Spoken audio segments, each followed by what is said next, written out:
Hello everyone, how we doing tonight? Yo Sis, yo Foxtrot, welcome for your first time in the chat, brother. Hope you're doing great. Yo Southwow, Southwow? I don't know, Southwow, maybe. Yo Jakub, how you doing, guys? Yo Mike, how we doing, Tim? Ooh, big me was not the point here. All right, Southwow then. How you doing, brothers?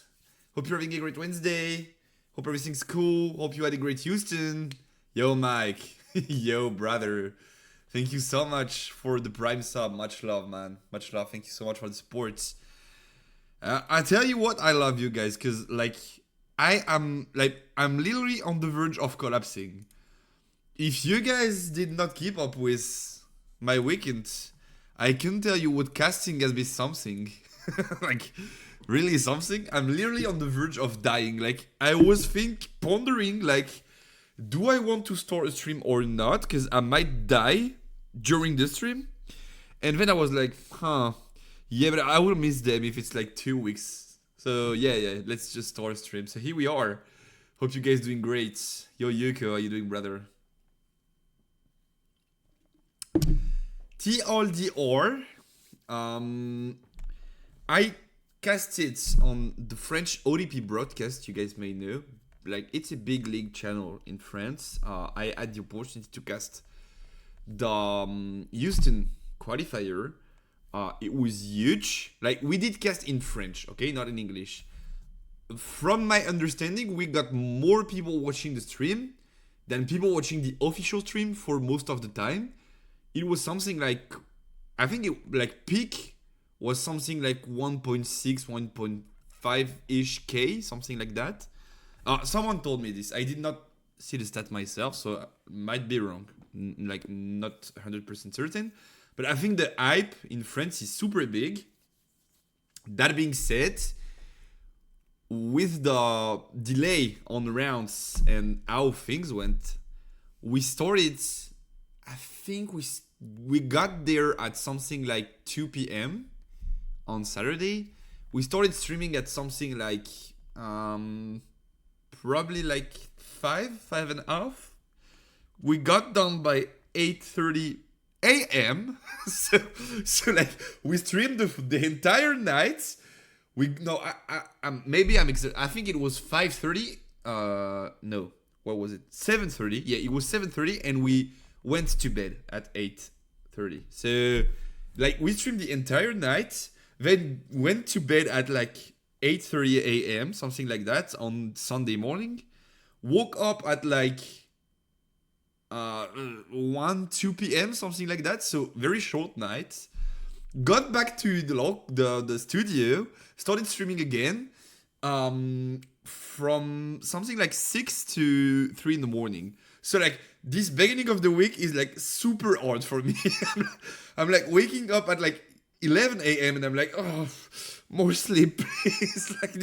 This is super duper tough. But yeah, I could not miss the stream though. Hope you guys are doing great. Thank you everyone for being there. But yeah, this beginning of the week is just no cap. I'm a dead body. I'm lying somewhere in the house and I'm oh, I have to do anything I have to do is pain, basically. Anything. But that's it. Dedication. Yeah. I mean, I'm hyped. The original was cool. The broadcast was super sick. We had the French broadcast, of course, so we were talking French, analyzing French, but we used the image from the American one, the US one, and it was so sick. I don't think I've ever seen such a cool broadcast, quality wise, for TCGs. Of course, if we're talking league stuff, yeah, of course there are cool broadcasts, but for a first one in the West in TCGs, this was cracked. This was super good. Probably we might want to watch 1 or 2 games at some point. I do have a link though, if you guys want to see. I do have a link. I don't think I'm supposed to share because it's still a private video, but I mean we are not enough to have an impact, I'd say. Something like this should be the way. Is this the way? It is the way. This was the French broadcast. This is lagging as fuck though, but this was the French broadcast link. Can I have something working? Seems like I can't. Seems like... yeah, it's lagging. Whatever, so this was the US broadcast. Alan versus any top 4 game was not... Yeah. Basically, so this guy, Alan ZQ there, this guy is probably the best Riftbound player I've ever seen playing so far. Like, every single one of his games were a banger, like absolute banger, and in every single one of his games, I was like, it's not possible he can win. Like, he can't win. Like, there's no way he makes it out of this situation, and he almost always made it out of these situations. There's only one he did not make it out of, and it was because he misplayed in game 3, I believe it was game 3 of the top 8, and he should have won if he did not misplay. Like, this guy is the GOAT. This guy is the literal GOAT. And by the way, I did not... like, you guys, I'm tired, so like, I'm sorry for everything. This is going to be messy tonight. That's what it is. Here we are. And yeah, sorry, it's going to be messy. I did not even talk stream schedule. First thing we're going to do in about, what now, 10 minutes? Something like that? Yeah, 5 minutes. We are going to be calling Randyyy. As you guys may know, Randyyy has been not only one of my friends, but also has been creating content on this channel with me. We've been debating new chords, new legends. We've been debating like tournament prep, a lot of stuff. Randyyy is also the guy with the best Kaisa guide out there. You guys may know already. And we are calling him in about 5 minutes to talk about his Houston list, because he made top 32 with Kaisa. And also, he's playlist partner for Alan. So the group, I believe, is Alan, Randyyy, QV, and a guy that I can't remember the name because the game is not known. Like, every time they refer to him, they call him the better unknown player. So like, I only think of him as the better unknown player, but I can't remember the exact name of the dude. Feather, maybe? Something like that. And yeah, Prismut. You're right. Prismaticism also is in that, like, group. Yo, Temo, how you doing, brother? So yeah, like, this is a very solid test. Thank you for the follow, by the way. This is a very solid testing group. And we are going to talk about their lists because they did test together. From my understanding, when you do test together, you end up having somewhat of the same conclusions on the formats. At least, like, you debate and then you end up on kind of a general standpoint of like, okay, we beat this deck doing this. And so this is Randy's list. And this is Alan's list. And guess what? They literally don't have a thing in common. Like, of course, they play Kaisa and Poro and stuff, but like, Randyyy plays 6 turn 1s, I believe. Yeah, 6, like Pouty and Sentry. Alan plays 9. Alan plays no rain in the main. Randyyy plays 3 rains in the main. Like, I felt like the difference was pretty huge. And so we are also going to be debating that with Randyyy, because there is a lot to learn from how they prepared for the event, in my opinion. Sadly, Alan could not be there. He had to go back to Europe. I believe it was for the TFT Open, but not sure. Anyway, he's not there. I asked Randyyy if we could have 8 of 3 others, but Alan's not there anyway, so it is what it is. But we're still going to be able to talk about the lists with Randyyy, and I think he also has Alan's perspective on things, and I'm pretty hyped to know how they did end up with such different lists when they made the testing together. Like, yeah, that's something I'm pretty excited to know. We are, of course, going to be reviewing Houston. There's a lot to review. Maybe we review one game. One of Alan's game. Because, like, these are super interesting. Maybe we don't, depending on, like, time. Maybe depending on when I end the stream. Because, like, maybe stream is over by, like, 11:30, depending on my mental state and physical state and how able to breathe and talk I am. Basically, but if everything's fine, we're ending by midnight as per usual. We'll see by like 11 p.m. how I'm doing, And also, I kind of want to talk about like the last wave of new chords, because we got the last wave of Spiritforged reveals, and I don't think we talked about like any of that last wave, because like there were like influencers announcements on like, yeah, I get that chord, I get that chord, I get that chord, everyone having one chord, and then at some point they just decided to drop something like 100-ish chords directly in the chord gallery. And so we did not have a chance to talk about this. This is going to be probably the last, like most likely the last new chords reveals session, except if they like did hid stuff from us and we have more to learn about Spiritforged. And then by next week, we are potentially getting into like deck building and trying to understand how set 2 legends work, because most likely I'm going to be casting the Chinese thingies. Maybe on OTP, the French podcast, maybe on my channel, but most likely I'm going to be casting starting the beginning of January, so like not in that much time, in like about 3 weeks something.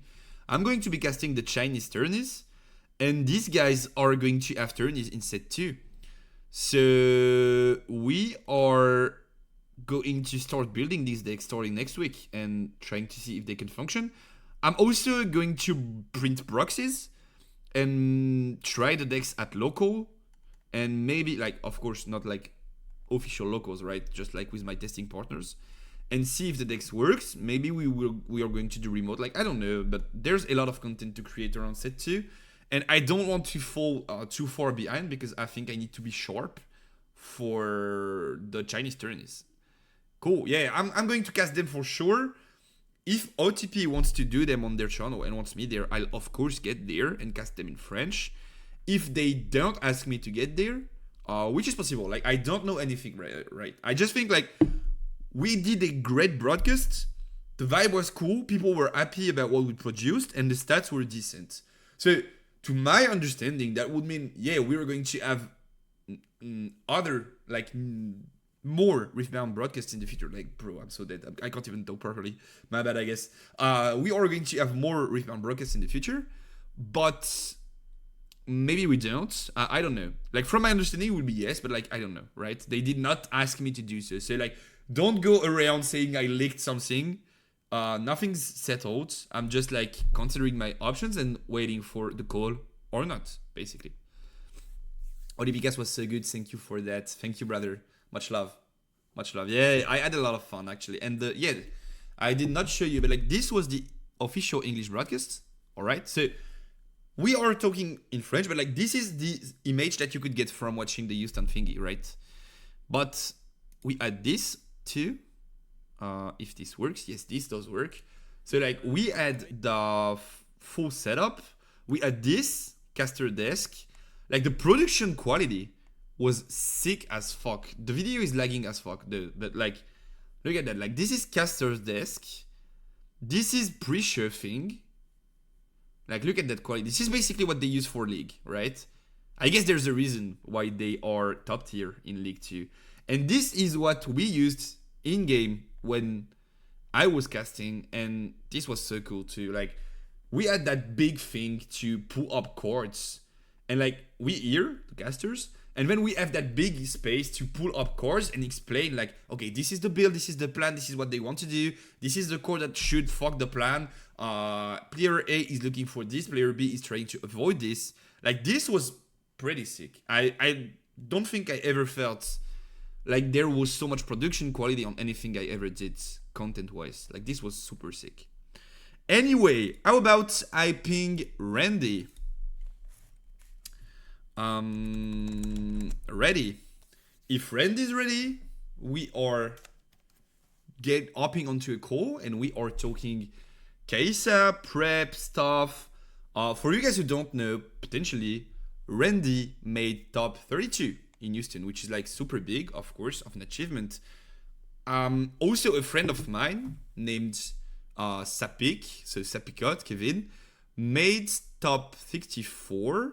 Maybe I should PM him, by the way.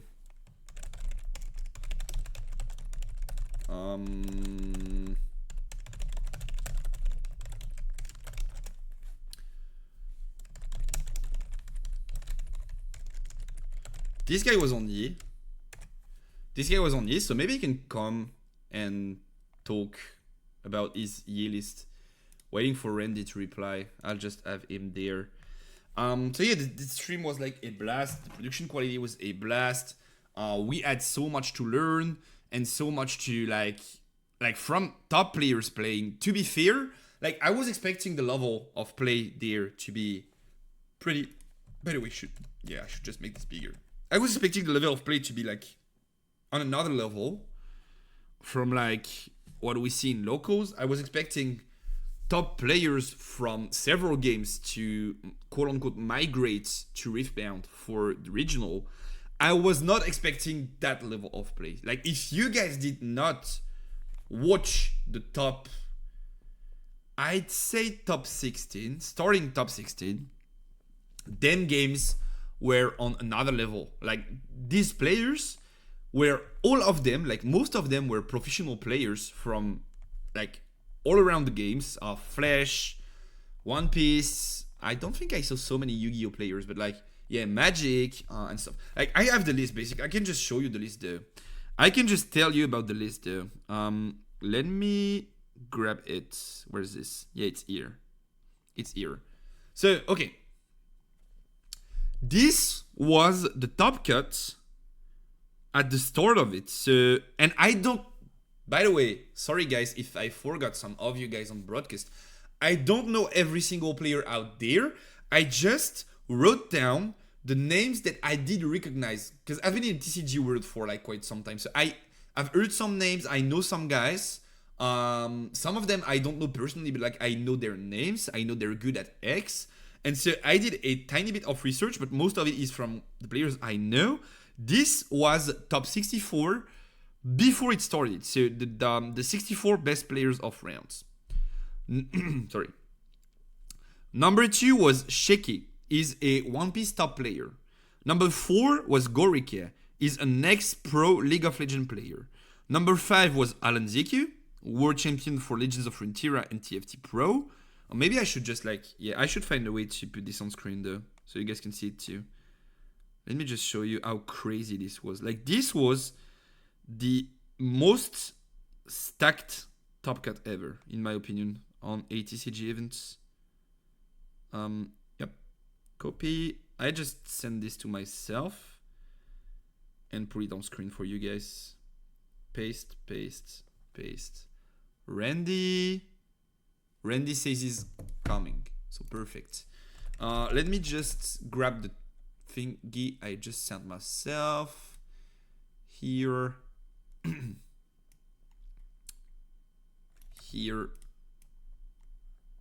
here, and then pull up this, and it should be good. This, great. Okay, you guys can see, perfect. Oh, yeah. Let me just make this smaller. It's fine. I guess.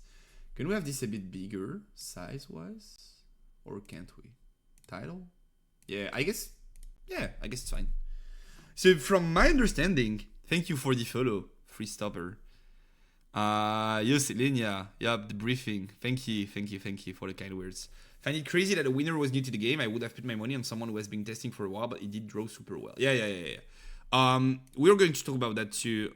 Or like we are just reviewing the top cut, waiting for Randyyy, but yeah, for sure we are going to talk about that too because there's a lot of stuff to talk about. So this, from my understanding, was the top cut before it started. I know for a fact that I missed some people in there. Some of the players in the top cut I did not know about, and they are pros / semi-pros from other games. I don't know about everyone, but like from just the names I know. Okay, number 2 was Sheki. One Piece top player, several tops, blah, blah, blah. Number 4 was Gorika, ex-League of Legends professional player. Number 5 was Alan Ziku, world champion for Legends of Runeterra and TFT professional player, so Teamfight Tactics, if you guys don't know what TFT is. Number 6, Tariq Palea was a Magic the Gathering Pro Tour plus Flesh and Blood Worlds player. Sam Sense was an OPTCG top player plus a champ on Dragon Ball Super. Ali Eldrazi was a Magic champion, Pro Tour and stuff, I believe. Railzo got second at the last One Piece World Championships. Sold Out has consistently been topping as any. Number 25, I don't have the name for whatever reason, or maybe it's pro, I don't know. But it's like a One Piece pro. Ghosty is a pro on One Piece 2. Raccoon is a top player on One Piece. Seven has a crazy One Piece trophy room. Jeff Jones is literally a Yu-Gi-Oh legend. Urlich, I don't know. Urlich was Vice World Champion for Magic and Flesh and Blood World Champion. Clyde got third at One Piece Worlds. Prismatism was like ex-pro for Heroes of the Storm. Randyyy was pretty good on some other card games, like a lot of tops, and also one of my favorites. And 64th was George, the man that took down China and ended up top 8. So like, yeah, this top cut was probably the most stacked top cut I've ever seen. Oh, Randyyy is calling, by the way. Let's jump in there, guys. Yo. Hello. How are you doing? Yo, King, how you doing? I'm just making sure they hear you. Can you guys confirm you hear Randyyy properly and like the sound is good and There's a sound, just like give me those levels and stuff. Yeah. I think everything's good. So how you doing? Not too tired? I was very tired this weekend and one day, but right now it's good. I slept a good night of sleep. I'm chilling, working, and then tonight we fly out to Orlando with Christmas. What's working? Guide making? Yeah, I'm making the Timo guide with Prismat right now, and I'm also writing the full article on my list that I played in Houston. Ooh, sick. So we have new articles coming. Yeah, let me just turn on the stream or something because... Oh, I can share the screen if you want. Do you want? Yeah, that may be easier. Yeah, Don't share too high quality because I'm on my fucking like own hotspot and I'm gonna get poor because of my mobile provider killing me. I don't think I can share lower quality. It's fine. Just share whatever. Yeah, share whatever. You tell me. All right, can you see it? Yes, sir. Okay, perfect. Sounds good. Let's go. Timo guide. Oh. Yep. Timo guide incoming, and maybe announcements regarding guides too. We are done working on the platform, by the way, Randyyy. I did not tell you that, but okay. Okay. Graphics came in. We can tease a little after once we're done. Why the fuck did you guys jump from 17 to 57, huh? Randyyy, you have aura or something. What? From 17 to 57? Yeah, like in a minute. Twitch viewers. Oh, okay. Yeah, I guess so. I mean, you have aura, bro.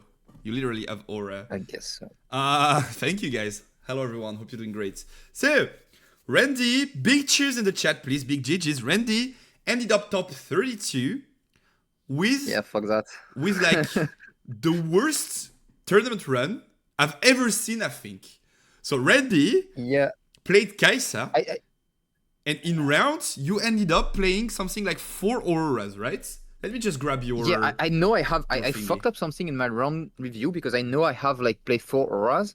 And when I did the recap, I think I duplicated one of my Kaisa rounds. I don't know which one because I have only 3 auroras in my recap, but I'm sure I played 4. So I don't know what I did, but whatever. Okay, so 4 auroras over 9 rounds, right? Let me just pull up your... Is this the recap? Yes, it is. So this like day 0. Let's call it day 0. So the buy tourney, the thingy in which you could win a buy because Randyyy was too bad to win a skirmish. Exactly. You got the buy going 6-0 into pretty much what we expected of the tournament. So Kaisa, Aurora, Yi, and then Kaisa. What was the feeling after that day? And especially after beating straight up 2 Yi Auroras, which supposedly are a bad matchup. And also something that I do want to know because I'm super curious. Did you change your list after this? Because how the fuck do you end up with such a different list while testing with Alan? Okay, so first thing, I didn't change my list in between 2 days. And Alan and I, we played like, I don't know, I don't want to say crazy number. I will say 500 plus mirror. I think it's maybe way more than this. I don't know. Okay, so 500 mirrors, just you versus Alan, right? Yeah, probably another guy from our team. Mm-hmm. So I'll go through the tournament first, and then I probably explain a bit of the list because I think every tournament, like it's very interesting to look at pairings because they differ so much from like for Yeah. each player, and I think the difficulty of a tournament is really related to like pairings and what players are like. That's the biggest RNG. Yeah, It's yeah. not even your draws. It's not the opponent's draws. It's mostly like matchups and opponent strengths. Yeah, I So do agree. But day like zero, from day 0 to day 1, you really got like fucked in day 1 by pairings. Like that's kind crazy. of, yeah. But yeah, So go for day it. Go for zero, it. Day 0. I played 4 Kaisas, 2 Orai. Out of those 6 opponents, 5 of them, 4 of them at least are pro players. 2 of them being like extremely, extremely big, like One Piece players. So basically, round 1, I played against a guy from UK who also came with Kaisa. Round Okay. 2, a professional player from another card game, I don't know, from Chile. Okay. Round 3, I played against Sheki, which is like one of the One Piece goats. Yeah, he ended up Super second in nice rounds, guy. I think, no? Yeah, yeah. Yeah. So round 3. Round 4, I played against I don't know, I don't remember the guy. Round 5, I played against Clyde, Yeah, who Clyde. finished like top 8. Mm-hmm. And round 6, I played against a random guy. I didn't know. I think he was the weaker player of the 5, Okay. of the 6. But yeah, that's kind of the idea. So this day 1 went great. Mm-hmm. I was pretty tired because I didn't sleep. I wasn't prepared, so I was just chilling. So I lost, I think, 1 or 2 games I could have won in the Kaisam years, but that's it. You know, I was talking with When Robert, and he said Mhm. like, yeah, but Randyyy is super good. He's definitely topping. And I said Randy's biggest enemy is sleep. And most likely he's going to come and not sleep. And Remba was like, nah, he's not a troller. And I was like, I hope he's not. Yeah, yeah, I have a huge sleep problem when I go to events. It wasn't that bad. I think I slept like 3 hours before day 0, and then like 4 hours before day 1, which is like I mean, it's not that good. not good, but it's not good, Yes. but it's better. And then before top, I slept like 5 hours. It went better and better. Okay, okay. Um, okay, so day 1, I have a bye, so easy. I play against an Annie player who wasn't that good. It was chill, but not that good. Okay. So 2-0 was pretty easy. It Didn't was draw that scary well matchup. either. We saw in Top Gun that Yeah, this was like super scary. yeah. I think I'm pretty favored into Annie because I have tools to like slow down the game enough. So unless they open like crazy and they like go to 4 points in 3 turns, Yeah. I'm chilling. Okay. Then Kaisa, Mm-hmm. I think this player was fine. It's just like 2-0. My list is really good. I'm experienced. And then that's like the Aura matchup. So basically the whole weekend, for like the main event, I dropped. If you look at this, I 2-0'd every single one of my opponents. And the only games I lost in Swiss were to Aura, Mm-hmm. which were like nightmare games. I will not lie, those games were like completely fucked. The Aura game is, I think I lost the dice and he Aura on turn 3 into like 3 Dead Bloom back to back to back, Mm-hmm. which was like kind of sick. And then game 2, I missed 2 drop and he has like same triple ramp into Aura and double Aura, something like that. So that was pretty bad. Okay. The Aura MF I win on 1-5 was a weaker player, I would say. Mm-hmm. So I won the dice, but I lost game 1. I don't remember what happened. Okay. And then it was like, I think I won oh yeah, that's the first time I went in time. So the game 3 was like very close to time. And so I was gonna win just because of time anyway. I think I would have won that game no matter what, but I think I would win because of time anyway. It was Okay. Okay. Okay. a big thing. And then the round 6, I'd never seen a guy. This guy finished top 16. I've never seen a guy high roll that hard. So all around curve Kurama.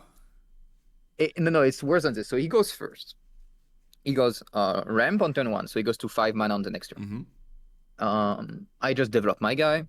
He has double gust. He has gust in hand Mm-hmm. and a catalyst. So he goes to 7 immediately. So he's gonna aura turn 3 me.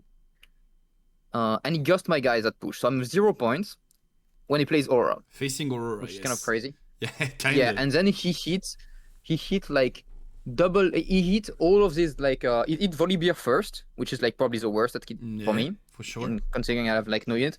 And then he hit like Dead Bloom back to back to back. So and he has double aura, by the way. He went aura on turn 3 into aura on turn 4. Uh-huh. All right. So that's pretty good. Yeah, and then game 2, I go first. He has double gust, double ramp, double aura again. Okay. But the worst part of game 2 is I draw my 3 watchers, and this guy goes invert timeline, discards the 3 watchers. Uh-huh. So I have no more Watchers in my deck. Okay, and I still ended up almost winning because he trolled the game at some point for no reason. He was playing the Trove, and he bounced one of his units. Okay. And if I top deck Rained on that turn, I would full clear the board, go to 7 points, and he couldn't clear both sides of the field. Alright, but you did not get Rain, and so you lost. Yeah, Rain was the next card. Okay. Funny enough. Anyway, and then I get to another Kaisamir, pretty swift 2-0 win. And then I get like very lucky. I get 2 victors, so it's like impossible to lose matchup. My deck list plays 3 Rains. Shits on Victor. I have 3 Rains, so it's like Victor is just a buy, right? It's like impossible to lose a single game into Victor. Was this because of like expected rogue decks, or you just no? Thought It was a mirror and for Master Yi. Okay. If you play against Master Yi with 3 Rains game 1, you just instantly win. There's no way you lose game 1 against Master Yi. Almost. Okay. Like unless they like turbo high roll, and they have like infinite Zonias and Dead Bloom, but then you're losing anyway, so it doesn't matter. Yeah, it makes sense. You can't really lose to Yi, and you also you're supposed to win game 1 into Aura because you have all the Rains. So that's what happened to the guy who high rolled me with double Aura. I cleared every single one of his units, boss 1, and that's how he won, like holding the last point. Alright. But I killed every single one of the units in his deck. Yeah, because you win by like just having them go through the decks and like killing everything, and at some point Aurora does not play anything, right? Yeah, but if they do double Aurora, you're kind of cooked because they're gonna get points way too fast, and they're gonna win before you have time to kill everything. You can't clear, right? Yeah, but most of the time you win game 1 against MF because of you can full clear everything. So that's kind of the idea. Okay. And then day 2, I get lucky. I play against Timo. 3rd dice roll of the whole event that I win. Yeah. But dice rolls don't really matter. Looking at your list, dice roll is not like that big of a thing, right? Yeah, I mean, it's pretty important into Master Yi and Aura, and that's kind of it. Everything else is like whatever. You don't really care about the dice. Yeah. So you win into Timo. So I got very lucky with the pairings. Yeah. What do you think, by the way, about the like not having the seeding being taken into consideration for dice roll? There is another thing. Even before the seeding dice roll thing, in what they did for like tiebreakers is overall record. So like record of single game. So I was the last one in top who got 100% in because of my record. Okay. And that's because I 2-0'd every opponent almost. So that's just to clarify for the chat. By the way, if you guys have any questions, feel free. We're going to talk about them later on. So just to clarify, I think how the record, however you want to call it, works is that like first they look at amount of games won versus amount of games lost. You have something like a percent, I believe is the thing. Yeah. Then they look at like opponents win rates, and then they look at opponents game won versus game lost record once again. So you are saying that you knew for a fact that you had enough 2-0s, like not dropped enough games to make sure you were in top cut, right? That's it. That's the thing. So when I sat down in 1-9, I looked at my record, and I was, I think, 45 people will have a better record than me. So that's like 7-1-1 and up. Yeah, 7-1-1 or 7-2, 2 buys. 7-2 like IDs. And then there were like 19 spots for people with 7-2 records. And out of the 19, 16 of them were guaranteed to be with my record or better. Okay. So I was the last one, 61st, to be 100% in because I 2-0'd everyone. Because you could find this intel on the app, right? Yes. You can get like your record on the app. So I knew if I 2-0'd my opponent, I would likely be in. Okay, cool. I was pretty sure I was gonna get in. And there were 3 people who got in, but were not guaranteed. Who like locked in, kind of like there were like 10 people with the same record, and only 3 of them got in. And then so like it was 62nd, opponent 53rd, win rate. 64th.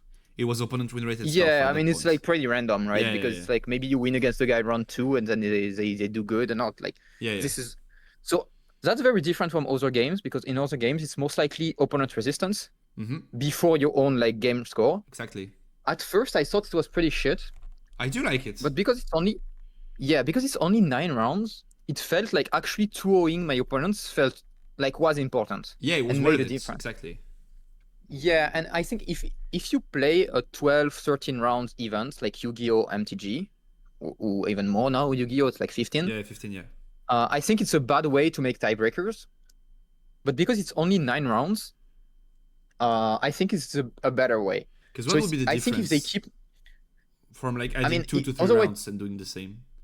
Yeah, 2 to 3 rounds and doing the same is like, I think in that case, you reward people who lose early, which is not good. But for just 9 rounds, you don't have enough different rounds at the pen because a lot of people only play 8, right? Because you have a bye. So you don't have enough rounds to actually just lower the variance in the curve. Yeah, okay. So I think it's a better way for lower. Yeah. What you mean is like you lose like round 2, round 3, and then you are playing against like technically worse player because like they lost earlier. Yeah.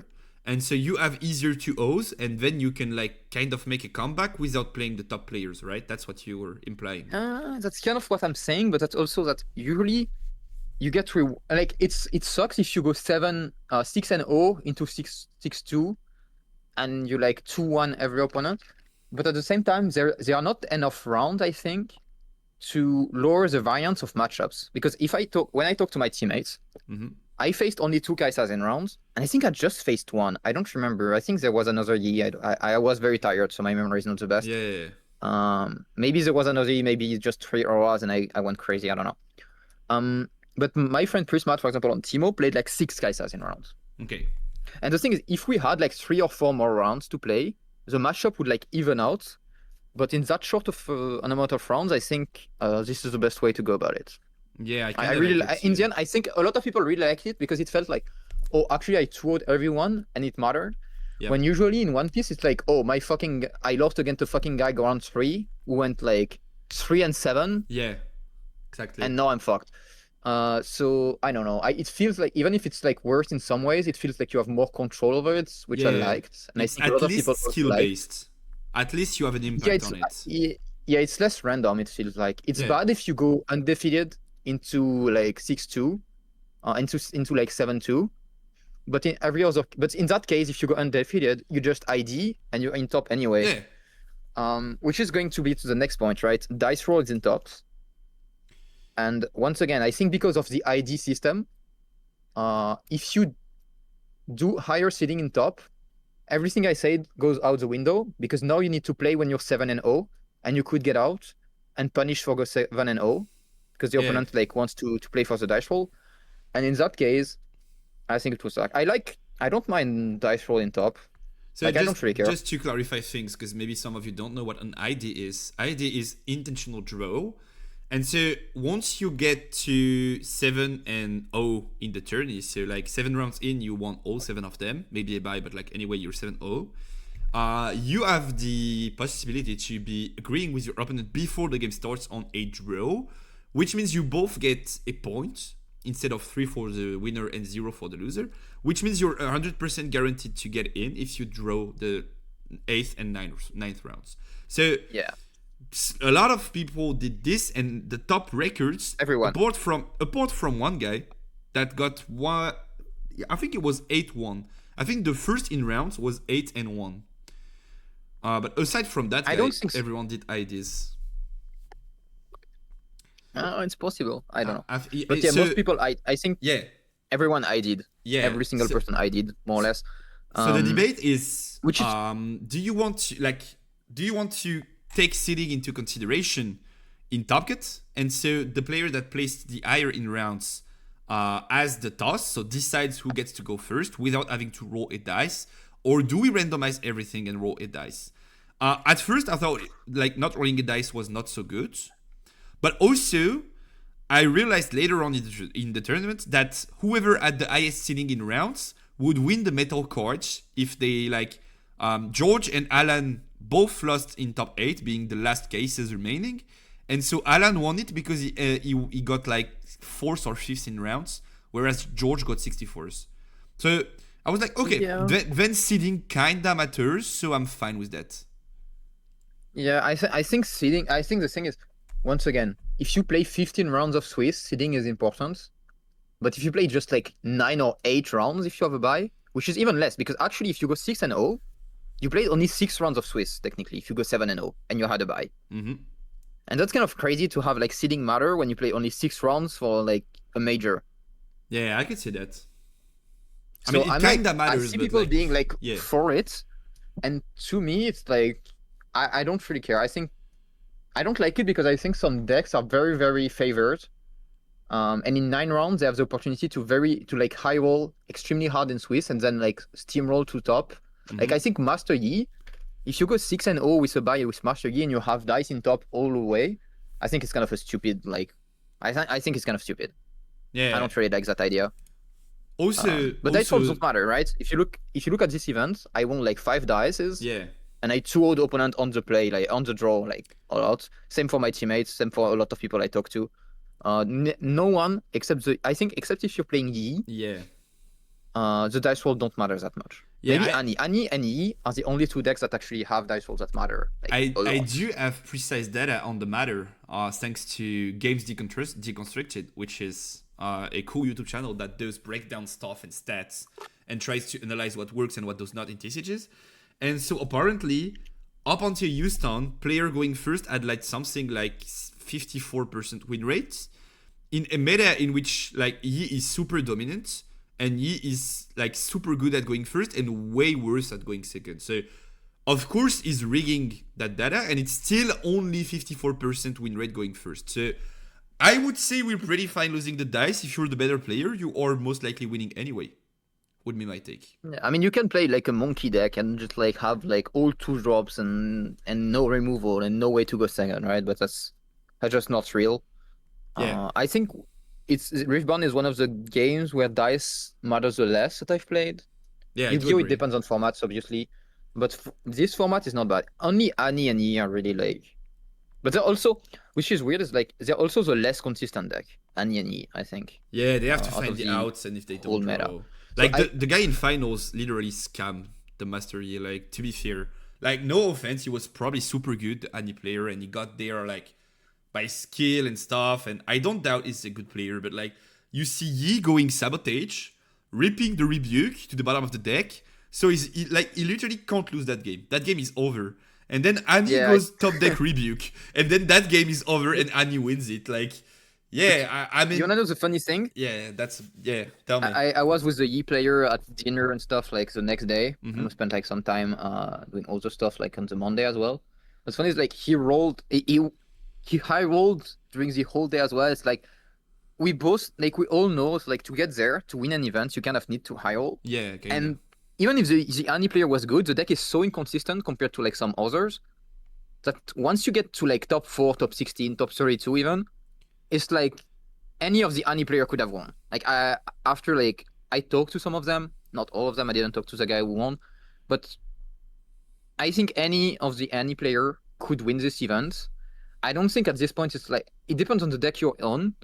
I think there was like a Timo, a Kaisa, in 64? like this kind of deck. Yeah, no, in like top 8, top 32, this kind of deck have like a lot of player agency. I think Annie is probably one of the. I don't know. It's like it has player agency, but it loses to itself a lot. So I think any of the top 8 Annie player could have won the event. Like if we played it again, I don't think like one of the players would like win more than the other. You have to find that curve and stuff, and if you don't, that game is it's the same, right? Almost over. Look at the game against Alan.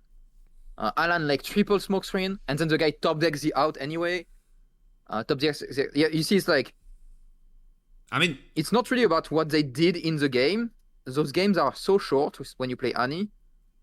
Then you don't get enough time to actually like make a huge difference in games. I get that. To be fair, Alan was like a super strong player, like super sick, probably the best player I've ever seen playing Riftbound. He did throw that game 3 though. I think he should have been the champion, but I might be wrong. But like that arena's greatest. Really threw me off. I was really believing he was going to be the champ. Like he was playing so out of his mind. Yeah, it was crazy. Me too. It was crazy. I think that's I think I know like not being like just like full of myself or him or like our team. I think going into the event, playing all day against very good players as well, we were a notch above everyone else. In terms of like knowledge about the game, like just preparation, everything. It's unfortunate he gets out in top 8. He played flawlessly all weekend. Yeah. And that was his first like mistake. Exactly. Like actual mistake in game. I think he did one mistake and an aura in rounds, and but he still won. the last game anyway. But like, yeah. Nah, he was playing. I think we were very, very strong players into the event. Yeah, and I think felt so. pretty good about everything. I think so. So you, Okay. All three of you guys actually, because Prisma is a part of the testing group too. So all three of you land in top cut. You start top 64, being paired into Timo, which from what I see on your playmats from your list, you shit on. I think like Rain is such a stupid card into the Timo matchup. We've seen Mundos getting wiped on spawn all weekend. Something like Mundo, how much? 19? Okay, Rain. Then like Falling Star. It didn't even get to that. So you shit stomped Timo in top 64. One was not Prisma, right? The thing is, no, it wasn't Prismat. It was like the guy who won the Timo medal actually. So the thing is, I know Timo really well because of Prismat. Right, I tested against him a lot too because he wanted to improve his Kai'Sa matchup. Matchup is favored. I win the dice, which wasn't an occurrence all weekend, but this matchup it's actually for Timo. I think most matchup don't. It doesn't matter as much if you win the dice, but against Kai'Sa it kind of does. I won the dice. I high rolled. I think both games I drew really well. And the thing is, if it was the games weren't close because I drew really well. Okay. So Could I have would been say close once, but was not because you had the curve. Yeah, it wasn't close, but because I drew really well. So this game was pretty easy. The thing is, weirdly enough, this tournament didn't feel hard because most of my rounds were like the only player on round 2 I drew pretty well, and also it was like weaker. Kai'Sa Mir, I have like infinite games, so I'm chilling. Victor, pretty easy matchup, and then Aura is terrible compared to like day 0, which felt really hard because I had to play against very strong players. Yeah. And the games actually weren't like, I didn't draw that well. I was pretty low running pretty hard. So this event was weird. It wasn't difficult or easy. It was just like very weird, like unwinnable games and free wins as well. Yeah. You don't have to put a lot of work. Either it's like free win or then it's like you can't do anything. Yeah, that's kind of the idea. But anyway. And then in top 32, I play against Master Yi. I lose the dice. You told me you got scammed there, right? Oh, I got completely scammed, kind of. So I lose the dice, and he opens like 2-drop into other 2-drop zone. He misplayed pretty hard. Basically, he went Poro into Poro Zonia on the play, and so I got a good Falling Star to like clear the Zonia out. But then he ramped, and he had Dead Bloom and 2 other Zonias, so it was like unplayable. Okay. And this game felt unplayable. I think I had like no units at all during that game as well. I was like stuck with infinite rains in hand, and you had like double Dead Bloom with Zonias. You can't beat Zonias. So I got never. I could have the thing is, I got to a point where I could win, but I needed to draw like Watcher number 2. Okay. And I didn't because I have only 2 Watchers in my deck, and I didn't. I didn't see that, so I lost. And then game 2, I have infinite. This game was so weird. I have infinite 2-drops. I literally drew all 6 of my 2-drops and 3 of the Noxus Hopeful. And the way I won is I stacked one of the battlefields to infinity. And I went to like 45 might at some point. Okay. Because I had like, and one of my turns, I had like 8 cards in hand, and he was very scared of what I would do. And I literally went like Poro, Hopeful, like Sentry. Okay, 10. so now you only have 3 cards in hand, and you dropped 5 turn 2s. Yeah, it's like, but that's kind of that game was really weird. And then game 3, we're very close to time. There's like 2 minutes on the clock. He goes first, and he goes 2-drop. I play my own 2-drop. He charms it in, plays another plays I don't remember what it was. I think it was a Nobilis game, so he probably had 5 mana, something like this. No, it wasn't a Nobilis game. It was a Grove game. So he goes like another 2-drop, like Pete Rookie or something, and Zonia. I clear it. I play another 2-drop. Time gets cold on that turn. Okay. He charms my 2-drop, which was like a Hopeful. Second charm again. Yeah, and then he goes like Kiana. And he has like a Pitruk in the back. We don't care about this. And I play another like Kai'Sa, and she gets also charmed. Okay. So and then I go into the other battlefield. Yeah, so he has like 0 runes, 0 in hand, and he's like maybe 3 points.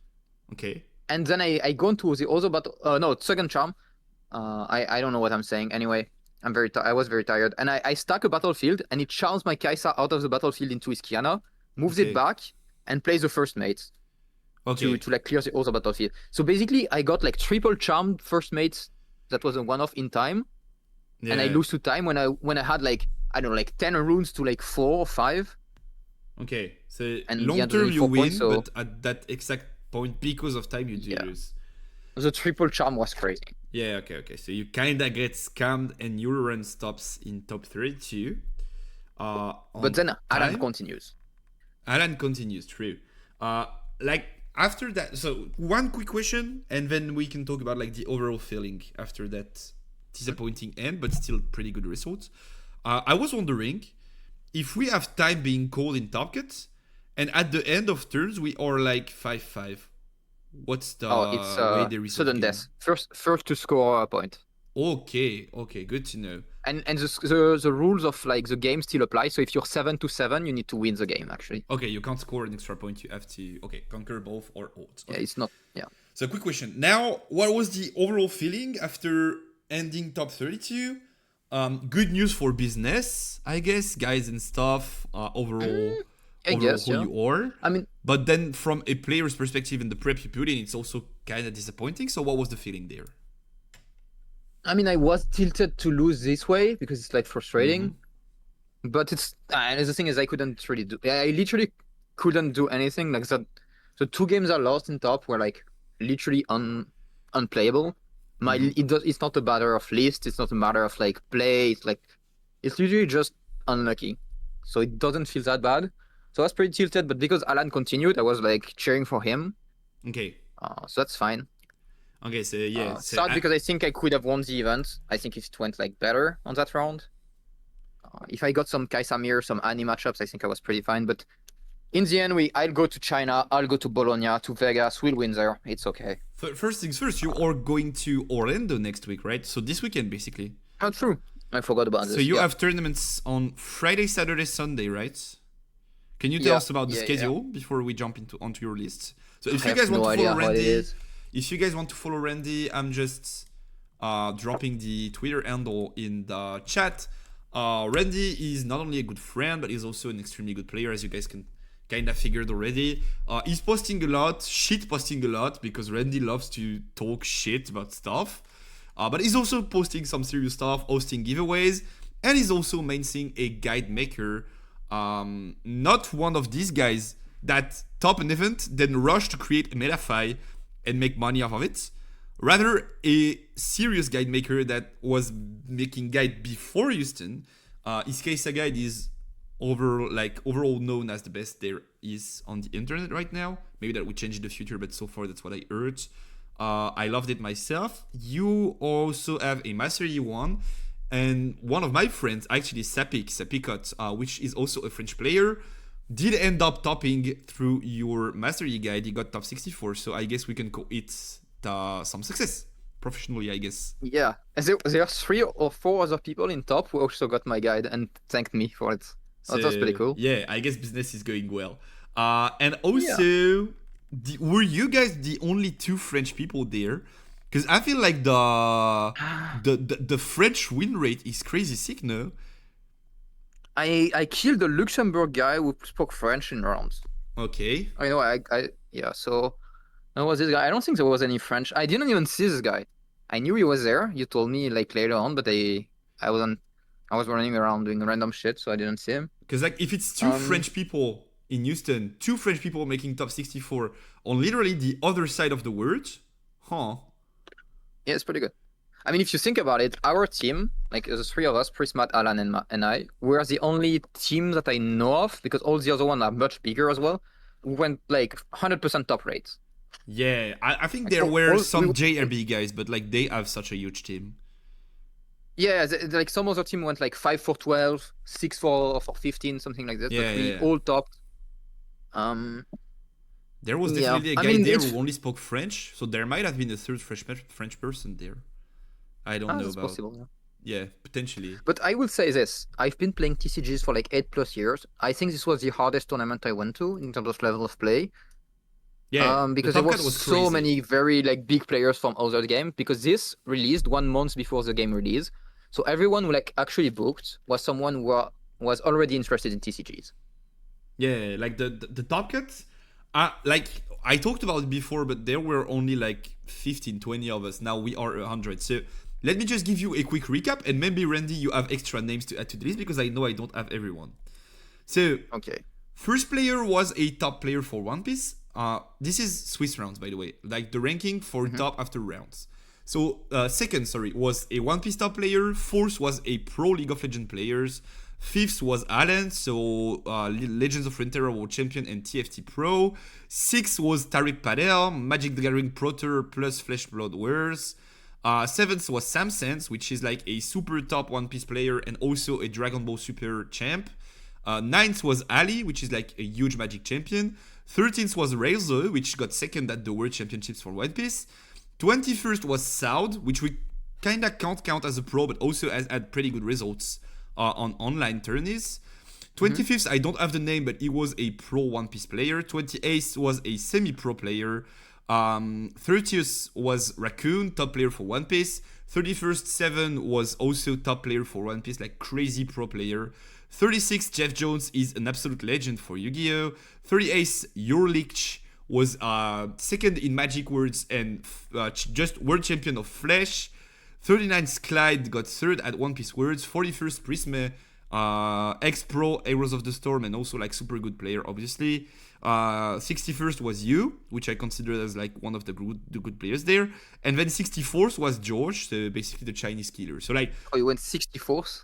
He literally went 64th, so he made the cut. That's like, he barely made the cut. But like, this is all that I know, and I know I missed some because some people, I talked about it on broadcast, and some people told me like, yeah, you missed about that guy. So like, I do think, from my understanding, that this top 64 was the most stacked TCG top ever. I think so. I think that's a fair assumption. Yeah. Yes. Yeah. The guy who won also was from like a pro TCG team now. Yeah, but also when you go to his profile, it says something like, I'm decent at card games. So I could not really figure what exactly he did do in his career. But yeah, he was from a kinda pro team. Thank you for the photo, by the way. Did you see the video of the top 8 player Noveji who tried to cheat? Someone PM'd me this. Well, okay. I don't really have an opinion. I can give some context on this. This could be a mistake, to be fair. So what happened is, I don't think he cheated. We don't think he cheated because he was against Alan actually when he tried to like, basically Alan asked him, is it the third stack deck when he played it? And then he somehow took the stack deck back to hand after playing it instead of putting it in the grave. But we don't think it was like cheating because Alan literally asked, is this the third stack deck you're playing? When he played it, the first one. So that would have been so crazy to actually like get it back and try to use it the fourth time when he just asked if it was the third one. Yeah. I really do think it was just probably a mistake. Yeah. Yeah. So compared to some could other be like stuff a desperate attempt, but I don't think it was. Yeah, I think this was just a mistake. Let me just clear this. So okay, now you told us about your overall feeling. It's fine. We're topping later on. You are getting to Orlando. I think you have like 5, 10, and 20k tourneys, something like that. 5, 10, and maybe 5 again. I don't know. I think it's 20k over the weekend. Maybe it's 20 overall. Yeah, maybe it's 20 overall. I have the 20k number somewhere in my head, but maybe it's 20 overall. So you guys can follow Randyyy there. You have the link in the chat to do so, and you are of course going to update on your socials. Now, how about we jump onto that list of yours, which I would say, aside from potentially the smoke screens, Alan's list is kind of what I expected for cases there. But your list, though, is something I was not prepared for. Yeah. So can you tell us more about the thinking process behind building that list and how it's possible to end up with such different lists while testing, training together? I mean, the first part, why do we have different lists? I just think we have different playstyles. And like, I don't think list matters that much as long as you play the correct strategy that goes with your list. You can't play mine the same way you play his. Yeah, for sure. They have different like strengths and weaknesses. I expected a lot of Annie. I had Arena in my list at first. I really like I think Arena is broken into everything as Kaisa. It's completely cracked. So Arena is the battle. That's why Alan played it as well. Yeah, you can if you go on Alan's list, you're gonna be able to. Sure, this one. So he plays Arena, And he plays like Candlelit as well. Candlelit is really good. I could have maybe used Candlelit instead of Grove. I don't know. So Candlelit is Kai'Sa he wanted turbo, more... right? Yeah, his list is very aggressive. He's trying to close the game fast and defend his... He's basically going in with Darius and defending them with like Smokescreen. And maxing Envoy Seeker, which is like kind of the general idea of the list. You play fast and you push in with Darius and Smokescreens, and you have 3 Void Seeker main deck, and you go reverse roll first. He will do more explanations on the list, but that's kind of the idea overall. I didn't want to play this. I think my list, if I play correctly, I have 100%. I didn't lose a single Kai'Sa mirror of the whole weekend, and I played like 6 or 7 of them. Which is one of the big things I wanted with my list. I also think it's pretty good into Annie, because you have so much removal that Annie, you can actually like just clear everything Annie plays. And if you keep them under 6 points, they have a very big, they have a very hard time to actually close the game, which is a big thing. So this list, the idea is we don't want to play, we don't care about missing 2 drops. We just play very slow. Yeah, that's also a crazy You don't thing. choose... So basically you chose... So Alan is on 9. I can use the bench, you guys. But Alan is on 9 with the 3rd Poro being added, which is something that we don't see that often.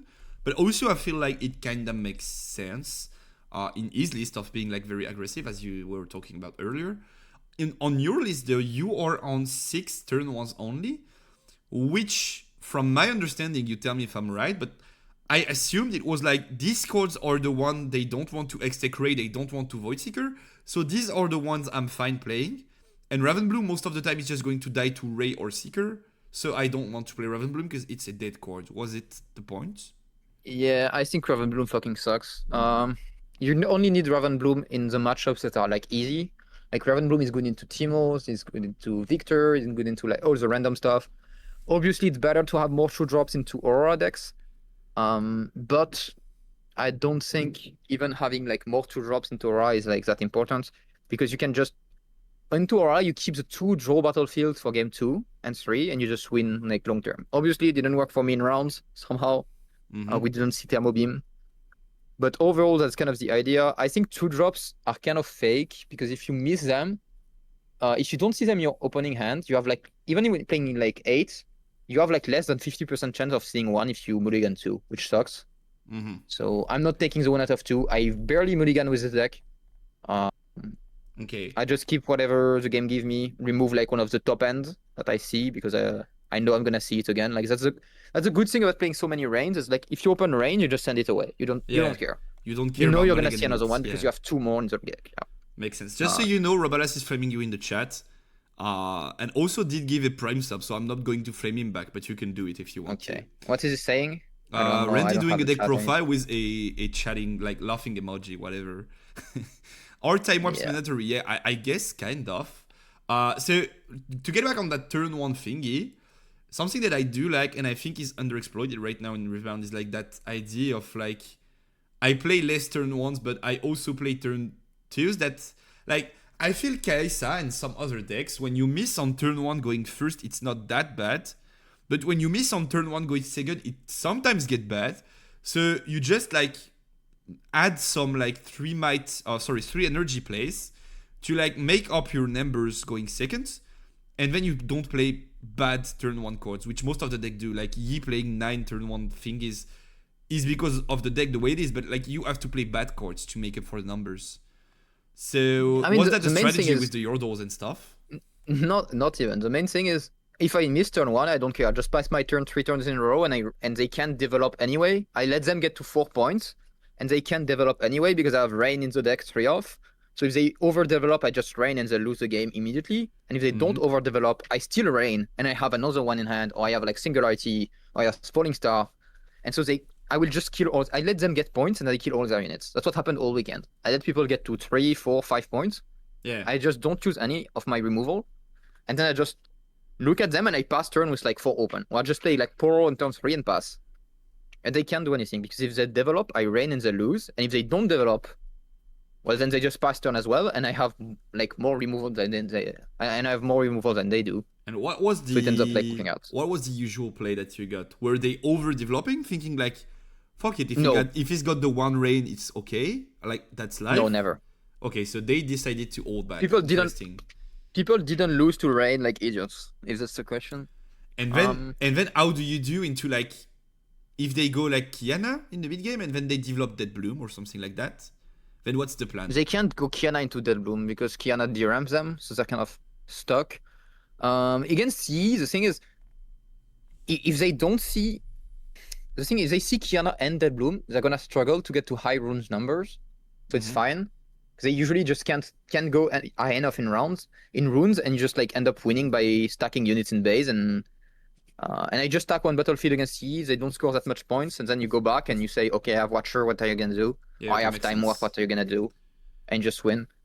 Because they can't actually like if they play Kiana, they go back to like 3 runes or 4 runes usually, and so they delay the Dead Bloom by so much that even when it arrives, usually they have only like no mana up, no runes up, or just one. Yeah, just one. Yeah, and you can like get rid of it very easily. They also just can't play Dead Bloom against me because I never gave them the opportunity. I always have like 10 plus might on one battlefield if I'm in, and otherwise I'm just out.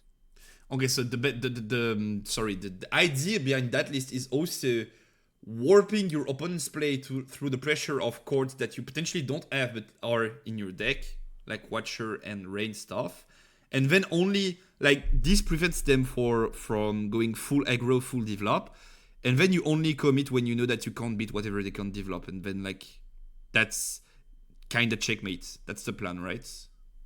Yeah. You know, the weird thing is, day one I played against Checky, and I played against another guy who was playing Kaisa, and they both told me I played so weird, and it was impossible. It felt impossible to beat me because of how I played and the reigns. Because the thing is, I was literally looking at them and passing turns, and they looked at the hand, they're like 9 cards, and they can't do anything. Yeah, makes sense. They don't have an answer because unless they have accelerate. Rain, so yeah.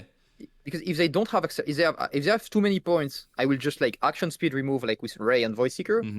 If they have a lot of points, and if they don't have a lot of points, then they can't develop either. I will let them score and they can't develop, and they have to like pass turn anyway, because if they develop, they just lose to Rain. Okay, and so regarding that like super slow game plan, I kind of figured watching your list what was the point of it all, like super control. I know you also, I know your preferences, I know you like to play a bunch of spells and control stuff, so I was not too stunned. Something that I was curious about though is that growth. Because then if you're playing a super slow game plan and trying to like not drop a lot of units, only commit when you know you are in the lead, don't you think growth is a lot of value on the opponent's side? Or was it to bait them to get in there? Like kind of pressure them to get in there so then you can remove their units more easily? What was the point of growth there? Because I think you were a big Grove hater, right? At first. No, I'm a big Grove believer. I've been playing Grove in Kaisa for like 3 months. I think since the second event in China, I put Grove in my list. So it's only for I stopped playing it for a bit. Yeah. I stopped playing it for a bit because it wasn't necessary anymore. And they were like, Arena is so much like better into so many matchups that I couldn't justify playing Grove. So I cut it. But it's really good into this specific deck because you need to beat Aura and you can beat it by speed. Just because you could miss 2 drops, so you need draw battlefield. And Grove was probably the best one to guarantee like seeing more cards. Okay. We scanned it.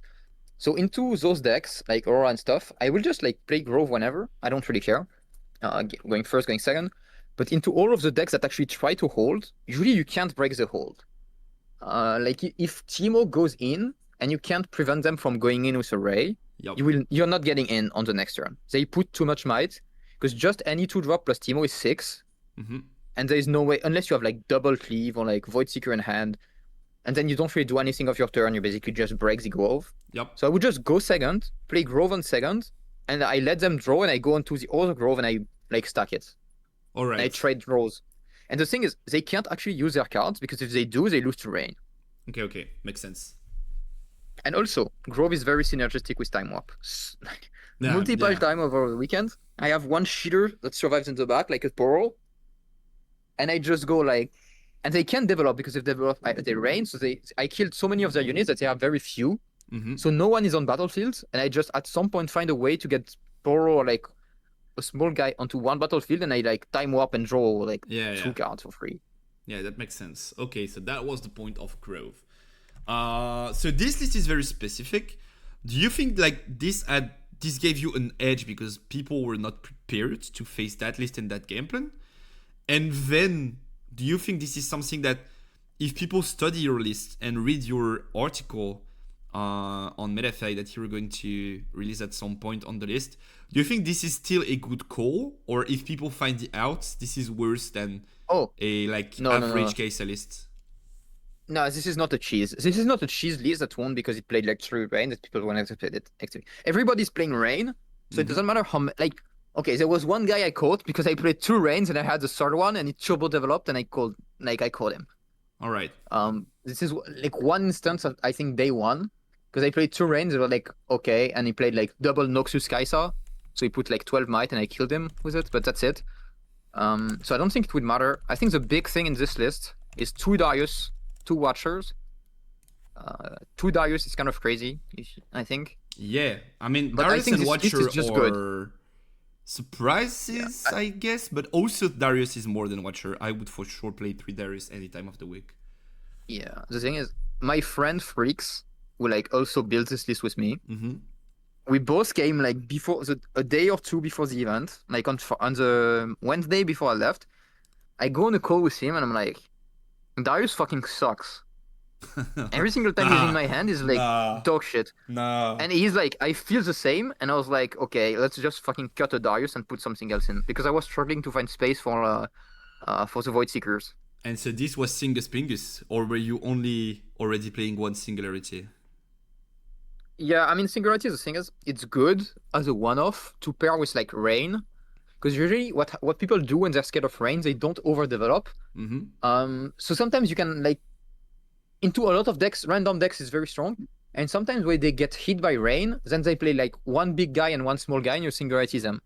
And you still ramp. Because there are spots where you don't want to Rain, because it's like a waste. And Singularity in those cases is like pretty good. Okay. It's really good to get rid of the opponent's Darius, because I only have 2, and the main play to get rid of Darius is like Darius on top of it. And Singularity kind of prevents me from having to do that. That's pretty good. I feel like in the mirror, it's super good. It's always super good in the mirror. Yeah, I mean, the thing is, I think the people were pretty strong players in the mirror at Houston. So they wouldn't like give me Kaisa plus Darius with being tapped out. They always have a retreat when they do that. When they play Kaisa and Darius. So that makes bro. It didn't like completely cheese mirrors, but it's still pretty good. Like I got some. Usually it was. Yeah, go for it. Yeah, usually it's like you get Darius plus Yordle, this kind of stuff. And the thing is, you can't really Rain the Pearl. It's like the big issue, because it's like you start recycling 3, and that's really bad. So Singularity, you just recycle 2 when you kill a Pearl and like a Kaisa, and that's pretty decent. Yeah, I think it was last round. I can't really remember. I think it was last round. We were probably tired because it was like 7:30 a.m. or something. We were still casting. But we cried, like literally love cried, because of a Kaisa guy going set up Darius's into Teemo and getting Singularity'd back to back. Like he went something like Darius Vi, Teemo hits him with Singularity, and then next turn he goes Darius Kaisa, but always in base, like never pushing, and gets hit with Singularity and just loses the game on spot. And we were literally crying over the setup Darius. So I can kinda get that idea of playing less of them, but trying to make them more effective by like clearing the board before, and then when you play Darius, it's because either you have to or you're in the lead. I mean, the thing is, in the mirror, I just score with. I never use Darius except for scoring in the late game. And it's also a really bad card in the mirror. To be fair, it's like it's only good when you double Darius to finish the game, and it's kind of the only spot it's actually like really good. Everything else, every single other time, it's like, meh. You just kill something and then he dies, or you have to retreat him and then you can always like retreat the Kaisa. That's like 100% in your champion zone. So I much prefer to do that. Yeah, it kinda gets traded over and over until someone does not have Darius's anymore. But yeah, I see it. So for your main deck, kinda makes sense. Everything, like, if you guys have questions in the chat, by the way, feel free to ask them. We'll try to answer. Yeah, ask them to me because I don't have the chat on the screen. So I will ask. I will read and ask if needed. Someone asked if you were Alan, but I answered for you. I said you were his testing partner. I'm Alan. No, I'm not. You're probably the closest person to being basically Alan Alan that at I this know point. about. We merged into one person after Yeah. playing 1,000 mirrors against each other, I guess. Yeah, Per se. you guys share a brain now. What would Randyyy say is the biggest downside of this list? That's an interesting question, actually. Is there any downside to adopting a slower strategy? Maybe any? No, Annie is really good. A slower strategy into, like, weirdly enough, you can't race Annie. I thought you could at the start, so I was like trying to, but you can't actually race Annie because they have like more cheap accelerate. So what happens if you race her? You just delete all your runes playing Darius and this kind of bullshit. And Falling Star and stuff, and so it doesn't work. What you want to do is like you kill all their units, and you hold on to like removal if possible, and they get stuck at like 3, 4, 5 points. And at this point, they have no more units in hand, and they don't really draw cards anyway, because you're not feeding them units to hit with Void Seeker. You just do nothing in the early game, right? You just don't really score, or give them like shitty ass unit like Pearl, Sentry, and they don't want to Void Seeker those. So they don't draw, they get kind of stuck. They have against me, Annie's have like 10 runes. But it doesn't matter because they have not that many cards. Yeah, the and play I killed limited anyway. Yeah, you slow down the game enough. You go like Pearl into their 2 might unit and they have to accept the trade. This kind of stuff. And that works way better than actually trying to raise them. Because if you try to raise them and they have like double Void Seeker, you lost already. Like you immediately lost the game. Yeah, you have to you accelerate use everything to like and accelerate stuff. Kaisa. Yeah. It just doesn't work. It's not that's why I think people are struggling to Annie more. I was struggling to Annie initially, and then I played against myself playing Annie, and I was like, actually, if I slow down this game as much as possible, it's way easier. Like, this is crazy sentence. I played against myself playing Annie. Like, bro, this is the sentence of the live stream. We have to quote it and put it in a frame somewhere. Yeah. So okay, so you did a 500 Kaisa into any matches against yourself. And realized that not Kaisa... that much, but like at least 20, 30. Yeah, and realized that Kaisa accelerate is not good, yeah. I mean, it's good. It's just like not always the play, right? It's like in some spots it's good, but you could get punished. The only thing, I think people were playing Vilmo's Lair into Annie, and I think that's not even... It's good into Annie, but it's so bad into everything else that I hate it. It's kind of decent. I would not even say it's like game breaker. It's like good-ish. Yeah. But I wish I could play Arena's Greatest, but I can't because of Annie. That's why, like, the main reason for this list being, like, I think I prefer this list over Alan's list, is because Annie was so prevalent, and I was expecting it to be, like, played a lot into the events, and it's, like, a difficult matchup still, because it's, like, very, very flippy. Volatile, like. I wanted to make, to play a list that didn't have to play Arenas, and I think his list, like, has to. Yeah. And that makes it a bit worse into Annie. Like, he has more removal with like +1 Void Seeker, and he has the smoke screens. But if the Annie has like a lot of fight or flights and Void Seekers, he's gonna lose because he can't score and he can't get onto battlefields. Yeah. Okay. So I think the main downside of this list is actually, I don't know. It's probably. Is there any downside? You could consider there's no downside, like compared to. I don't think there's like much downside to playing this list. It's more difficult to play than the other ones, that's for sure, because you have to have like a lot of discipline. So many turns. I go to 7 mana, and there is an insane rain on the board. But the issue is, if I rain on that turn, I will lose the game because I will get stuck to like low runes. And so what I do is like just pass. Or so many turns I have like Falling Star Stupefy that's insane into the mirror. And I have Rain as well. I'm like, I'm just gonna develop a guy, let them score 2 points, and I will Rain later. Yes, and it's very difficult to make those choices. Yeah, go for it. Yeah, it's very difficult to make those choices where you like say, okay, let's do nothing that turn. And it's kind of scary because you really need to know perfectly what the opponent is gonna do and what they could do. And if you don't, you lose. This list plays on the edge all the time. Like, you actually don't have much because you play so few units. The thing is, because you play so few units, if you start losing just one of them in the early game for no reason, you will lose a game. You will just not get there because you're gonna struggle to score. Yeah, which is also something that I got a lot on my airy build, which people were like, but how do you win with so few units? And I was like, just don't lose them, because if you do, you're going to lose the game. But basically, you are playing more of a control approach compared to classic Kaisa, which is kind of tempo. I guess we could call it tempo. It's still a Spellslinger, but like kind of tempo. You are playing a control list, and as we probably all know in the chat, control needs fuel to be able to establish. You need coordinates, you need runes, and so I kind of get what you were saying. So I mean, most mirrors, yeah, go for it. most games in the mirror, I would go through my whole deck, but like 5 cards. What do you mean? I will literally draw 35 cards out of the 40 in the games deck. that are like super long, right? I mean, I play really fast, so it's not really an issue. I didn't go to time at all in mirrors. But those games you win. The only games you lose in the mirrors, like if you don't see any removal in the early game, and then you're fucked. But that doesn't really happen because you have so much of it. And so also something that I wanted to ask you about, and then we are going to talk a few minutes about Orlando, and then we are going to let you go because you also have stuff to do. I kind of think, from my understanding at least, top 64 we had some surprises in terms of like reports and stuff. One of them was MF. My thoughts process was that there were so many cases in the event that were either unprepared into Aurora or at tough matchups and got like blown away by Annie going so fast, at least high rolling games. Do you consider that the MFs and Annies that were a lot of them in top cuts were there because they were able to meet so many cases and beat them?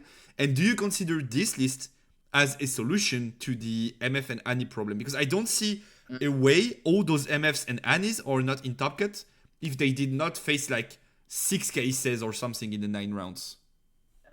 I mean, the thing is, I think for so few rounds, MF is a good choice because you actually get the opportunity to actually like high roll.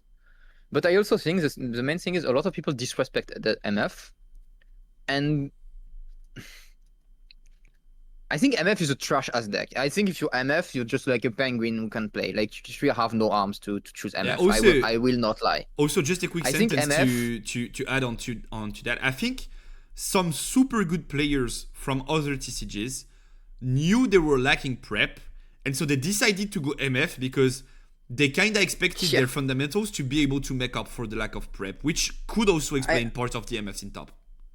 So weirdly enough, I think those players were on a lot of the Fab players played Annie. Yup, and I think Annie is like MTG players played MF and Fab players play Annie. So I think this is a huge explanation of why so many of them were in top, because even though they have like less experience on rebound, they still have good TCG experience, like overall good players. And I think the level of play you need to display to actually have success with MF is very low. You need to have like to be lucky, but it's not that bad. I don't know. I just think a lot of strong players were on Annie and MF, which like raised the win rate of the decks. I don't think either of those decks are like the best decks, even though they have like best conversion. I just think Annie is very unreliable, and MF is just overall weak. She doesn't do enough. So I don't know. I don't like MF that much. I mean, I lost to MF in rounds, I guess. Like I went 1-1 into MF, so maybe I'm just coping. But I think MF either feels unbeatable or completely dog shit. Yeah, it's I mean like, Aurora as either a whole. The deck. Yeah, but it's like at least Aurora. If you don't see Aurora, you can still win. You just ramp and you get Dead Bloom Zonia territory and you just like can play. MF Aura, if you don't see Aura, you're losing. You have 0% chance of winning if you don't have Aura like turn 4. Yeah. There's actually no way of winning. And even when she does get Aura, she needs like more stuff to actually go well to win. I think just a lot of people are unprepared into Aura, and they probably lost like bled units throughout the game and just couldn't finish it. So that's one of the big things. I think a lot of Kai'Sa players were not on Thermo Beam as well, which is kind of criminal. I think you can't. It's disrespectful, I think, to not play Thermo Beam. And I don't know. Annie, I think, was just unknown by a lot of people, and it's a very stupid deck in terms of like play patterns. It's like, oh, you push and you dodge combat and you do that 3 turns in a row and then you Via-Ride the win. But the issue is, if you don't see Via-Ride the win, the games become like very difficult, and the deck is very bricky because Annie also just plays 6 2-drops. But she needs the 2-drops when she goes first. If she doesn't see a 2-drop, it's bad. It's really bad. Yeah, makes sense. So so would you say you're confident if you know the field of top cut is going to be like, I don't know, 10 MF, 15 Annies in Orlando? Would you say you're confident with that list? Does this fix I the think matchup issue? I might need to add like third Temo Beam inside and find a way to fit in like the third Void Seeker as well because of Annie. Void Seeker is really good into Annie, so I probably need to fit that in. I don't know how. I mean, I think one Darius is too crazy. I can't go that far, so I don't know. Okay, I'm but not sure like what I'm small gonna do in terms adjustments, of but like, overall the theory behind it yeah, still stands strong. yeah. I mean, it's probably gonna be -1 Yordle plus 1 Void Seeker, something like this. Probably. I mean, I probably can't like reduce units even more. So I don't know. I just need to fit in 1 Void Seeker and maybe 1 Thermo Beam the side. Um, Okay, so you Might have... be the Sprite Mother that go. Unlucky Sprite Mother. We Hmm. loved you, but It is what it is. Someone has to go for someone to come in. So you are playing Kaisa into Orlando again, most likely, right? I might be bringing Ari just for fun on Friday. But I mean, at the same time, Alan won all the prizing for us, so I need to get some money in as well. You So have to I rep. probably will just play to win. Yeah. Okay. So Kaisa. We are hoping you going to see success there. About your future, you talked about guides earlier. Can you tell us a bit more about what's going down the line for you in the upcoming days and what you are going to be sharing with us? I'm gonna do like a free update on the guide. I'm just gonna do like whatever I explained today. I will write all of this in the Kaisa guide for free. Mm-hmm. So you can just click on it and you have it for free there. And then Share it. I'm preparing like an Annie guide with someone who plays Annie from France. It's almost ready. I All just need a right. few like last minute like uh visuals to be Mm-hmm. updated, but it's like 95% ready. And the Timo guide we're making with Prismat, which was planned a long time ago, but we didn't actually want to share too much Timo data Before before Houston, Houston. yeah, exactly, makes sense. Yeah, I mean, yeah, so we're doing that. I'm releasing those Is two. Prismat Probably, doing Orlando too?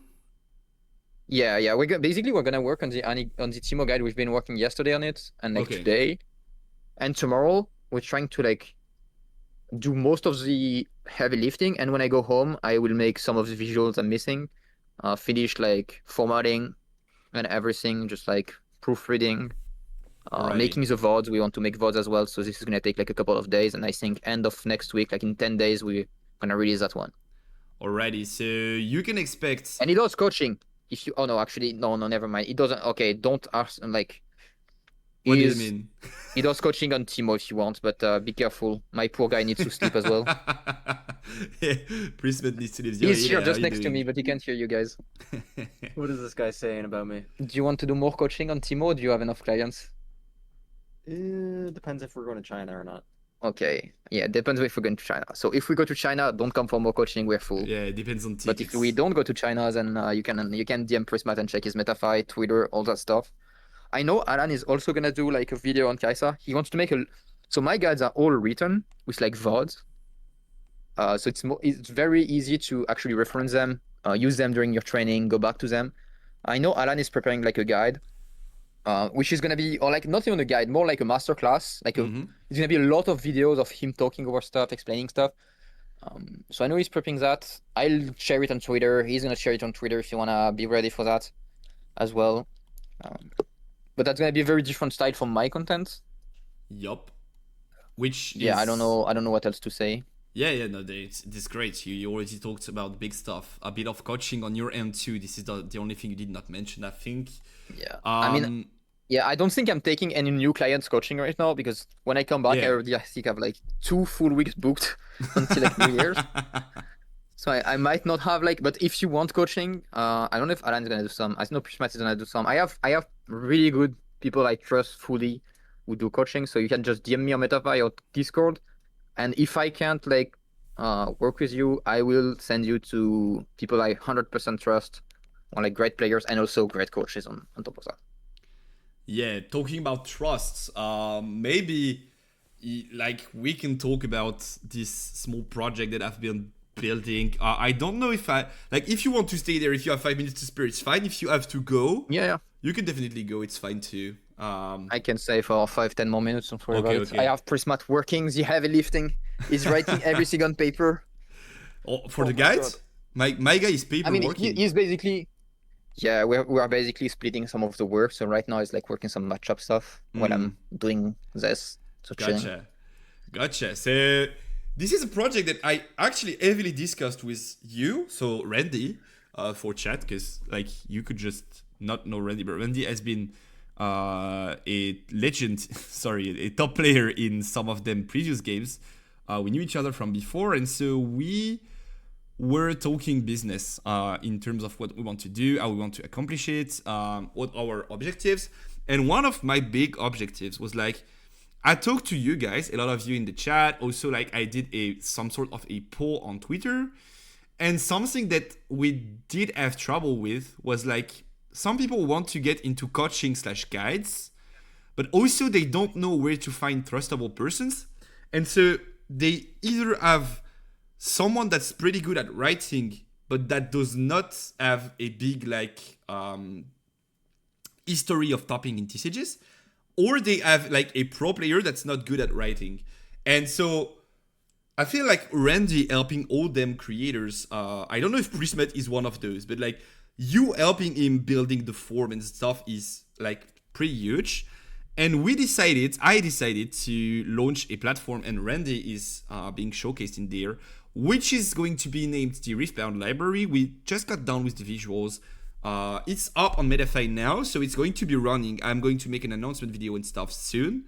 But we are going to be gathering creators that, just as Randyyy mentioned, we know they are good, we know they make great content, and we know you guys can trust them. And if you invest in their work in one way or another, be it guide or coaching, you are going to get your money's worth.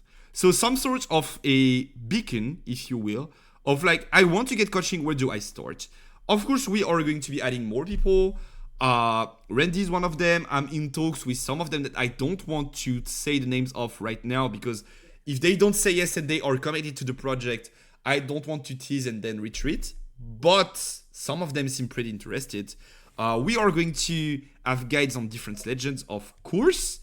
And maybe like a Leona guide. I see someone talking about Leona. I have DMs with someone that's planning on writing a Leona guide. I just don't know if it's going to go through, but they seem pretty hype.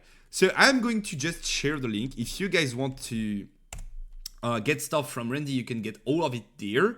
And just to make sure there's no shady business, I'm also going to be promoting them creators, because I think it's way easier to buy a guide or a product when you know how the person thinks and what, like, how they talk, how they consider the format. And I think like what we just did going through Randy's list is like very beneficial to them creators, because we both concluded that it's super hard, almost impossible, to have both the content creation side of things, so YouTube, Twitch, and the guide coaching side of things. And we need someone to bridge both worlds. And I'll try to be that guy on my platform. So you are going to see them creators featured on my YouTube, featured on my Twitch channel, be it for guides promotion or for just like overall content. We did do some code reveal stuff with Randyyy. It was like super cool. And just to make sure nothing's shady there, I'm getting part of the revenues, being like 15%, I think, of everything that's sold on the platform. That's the business plan, so I don't just spend time doing nothing. But it's not more expensive for you guys. Like, you still pay the price you would pay on their page. And basically the idea is that they get to sell more guides, so they make up for that 15%.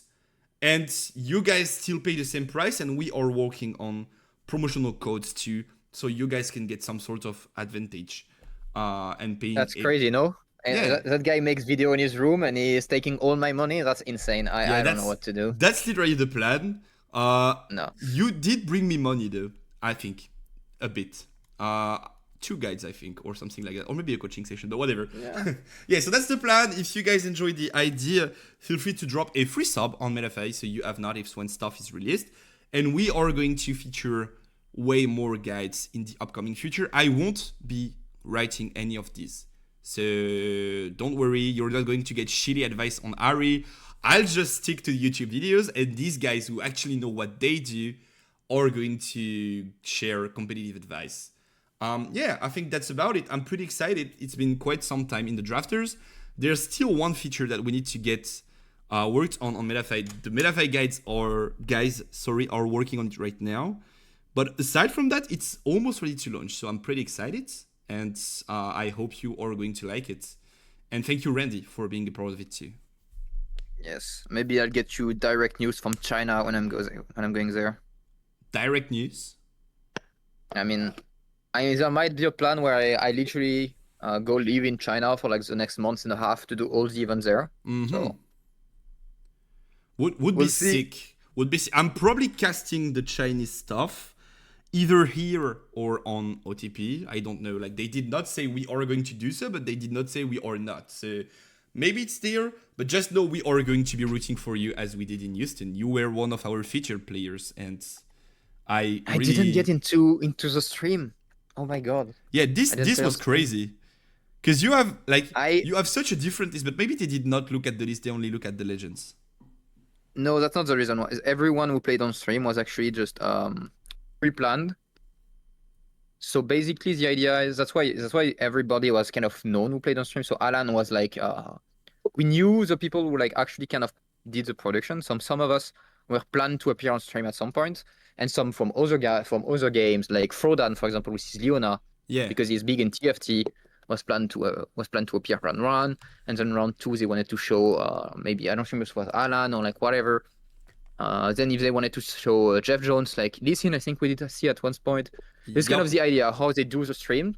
Is they don't pick random people. They have one main table, which is always going to be someone who was known beforehand. So they don't just say, oh, this guy's playing volleyball, let's put it there. It's like, or maybe they do for the second table, but they usually, everything was kind of pre-planned for the stream. That's why. Alrighty. It kind of felt like they still tried to put lesser played legends in the early rounds. Of course. But maybe like famous people on less played legends. I could see that. I think maybe that, but also like I think they just picked like there were 2 tables of streams, which was really good. I don't know how you liked it. I think apparently it was very good. No downtime. It was super good, yeah. Yeah, the feature was super good. Yeah, no bullshit downtime. That was really great. So and also something that you guys maybe don't know, or maybe you do now, but we had something like an hour and a half delay on official broadcast. Like you guys maybe starts at like 7 a.m. whatever, just saying random number. And the broadcast starts at like 9 or 8:45, and they broadcast round 1 as if it was live. But they do cut side deck, they do cut judge calls. So basically, whenever there's a problem, we don't see it. Like it just like there's a screen that says game 2, and we get into game 2 straight out of game 1, right? So like this was super good. This was super good. Yep. Only problem is guys, that I'm gonna dip. You're gonna what? I'm gonna dip. I'm gonna go do my stuff. I have Yeah. No worries. Go get that guy, champ. Okay. Have a nice day. Thank you for staying. Thank you for listening to me rambling. And it was good. It was good. If you are in Orlando, I will be wearing my very famous now green and blue sweater. Just come say hi. I saw a lot of you guys who got the guide who like actually just like knew me. That monstrosity. It's fucking okay. Okay, you have no taste. I mean, I see what you wear. I can't actually just. Bro, I'm like the most random guy. Clothing wise, I'm the most random guy. I know that exactly. Anyway, bye. Thank you for listening to me. See ya, Randyyy. Thank you for dropping by. Maybe my day 0 out by day 1 for Orlando, I guess. You have 3 days to make up for it, so we are just going to showcase the best one. The best result. Or you win all 3 of them. Day 1 3 times. You win all 3 of them, and then it's fine. Maybe I'll play Ari. We don't know. I did a poll on Twitter. People won't actually. I thought people were gonna make me play Ari or Timo. They didn't. They want me to on Kaisa, so we're good. Alright. So you have to win that crown, champ. Yeah. Okay. Bye. See you. See ya, brother. Have a good evening, or whatever time it is there. Anyway. Thanks to Randyyy for dropping by. It was pretty cool. Hope you guys learned a lot. We can take quite some time to talk about Alan's list, but I feel like we already went through everything there is to say regarding Randyy's list, and that also brought a lot of concepts up from Alan's list. So this is Alan ZQ's list, which from what I saw during the weekend was probably the best player out there competing. He was super impressive, he made a big mistake though on top 8, I think game 3, forgetting to declare his arena's greatest, which probably would have won him the game. But I think this guy is crazy insane, and I think the biggest difference maker is not the list. It's more like the playstyle and how we understand the situations and how we plays around them. Of course, there are some like different things from what we usually see. We don't usually see 3 Void Seekers lately, but I think the squad is still super good.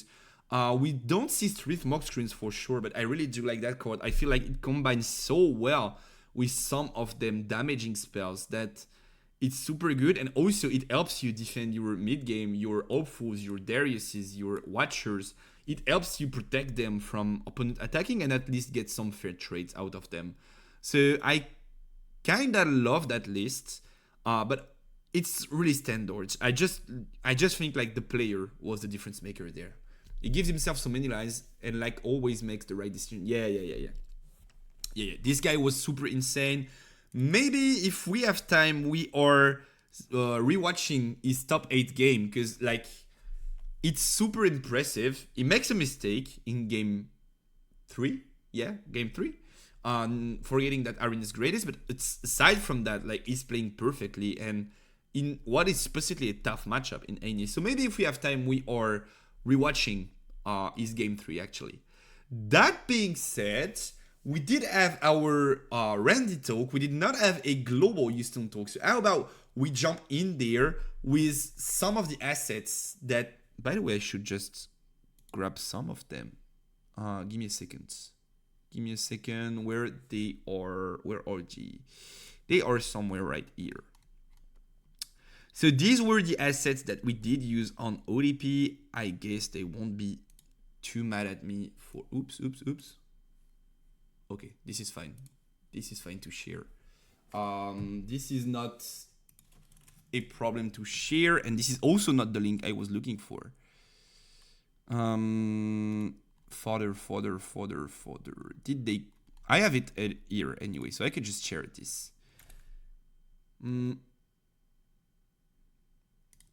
Save, and then I just drop it somewhere.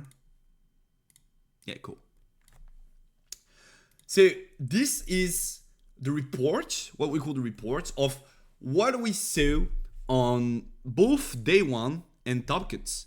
We are going to talk about that, Jakub, exactly. We are going to talk about a lot of stuff actually from the event. So this first row is day 1, here and there. And then this second row is day 2. So basically we have not only how many decks in top cut, but also conversion rates in like, yeah, this was what there was at the beginning. This was what there was in top cut. So this is positive, basically. This is how we are going to interpret this graph. This is a OTP asset. Big shout outs to Axel, which was the girl who built this visual. And it's like sick as fuck and super useful. So I'm going to use it and we can talk about the format. If we focus on day 1, pretty much what we expected. Because of the, what was the name? CCG and SC something events, we had them like any stopping and being there, winning events or splitting, but like rather, or even in the set win, we had any, I think in top 4 or something like that. So we kind of expected there would be a lot of Annies in day 1, and we got 11% of Annies, which is a lot in my opinion, but also makes sense seeing the... First of all, it's the only aggro deck that's viable, so if you want to play aggro, you have to play Annie, kind of. So every aggro player is most likely on Annie. And also, it's below these 2 decks that were supposed to be super dominant in like the shares. So all these guys together are almost 50% of the tourney. These are like 48%.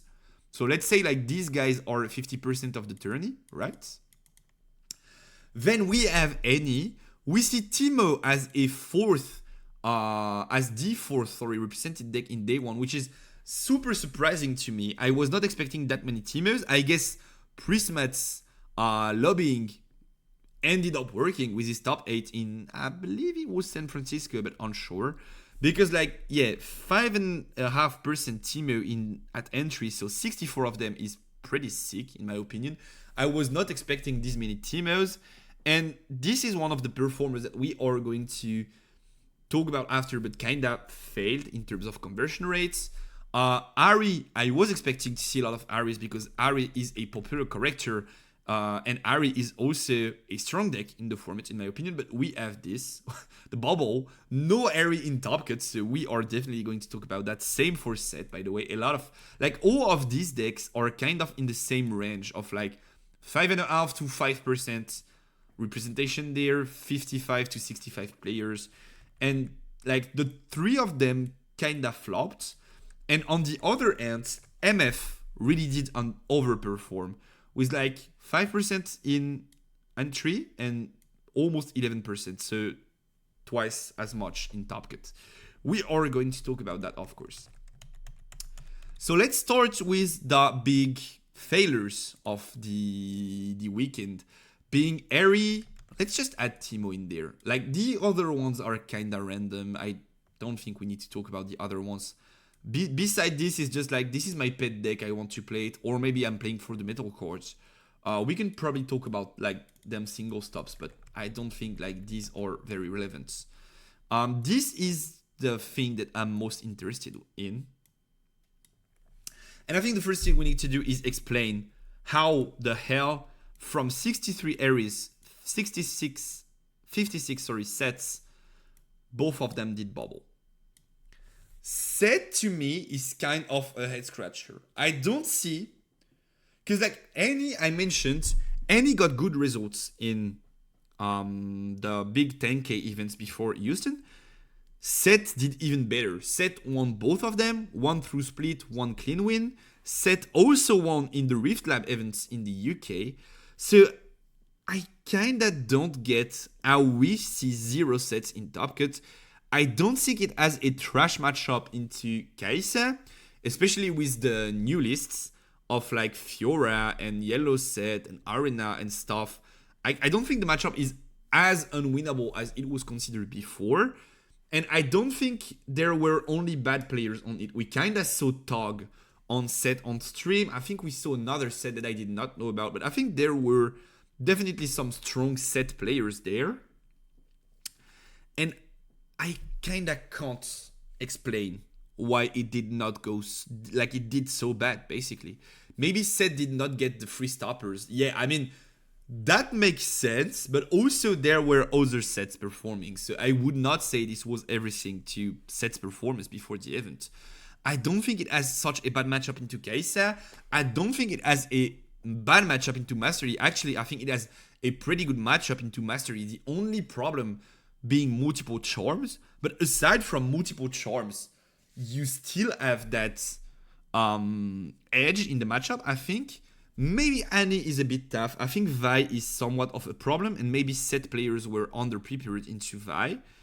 That could be a thing, but aside from that, let's be real, I don't have a like concrete idea of why Set did perform so bad.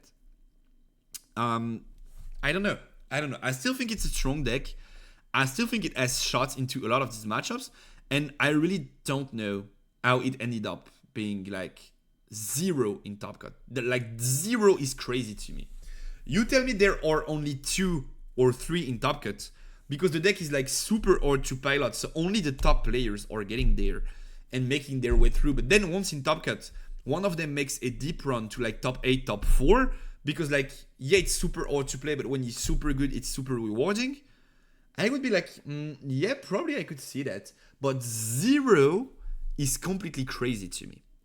On the other hand, and I do agree with Mike. Mike said this in the chat, and I really do agree with Mike on that matter. Ahri, to me, Ahri not seeing a single top cut makes sense. Because I believe Ahri is a deck that's equally as hard to pilot as like Set, Kai'Sas and stuff to be a top Ahri player, but it's slightly worse into the top matchups. And also, if you're a super strong player and you want to play for the win, you probably pick Kai'Sa or Yi, right? Like these were the decks that were expected to win. So if you're super good at the game and you know you can win the event, you probably pick one of these. And if you're like good at the game but know you can't win, or at least don't expect to win the whole event, you play for the metal cards. And then, if you play for the metal cards, you know Harry is super popular, you know there's going to be a lot of people on Harry, and so why would I pick Harry when I know there's going to be so much competition on Harry? Why would I not pick something that's like in the below tiers, in which like it's easier to be the best at? So I kind of think like Harry was in that middle ground of not good enough to be picked by like top players, and not bad enough to be picked by top players playing for a metal cards. And so in that idea of like Ori was only played by like medium level players, or like most of them were like average level but not super good, I kind of get why it did make 0 top cut appearances, because like it's super hard to play. So yeah, I kind of get this. And I think Ori makes sense, is stronger than what it shows, but also is probably not like super duper top tier, which we knew before the event, right? It was probably the 4th, 5th, 6th deck in terms of power level. On the other hand, Teemo also did flop a bit. Teemo is like, one, it's a super singular mechanic, the hidden thing. Like Teemo is basically the only deck that's fully exploiting the hidden stuff so far. So I get that some people like that gameplay. Also, some people do like Teemo. Overall, like Teemo is just a cool character with like a lot of lore and stuff. So some people wanted to play this. I get this. Also, Prismat did end up top 8 in, I think it was CCS, with Teemo. So it probably hyped some Teemo player to pick up the deck and get there. Overall, we kind of knew that Teemo was a quote-unquote bait deck. Like, it's either you eye roll that early game, then you find the Mundo, then you're in a good spot, or you have an impossible Kaisa matchup, like super tough actually, and then rest of it is like fine but not like super favored for you. So I kind of still think Teemo is like in the Ari spot, 5th to 6th best deck. Maybe Teemo is 5th and Ari is 6th, whatever. But like, I'm not too surprised to see like from 64 Teemos, only 3 of them did top. I'm more surprised that we don't have the same numbers for set. I was expecting something similar for set, like 3 and then maybe like 2 or 1 Airy, something like that. This is like more of a surprise to me than Teemo only getting 3 of them in the top cut. And then there's another thing that we need to talk about regarding the formats. It's this and this. As I was talking about with Randyyy earlier, I think these decks had somewhat of a perfect day, because like there are so many cases in the main event, and then there are even more cases in the top cut, that like these decks that are super favored, or at least have a good shot into Kaisa, make their way to top cut more easily. And that also has to be compared with Mastery, because Annie technically suffers into Mastery, and we saw it in the finals. We are just going to talk about the finals later on, but like Annie suffers into Mastery, suffers a lot actually into Mastery, because of defies, because of rune prisons, because once Mastery is settled into battlefield, even with something like a Poro, it's super hard for Annie to deal with it. So the fact that there are more than twice as much cases as Yeez in the main event, I think opens up the golden road for Ennis.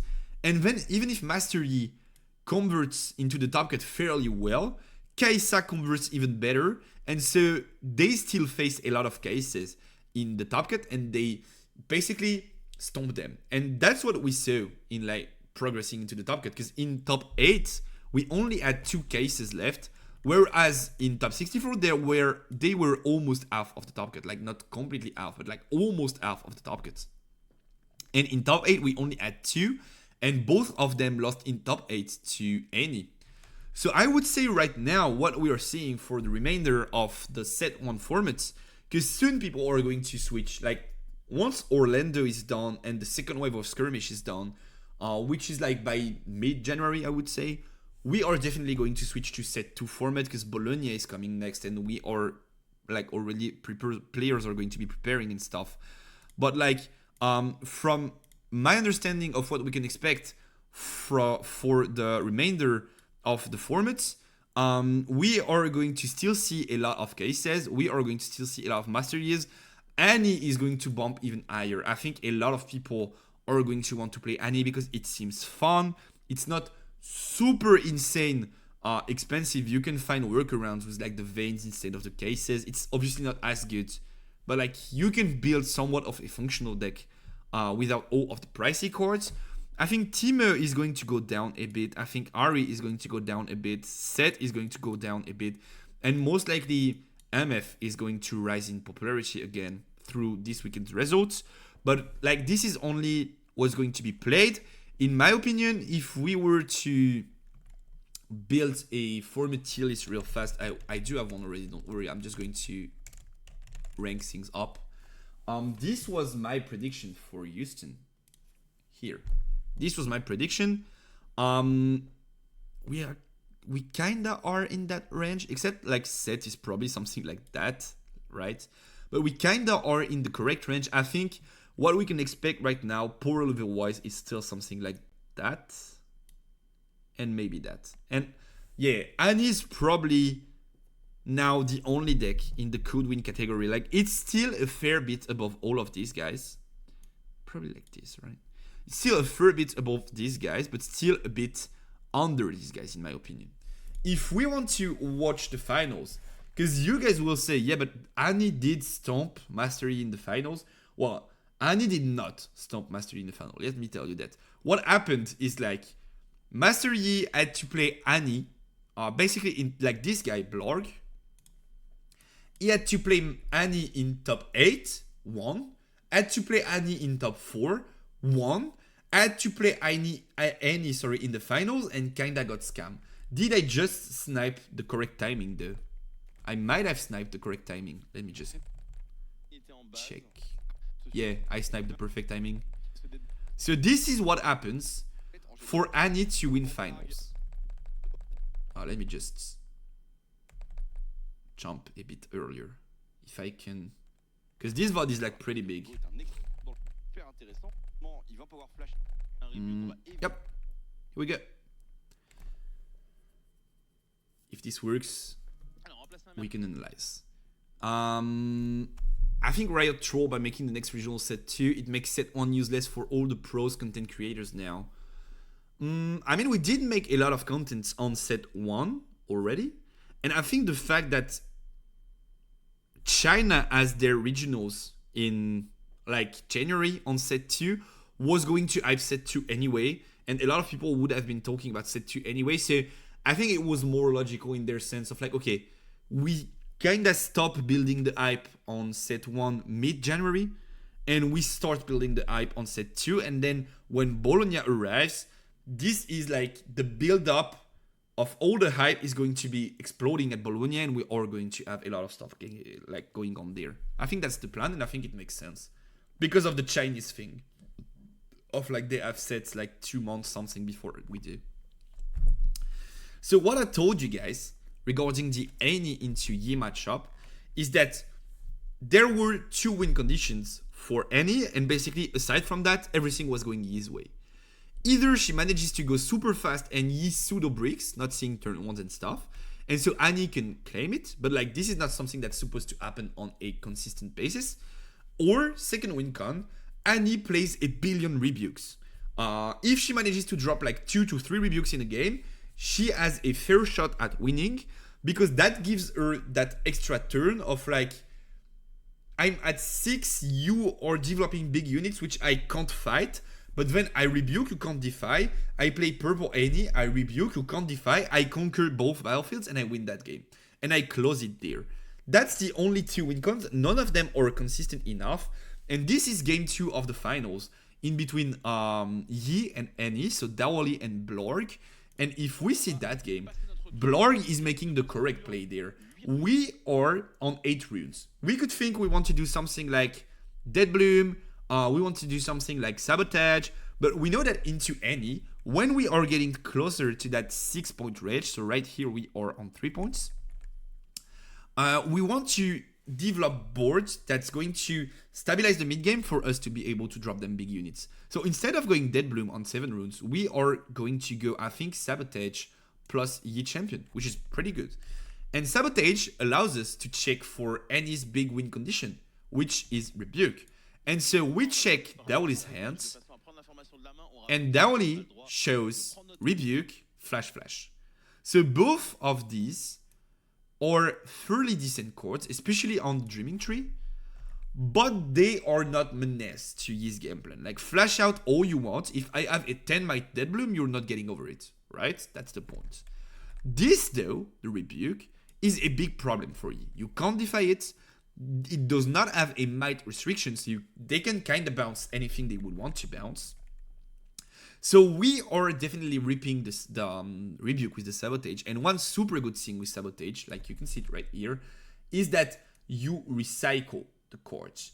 So basically you take the cards and you put it at the bottom of the deck, which means this any champion is not able to grab it back from trash, add it to hand, and you can play it again. And Sabotage does not have an impact. So this Sabotage in this spot is a super good play by Blork. And so Blork, we can go, I guess, 0.15, is obviously bottom decking the Rebuke. Then we are dropping Master Yi Champion. We are going to be fighting that Kai'Sa. We know that he's gonna flash though. We know for a fact that he's going to flash because like we saw the flash in his hand. Also, he's going to draw him a card through the Dreaming Tree. So for sure, we are going to be flashing out. Merchant is staying there though to get that 3 point. Like, he is full tapped, so might as well get that 3 point. And now, what do we see here in that specific setup? We see that Yi has 2 Zonias, which means whatever you send at me, Darius, Cleave, whatever, you are never going to be able to clear my units. I check your hand, I saw what's there, I can play around it, and you are only on 4 points, which means I can now stabilize and win that game. And look what happens there. Draw on Daoli's side.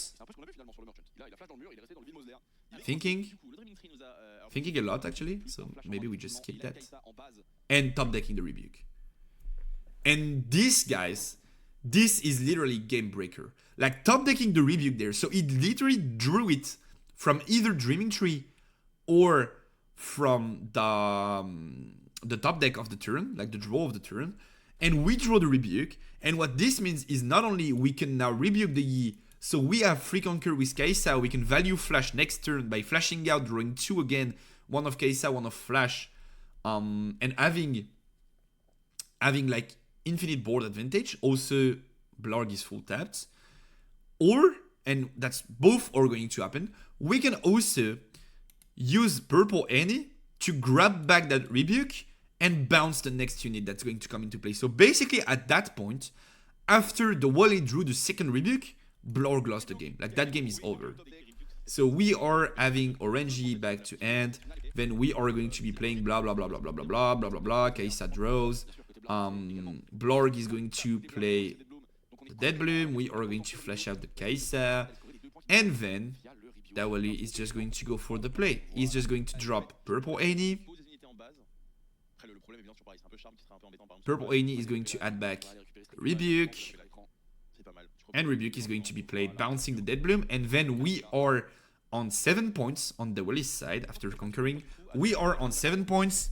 And Yi has 0 units on boards. The Zonias are perfectly useless. Like, they don't do anything in that game.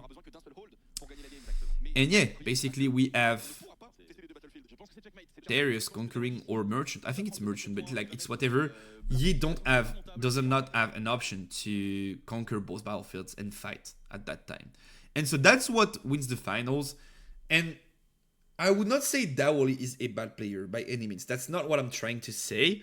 But also we have to realize that sometimes being result oriented on like, but yeah, Annie BT could lead us to mistakes. And in that scenario, if the Wally does not draw that Rebuke, we have game 3, and Yi is once again particularly favored into that matchup.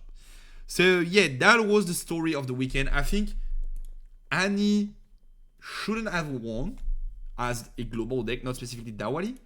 Shouldn't have won, but also was kinda like favored into all of these cases and all of these MFs, because like Annie into Aurora is super good. It's so aggro that Aurora can't do anything.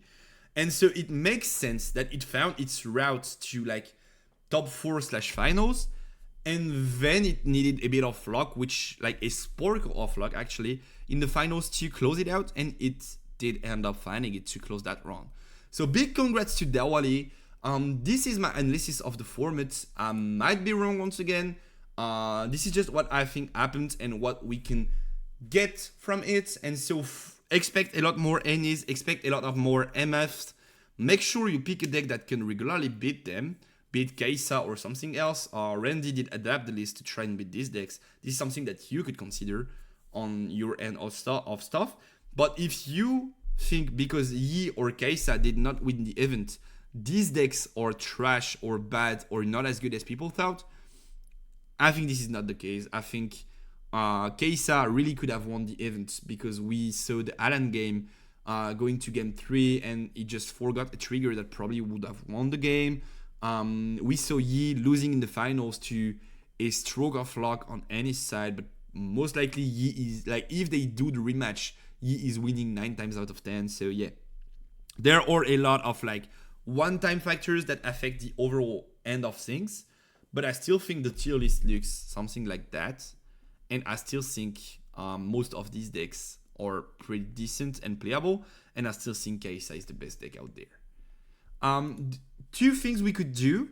Do you guys want to watch a Lance game and review it like plays wise right now? We could do that, or we could talk about the Spiritforged reveals, because we had an extra wave of reveals for like basically all of the fodders of the set. And if you guys want to talk about this, we can talk about this. I'm going to give you my opinion on stuff and all of the cards, and are they going to see playing stuff. So like, if you guys want to do this, we are doing this.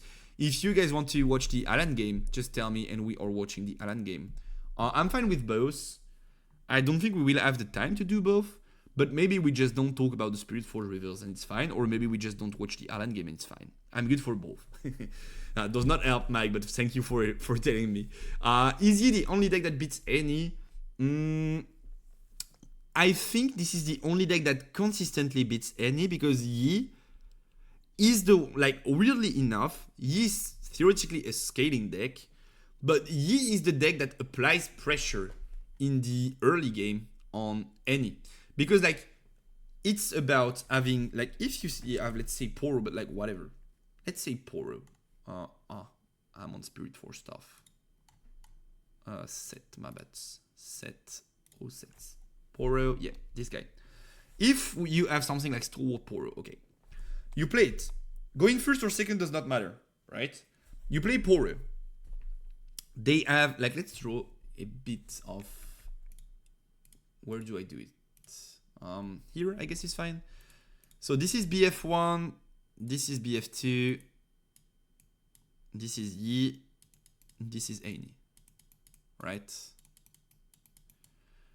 You have Poro. Let's say even going second, it's fine. Like, Annie drop something like Merchant there in base. You have Poro. You drop it. They go there with Merchant. You get there with Poro. They have to have Ghost to clear that Poro.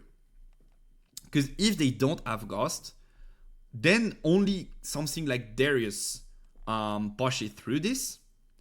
And then, yeah, you're talking about Sneaky, but like, it's pretty interesting. Sneaky deck ends, so if you guys, probably you guys know about it, but like, we can talk about Sneaky too. You may play me to Noble Battlefield. Basically, Sneaky deck end is like, requires you to have the same answers as Ghost, which is a pump in Engwards or Discipline. Because like, if you manage to go Poro in there and they Ghost, you can just play something like Engwards or Discipline and outmight the Ghost, so they can't bounce. And if they manage to go Sneaky and you go Poro buff, they also that also kills Sneaky, right? And then your Poro is in there is like 5, or even your turn 1 is in there is like 4, which means it beats Kaisa Accelerated because Kaisa Accelerated is 4, and it kind of matches 7 Might Darius because if you have a pump, like Engord or Discipline, Poro is 7 and Darius crashes, like traits. So they have to have a lot of resources to deal with like them small units from E. And you can be like, yeah, but they played first, they want to play on that rightmost battlefield. But at some point, like you preventing them from scoring 2 points a turn by getting both battlefields means that they are going to land on like 4 or 5 points when you are going to be able to start stacking champion into Dead Bloom, into stuff. And this is when they don't come back. So they kind of have to super race, spend everything, and if they don't see Rebuke, they fall off like super fast in that game. And also, I did not even speak about Defy, which is like a crucial card. Prevents Right to Win Vi, sometimes prevent like crucial flashes. Like you don't want them to be able to flash out their Kaisa sometimes because it's their draw engine. So you want to be able to defy that, potentially that flash. That Void Seeker also that could kill one of your units there. So I really do think he has a lot of strong options and is the deck pressuring Annie because he's on green. Which means most likely other green decks have the same option to do so, to answer you properly, revoke, sorry. Other green decks have the same options. I think Ari is pretty good into Annie. And I guess like Leona is probably the best deck into Annie. Like if you want to crush Annie, just play Leona, get in the battlefield, stun everything, they can't do anything. Like they can't do a thing. Like their stun is the biggest enemy for Annie. But like I guess Ari is fine. Yester is probably fine too. As long as you can play like Defies and Rune Prisons, you have a decent matchup. Aside from that, decks like Kaisa, like Set, that don't really have a direct answer to a Billion Might Vi, or decks that have a tough time facing that matchup. Set has Eden Blade though, but you have to find it, and Set does not have that much draw power. So I guess me saying Set as a favorite Annie matchup would mean that like you have to draw Eden Blade would be the exact same as me saying Annie as a favorite Yi matchup because you can draw Rebuke. Like that does not make sense, right? Most of the time Yi is winning. I guess most of the time Annie is winning into Set. They need Cleave Darius exactly or X-Tech Ray, that's it. Yeah, and like they don't play Ray. Most of the lists don't play Ray. I don't think I've seen the proper list for the winner guy. But or was it on Riftbound decks, maybe? I think it was there. They shared it this afternoon. Yeah. They don't play Ray, right? Yeah, they don't play Ray. And like, look, they only have a single Gust. So like, this thing of like playing around Gust does not even matter in like that much. They only have 2 Void Seekers. They only have 1 Rebuke. Of course, they play 3 of them post side because they have to find that consistency. They play 3 Ghosts. They play 3 Rebukes. But then you won game 1. So you are going first game 3 if you lose game 2. I mean, you're in a pretty decent spot from like my perspective. So yeah, I think like Annie has somewhat of a tough time facing Yi. And I think it's not going to be like up there. I think it just stays there because like it does not do perfect into both of these decks. How about we watch Alan's game? Because Alan is playing into Annie. And I kinda want to review it. I think we are talking Houston, so it's fine to be talking Alan stuff. Here, that game. Let me just get right back to the beginning. So we only have game 3 though. Here, let me just mute the sound. So if you guys don't know these people, this is the winner of the whole event, Daoli. And this is Alan ZQ, which is former Legends of Runeterra World Champion. TFT, so Teamfight Tactics pro player, is a Polish guy that traveled to Houston for the event. And from like my perspective on things, he was the best player at this Houston event. Like the games that we saw him play were so sick that like I really do think that guy deserved to win it all. He made a mistake, and it's going to come like pretty fast in the game, so you guys can see. And we are going to talk about how it impacts the game overall. and how we could like definitely have won as Kaisa into any, just to showcase that even against the winner of the event, it's far from impossible to win it all. Is it 1.5? Okay, perfect. So we are just going to skip the thinking part, and we are going to talk about the game decisions. I don't recall who went first. I don't remember. Let me see. So Alan. Let's just skip the mulligan though. Mulligan in 2 on Alan's side, 1 on the Wally's side, and Alan is going to be the one starting that game, and that's where problems come up. We draw a card, we channel the runes, and we forget to call the Arena's Greatest there. So we don't get that extra starting point, and you are going to see that it matters a lot. Like an actual lot in that game. We just forget, maybe tiredness, maybe something. We just forget about the Arena's Greatest, which you guys may be thinking like, but that guy is bad. He forgot his own trigger because he's the one playing the Arena's Greatest. But like, to be fair, like this is probably his only mistake of the whole tournament from what we saw. And the rest of it, he just made instant play after instant play. So like, don't be too mad at him. He's cracked. He's a genius. He was tilted because he did not find 2 drop. Look how he drew his first card. He was praying for it. Yeah, maybe. But like, he forgets about Arenas. And so he has to pass. And just by passing, he's like, oh my bad, I forgot about this. And like, he's like, he had a super smart talk on stream after that saying like, yeah, but I messed up. It's on me. I forgot about it. I don't have to ask for like my opponent being nice or something. I just made a mistake, and I think that's how you learn. So I'm definitely fine with losing that game because like it's my bad and I could have won it. So it was like just like 10 minutes, maybe half an hour after the game, like being that composed and like that laid back and self-reflect on what you did was pretty, yeah, that's exactly champion mentality, exactly. Pretty impressive. So Daoli is going to be playing first, almost. With 3 runes, but like Alan missed on turn 1, so Dawali is going to be the one dropping the first unit on board. We are stacking the deck, digging for an option there,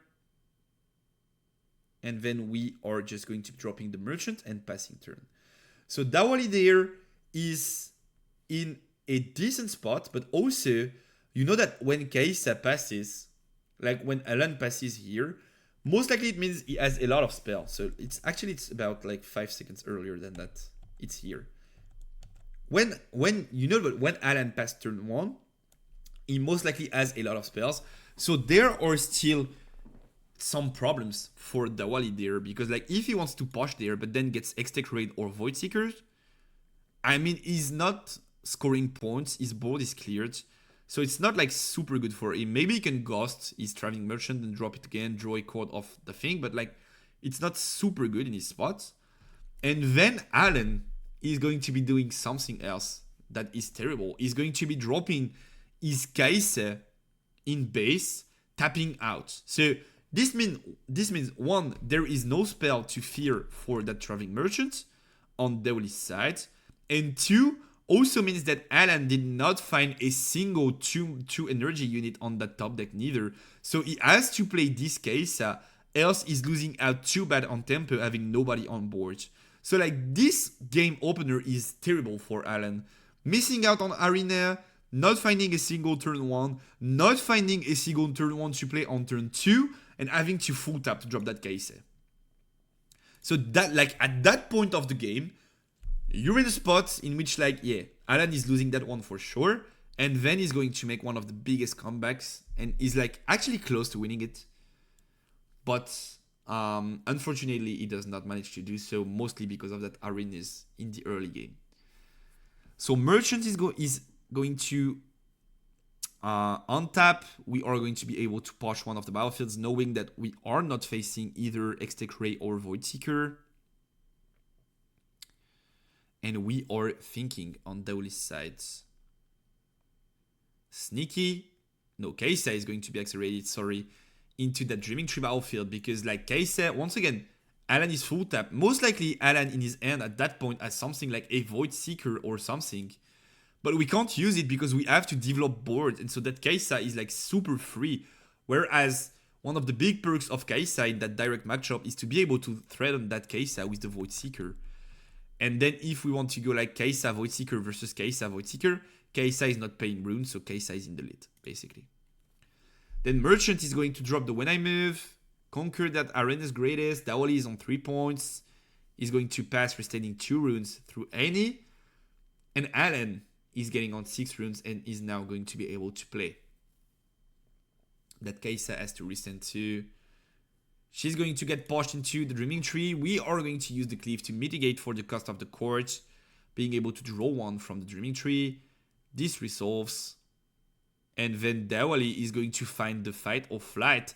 And rather than Fight or Flighting the opponent's Kai'Sa out of the Dreaming Tree to prevent the draw from the Kai'Sa and his Kai'Sa from dying, he decides to Fight or Flight his own Kai'Sa to be able to draw 1 of the tree and make sure his Kai'Sa is out of like Void Seeker range and stuff.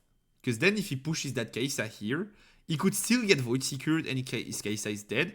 Whereas in base, it's either Falling Star and like maybe Stupefy, but like either double Falling Star or Falling Star Stupefy on these guys, or that Kai'Sa is safe and able to conquer next turn. So smart play here. Smart play on Dawali's side, protecting his own unit instead of pushing Alan's away. So Alan is scoring the first points. And we are now sinking because we still have 5 runes open to try and make a play happen on Alan's side. And a lot of thinking go through. Maybe I can just fast forward through it. We are going to be dropping a Darius there, activating Darius's ability to push into that Traveling Merchant. We really do want to prevent Annie scoring too many of these points. It would have been 4, and then if they have something like a Cleave and we don't have runes open, and they can push Kai'Sa over Kai'Sa, we are in a scenario on Annie having 5 points. Next turn, they only need to score 1 to get to the 6-point threshold, and then they can go via the wind. So we have to be super wary about that on Alan's side, which is why we decide for an aggressive play, pushing with that Darius, which makes a lot of sense here. Then Dawali is going to be thinking there. Thinking again. Once again, Alan is full tapped. So if we have something like a Cleave, we are 100% certain we win that trade. We are just going to be trading Kai'Sa into Kai'Sa to make sure that we can now conquer these battlefields. And we are going to be dropping the Sneaky. So we managed to grab that 4th point. Killing that Darius is a bit too much right now, I believe. I believe we don't kill that Darius that turn. So it's, yeah, we are dropping Merchant, passing with runes open. So it's like super good for Alan, because finally we managed to start a turn with a unit available on board, and we are going to not only score from the hold, but also we are able to do the V play. We retreat Darius to base, we play 2 cards, restand him, and we fight that Sneaky. So Alan is finally starting to recover from that terrible early game that we saw earlier.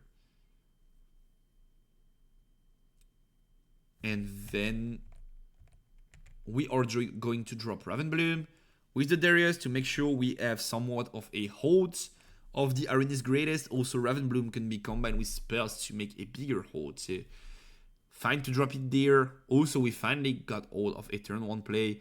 Then we are going to be cleaving that Darius. Unfortunately, we can't find a cleave play in that Dreaming Tree to restand Darius and draw 1. We have to play that cleave. But once again, we would have much preferred to play something like Noxus Hopeful, another turn 2 or something to restand that Darius. We don't find the means to do so. And so that Darius is going to be cleaved outside of the Dreaming Tree, then trading into the Sneaky deck. And it's actually +5, yes. Alan is making them notice. And then Dawali is thinking.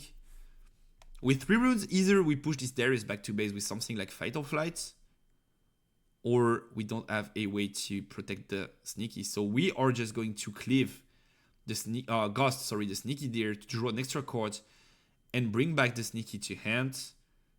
So we can potentially take a trade of like Merchant into Ravenbloom, then push the Sneaky Deer. But at that point, you can kind of figure that Alan is regaining that momentum, that Darius that was a problem on the previous turn is still going to be a problem on the next turn, but this time it's in the Dreaming Tree, so it's even better. And we are having the hold of both battlefields, facing only a Traveling Merchant in base. So like this mid game is super Alan favored, and kinda puts him back into a winning spot, which like from the early game already was something that we could not expect. Merchant is going to move to trade with that Ravenbloom, activating its effect or discarding a Sneaky, drawing a card there, then asking Alan if he has anything, and we see that it does not have anything. So most likely we figure that it does not have something like a Void Seeker or a Ray, because he would probably activate it now to buff that Ravenbloom. Or at least we give him an opportunity to do so, and he decides not to. And then Dowell is sinking, but we are, I believe, going to drop the Sneaky. Oh no, we are going Darius, my bad. So we are going Darius tapped in base, and then 2 runes recycle a red one. We are going to see Vi withstanding that Darius, and so Darius is now able to push into the Arena's Greatest. We have... So this is a pretty good play, because we consider probably that Alan does have a blasting spell, something like Extec Ray, something like Void Seeker, but he decided to keep it for that Traveling Merchant. No, sorry, that Sneaky Deck End. So like he trades Ravenbloom into Traveling, and then Sneaky is going to conquer, and then he's going to use the spell and clear.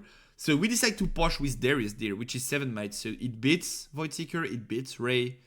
Of course, it dies to something like Smokescreen plus a spell, but it's a combination of stuff, so makes sense. And we are also setting that Vi up, which means we can get Falling Stars, of course, but also we have a safer way to score points, which is like the primary thing.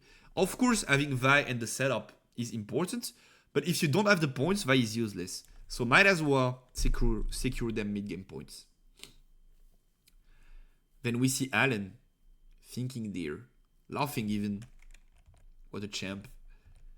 And he's going to be cleaving that Darius to draw a card in the Dreaming Tree, which is going to happen. Then Darius is going to be sent back to base, and we are going to drop the Icathian Rain on both Darius and Vi, clearing both of them away and restanding that Darius to have that holding from the Dreaming Tree and that scoring from the Arena's Greatest.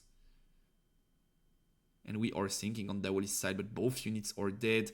Rain is putting in the work, Darius is putting in the work, and once again, we managed to be the only player with a unit live and well on board, which is like super good. This is exactly what you want into any. You want to force them into having them accelerate, and when they don't, this is when you catch them and you just close the game. So Darius set up in base, most likely not dying that turn. Potentially something like Darius Cleave could have killed, but it does not.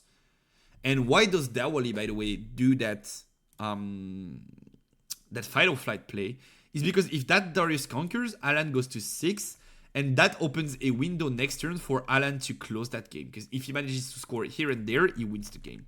Whereas doing this prevents Darius from being traded with, but also makes sure, like guarantees Dawali an extra turn, because even if Alan scores in both battlefields next turn, he's only on 7 points, which means that game is not over yet. So that's a pretty smart play on Dawali's side. Even though it looks a bit expensive and not doing a lot, it's like pretty good. And also Alan is full tap, so we are now going to be able to drop that Sneaky in the battlefield, and then Dawali is thinking again, but we are going to use 4 runes to drop that Annie, recycling a purple one with the Sneaky there, and then Annie is just going to add back the stack deck there. I believe it's the stack deck there. And so we are restanding 2 runes and passing. We are on 6 points. So at that point, We don't care so much about the board state because we guaranteed as the Wally that we are getting that extra turn. Alan can't close the game that turn.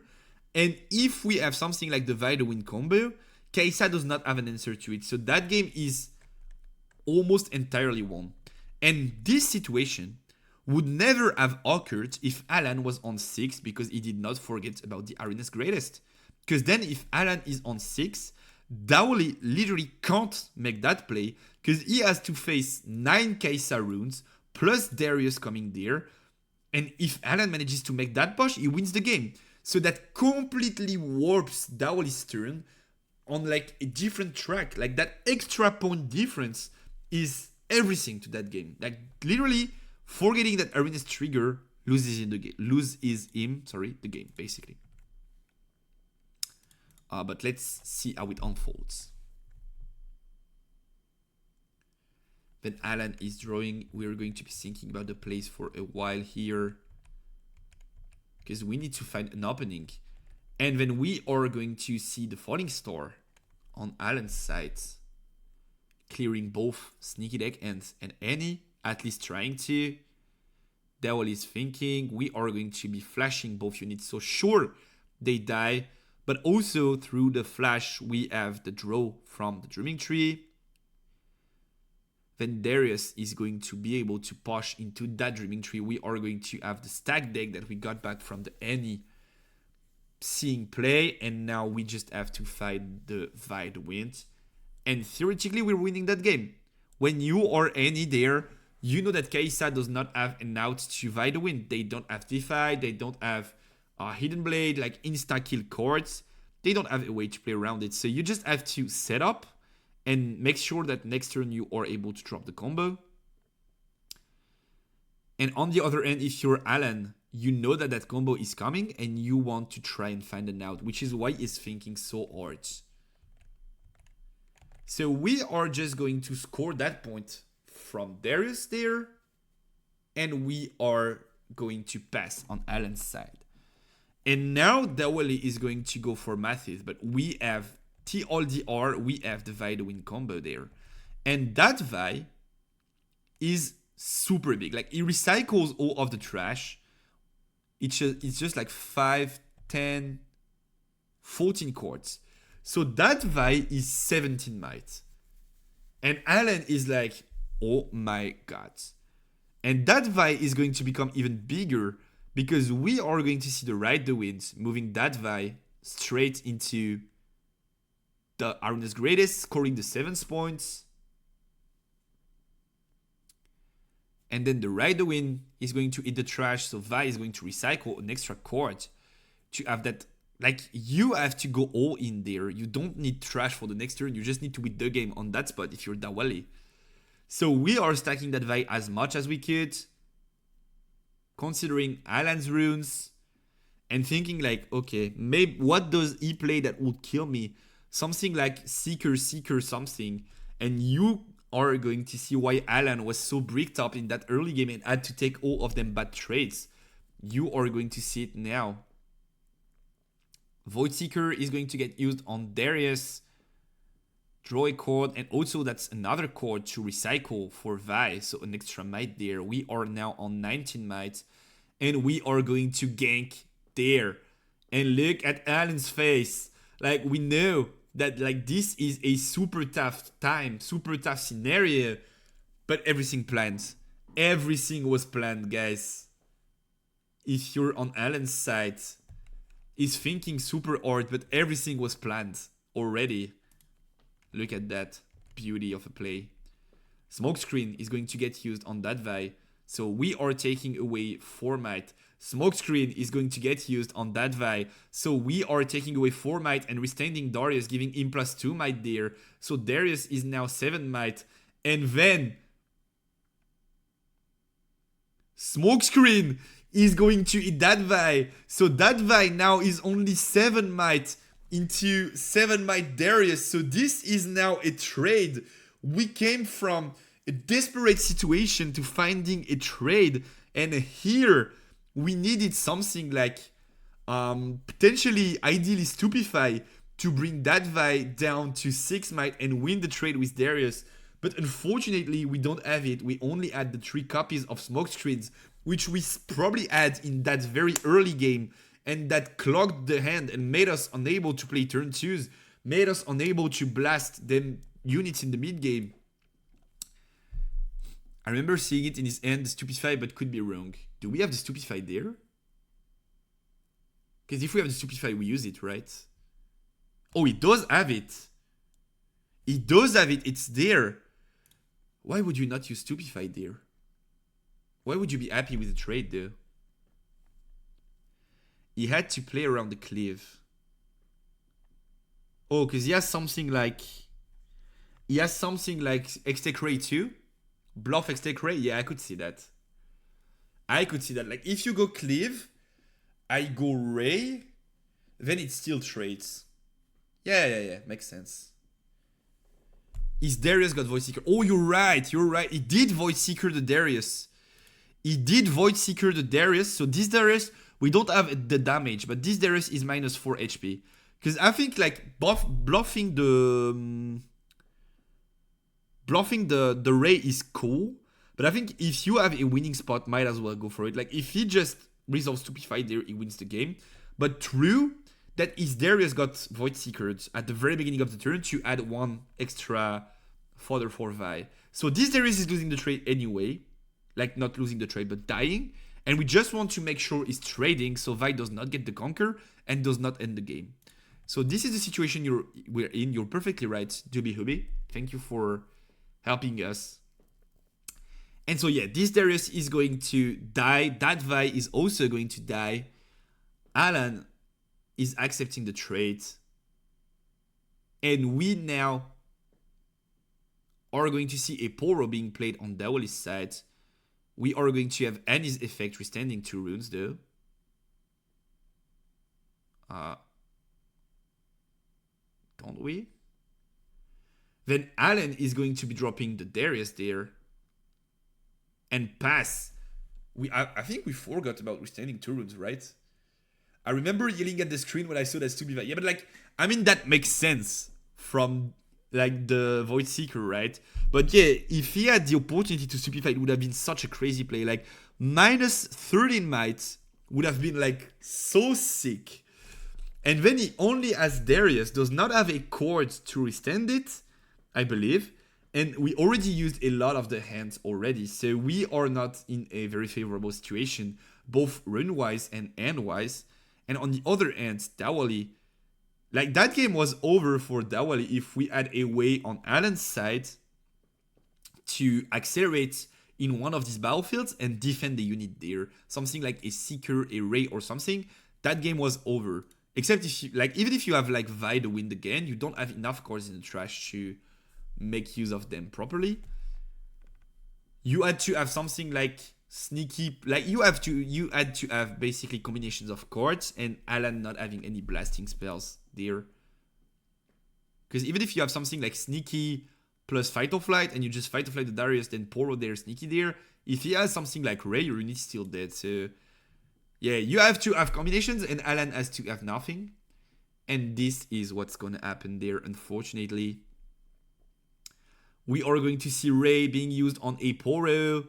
Kaisa paying the cost for it. Pretty good bait on Dawali's side. Because now we have the Sneaky. That's going to get into the arenas, drawing a court. And then we have the Darius. That's going to land into the Dreaming Tree and come closing that game. And Dawali ends up winning it. And yeah, as you saw, guys, as I was talking you throughout the game, that arena's greatest point changed everything. That turn that ends up on Alan conquering battlefields, but then Dawali uses fight or flight, so you don't conquer. So Alan is stuck at 5, and that whole play is designed by Dawali around the idea that Alan can't get to 6, else he can end on the next turn. And he could definitely do so. But the fact that he was on 5 really put him in a tough spot, and then gave Dawali the extra turn and the opening he needed to close that game. It's crazy that after all this, Dawali top deck exactly Sneaky. Yeah, I mean, Dawali played super good. I don't know if he played perfectly because I don't think we see his hand a lot of the time, but he played like super good, obviously, probably close to perfectly. But with a lot of good chords being drawn at the correct timing and a really good play overall and play style, Alan could have still won that one despite not finding a turn 1, not finding a turn 2, being forced to drop Kai'Sa, tapping out in base, and having forgotten about the Arena's trigger. So like this is cool, still a super cool game, and that's also part of what makes a round in Top Cut. Sometimes you have to get lucky, sometimes you have to meet the right matchups, the right opponents at the right time, and on Daoli's side, we saw that in game 2 of the finals, we top decked the Rebuke after the Sabotage. We now see that in top 8 against Alan, we won because Alan forgot about a trigger and made a big mistake. And all of these things coming together are also part of what makes a championship run. Like if we're talking like traditional sports, like maybe NBA or whatever you want, there's always a player like being injured at some point in a top team, and then they're not a top team anymore because their best player got injured. Like that's part of like, I'd say quote unquote luck. And if you have to be able to make full use of it, and Daoli really played a clean Annie game there. That's one of the games I wanted to review with you guys to like just realize how good both these players are and how well Alan played.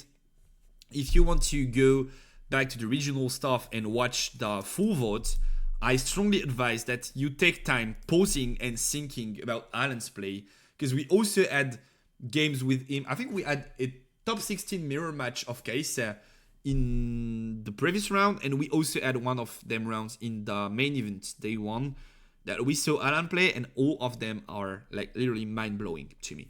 Like this guy is so cracked at the game. He's super good.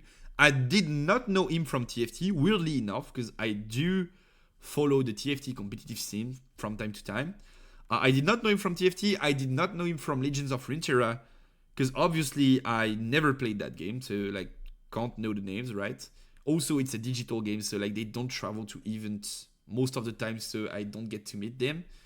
But like, yeah, Alan is probably going to be one of my favorite players going forward, and definitely a player that I want to follow and know more about, and I'm going to be hyped whenever I have the chance of casting one of his games, because that's literally a chance. Like, that's an opportunity to learn so much about the game. That being said, good news. We still have about an hour left. Do you guys have anything else you want to talk about regarding Houston? Because if you guys don't, I think if we are fast enough, we still have time to go through the newer cards from Spiritforged. Also, some of them are fodder, like cards that don't matter so much. Some of them do matter though.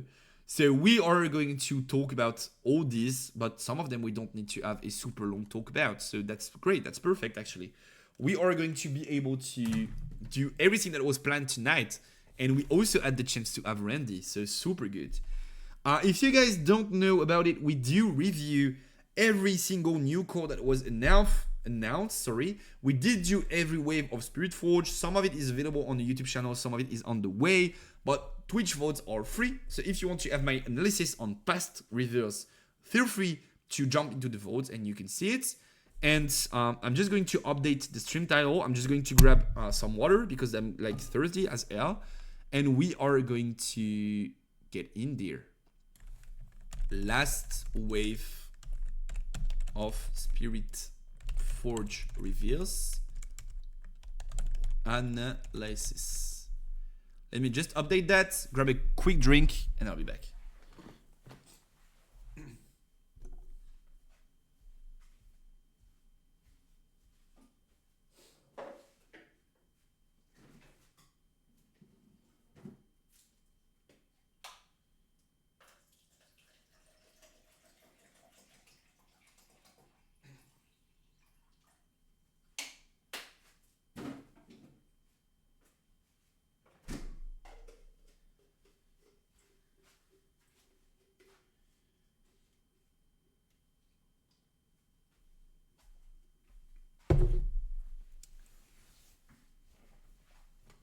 Okay, here we are. So, previous wave was pretty hype. I feel like previous wave was your popcorn. How you doing, brother? We prepping Ari to skirmish. One of also building Severe, pretty hype. Set 2 is pretty hype. One of you guys, I think I retweeted it not too long ago. Dear, one of you guys did quote me on Twitter saying thanks for showing me the way of Tempo Ari, and I guess they won their skirmish thanks to the list. That really made my day. So if you like do good with the Ari list, feel free to let me know, because like that really did make my day. It was super cool. How did your skirmishes go? I only played in one skirmish, and I got kinda scammed out of it, but it was fine-ish. I ended up 3-2, 9th or 10th, I don't remember, out of rounds, which was top 8. And we traveled something like 2 hours, or 1:45, something like that. Maybe even a bit more than 2 hours, but like you get the general idea, kind of far. To get there with 8 of my teammates, or 9 of them, out of the 5 rounds, I ended up facing 4 of them. Super cool. I got 3-2. I ended up 3-2. I lost to one of them on Yi, the guy that made top 64 in Houston. To be fair, that game was tough. I had a bad opener and he kinda got everything on curve. I think I misplayed game 1, but not like by a huge margin. I kinda expected White Flame not to be a play, because that would mean it full taps and then I have a trait with like whatever smoke screen, anything. But then over 2 or 3 turns, it was probably worth it for him to full tap anyway to White Flame, because then the body of White Flame had some value in base. So I probably misplayed that one, but like it was not close, so probably wouldn't still not win. And then game 2, nothing I can do. And then last round, I pair into one of my other teammates on Kaisa, and they just like draw insane both games. Like they use 8 spells both games. I get Falling Star like twice every game, triple Void Seeker, double Ray with like the smoke screens and stuff. I literally can't play the game. But like, if I was on any deck, I would not have played that game. Potentially, there's a different outcome if I'm on Kaisa or something, because like the matchup is so different. But that Kaisa game, there's no way I'm winning it, whatever I'm playing, because then like, whatever I drop on the board gets removed on... Like, I just play something, they remove my units, play a unit. I play something else, they remove it, play a unit. I play something else, they remove it, play a unit. And like, yeah, that game was like doomed anyway. I think I hit only 1 end wards over 2 game, while they did it 8 spells a game. I hit 0 recall, and I did hit a couple defis here and there, but then they go Void Seeker, I go Defy, they go Aztec Ray. I'm like, I guess that's what it is. Like, I defied the most important chord, but if I don't have a board, Defy does not do anything, right? So yeah, that's kind of it. I only played one. I'm playing another one this weekend though. Not sure what I'm playing there, but I'm definitely playing another skirmish this weekend and hoping to grab the mat. That being said, let's jump straight into that new chords thingy. So the first chord is Armed Assailant. This is a 6 energy and a power chord for 6 might that has Accelerate. So you can make it a 7 energy and 2 power chord to have it enter ready. And then this chord has Weapon Master. When you play me, you may equip one of your equipments to me for 1 powerless. I think this chord is not good. It's too expensive. Playing like Weapon Master kinda refounds for the Accelerate cost, because like you don't pay a power. But yeah, I still don't think it's good enough. It's pretty expensive. You have to have some setup, because you have to have some equips on board also to make it work. I think I'd rather play a good Accelerate unit, like with a good effect, and pay the power cost, because like this feels like so much of a big commit that it's most likely a late game chord. Like you don't recycle 2 runes to play this in the mid game when you can just play something like Darius in red. I just think like Darius is better, probably. Might as well just play Darius and equip, like pay the power to equip, and then we are on that 2 power cost, but we have 7 might with Darius. So I don't see this card seeing play. Lucian? Maybe Lucian, but yeah, I don't see this card seeing play. Then we have Blood Rush. This card, I can't remember if we talked about it already, but we can do it like super fast. This card is super good. It's a crazy enabler for Darius.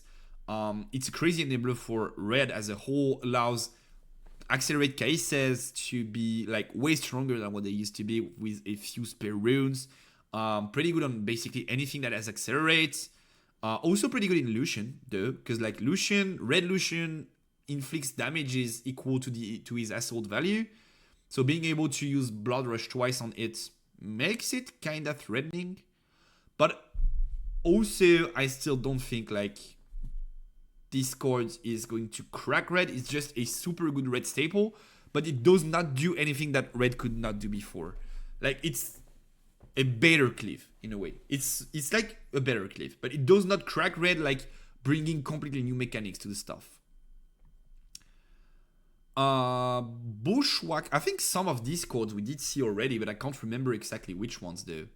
How about we try to see on that vote? Yeah, let's just check the votes for a second. Let me just have this here. Nope. And then we can do this. Let me just check the votes, because I think some of them we did review already. We did not talk reveals for the entirety of the stream. So, okay.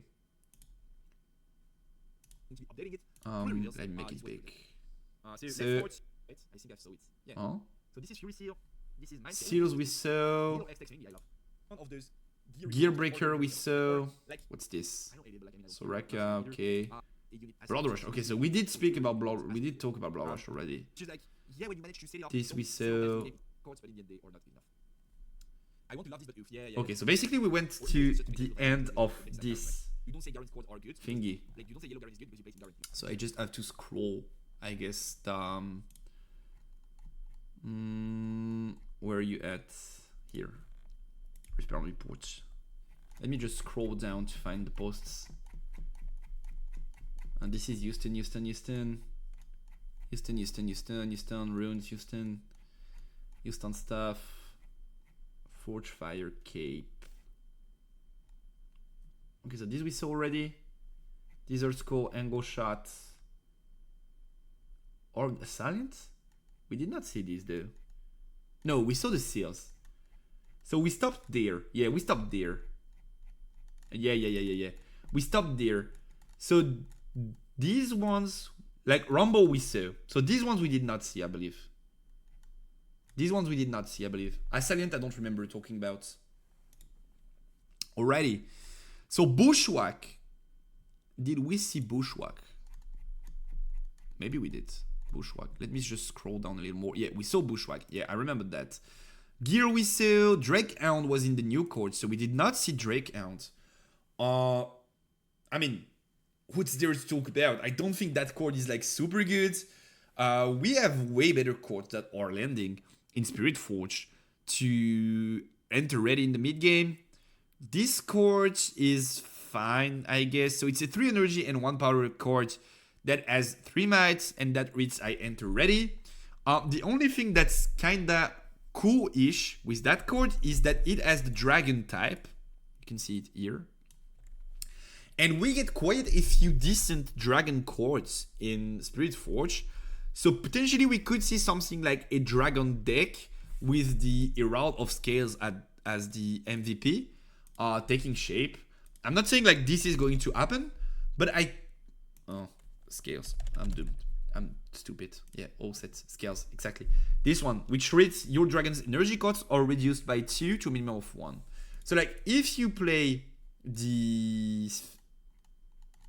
What's the name? The Eager Drakehound for 3, it's not that good. Obviously, if you play it for 1, it's kind of decent. And I kind of love this archetypes dynamic that we have going on for set 2. So yeah, I kind of like Drakehound in that scenario. But aside from that, I kind of don't like it. I just think that this is just too low value. We have better cards that do this already. Cards like Sneaky Deck Ants, even like Legion Rearguard that you can play as an accelerated unit or as a normal unit, and then you don't pay a power cost. This one you have to pay the power cost of. So I kinda don't like it. I don't think this is going to see a lot of play, except maybe in some like super aggro decks. Sentinel Adept is a 3 energy for 3 might unit that has Weapon Master, and that's about it. It's probably not so good, right? It kinda makes sense, because like you don't want your turn once to have Weapon Master. We already talked about Veteran Power, which is Weapon Master, which means that your turn once can't really be Weapon Master, because then you did not have the opportunity to drop an equip yet. Discord is slightly better in the sense that you can drop a unit on 2 energy, and then you can drop Discord on your 4 energy turn, and then you have 1 spare rune to do something. Is it going to be good? Probably playable if some red decks want to go heavy on gears, but I don't think it's an overall staple. Like, there are, once again, better mid-game cards in Spiritforged than this guy. Serrated Dirk is specifically Lucian cards, I feel like. So it's a 1 energy gear that you have to pay a power to equip, and that gives 0 might, but gives SO2. And so the only thing, like the only way I could see this card working is with that Lucian red one. Where is the red one? This one. That reads, when I attack, deal damage equal to my assault to an enemy unit. Then you have the assault 2 from the Dirk, you have the assault 1, and then you have assault 1 also from the legend ability. So you have assault 4. I could kind of see it. Aside from that, I don't see this card performing in the metagame. I just don't think it's good enough. The +0 might is terrible. I would have probably preferred assault 1 and then +1 than flat out assault 2 but +0. Angle shot, we talked about it already. Battering ram, I think we did talk about battering ram already. Yup, we did. Blast Corpse Cadet, though, we did not talk about it. It was not released yet. Can I drop my Silver Brew in the Discord? I would love some insight from chat if anyone is... Yeah, feel free. Feel free. You can go !Discord. I can just do it for you guys. You can join the Discord. We are chatting a lot there. Deck building talk, tournament talk, announcements and stuff are there. There are quite some people talking Riftbound there and like giving deck building advices and stuff. So feel free to join. If you want to share lists and stuff, feel free to do so. And yeah, you can definitely do so, Popcorn. Blast Corp Cadet is a 2 energy 2 might unit that reads, you may pay an energy and a power as an additional cost to play me, so it becomes a 3 energy and 1 power unit. And when you play me, if you pay the additional cost, deal 2 to a unit at a battlefield. This is not trash, especially because it's red, so it kinda combines with what we know of red so far, as in like blasting spells. This also makes sense into stuff like Yi. Like, you really want to have that ability to be able to pay that extra energy and that extra power to try and kill that Poro before you engage in combat with it. So that card makes sense. On the other hand, I feel like 2 is a bit too few damage, and there are already cards that are super good in red at dealing damage. So like, would you rather pay 3 energy and 1 power to have a body and blast 1, but like not sure you blast it? Or pay 2 energy and 2 power and drop Falling Star and make sure you clear the boards? Potentially, I think you'd rather play Falling Star or stuff like that. But this is not a trash unit. Could see play in some control builds. Minotaur Reckoner is somewhat of a Vilmos lair, but for everyone's on the board. So it's a 5 energy, 5 might unit that reads, units can't move to base. I could see that seeing play in sideboards into certain matchups. I think it's definitely better than Vilmo, especially into Annie, because then it applies to both battlefields. So you trap Darius's, you trap Cases, you disable Flash, you disable a lot of the stuff, you disable Fight or Flight. Even on your units, they can't use Fight or Flight. So I feel like this card could see play if Annie is dominant, or at least any like strategies. But aside from that, it's most likely at best a sideboard card. I don't see that card seeing play as a staple, but as a sideboard card, it could see play. It's not that bad. It's way better than Vilmo, in my opinion. But also you have to draw it, so yeah, I mean, it could see play as a sideboard card. Then we have Perched Grimworm, which is a 4 energy, no power cost, 5 might unit. So pretty much overstated. But then it reads, play me only to a battlefield you conquered this turn. So I guess this is pretty much of an aggro card. This is not completely trash though if you're playing aggro, because then like, even if you conquer with the smallest of units, so something that has 2 might-ish, you conquer, then you drop this, then you are able to meet Darius and stuff. Like 7 is some big power spike in terms of might that you have to consider to be able to play around Darius, to be able to play around Kai'Sa plus Cleave, like red Kai'Sa plus Cleave. So I feel like this card is not trash. Is it super duper good? Probably not, but in a specific aggro strategy, I could see that seeing play, yeah, potentially. Then we have Recurve Bow. So Recurve Bow is a 2 energy, 1 power to equip gear that gives 0 might. Once again, I kinda don't like this gives 0 might gear. Like, I kinda feel like you have to at least get 1 or 2 might to make some like complete value out of it. Else, like both these gears work the same way. It's like you do something once because then you have a when I attack effect, and then you are kind of getting traded for free, which is super expensive if you have to play like a unit, then pay the power, then play the gear, then pay the power cost to equip the gear, and then you only do something once and then you get traded back. Like, this is kind of expensive. So Recurve Bow is when I attack or defend, deal 2 to an enemy unit here. I've seen fun combos going around online of like Warwick plus this. Warwick is whenever I attack, if there's a damage unit there, just kill it without like going to damage calculation. So people want to make this and Warwick work together. I just don't think this is super good. This is fun though, but this is not super good. And yeah, if they attack into it and you are able to trigger that deal 2 defending effect once more, it most likely means that this deal 2 effect does not do anything and they are going to be able to trade you anyways.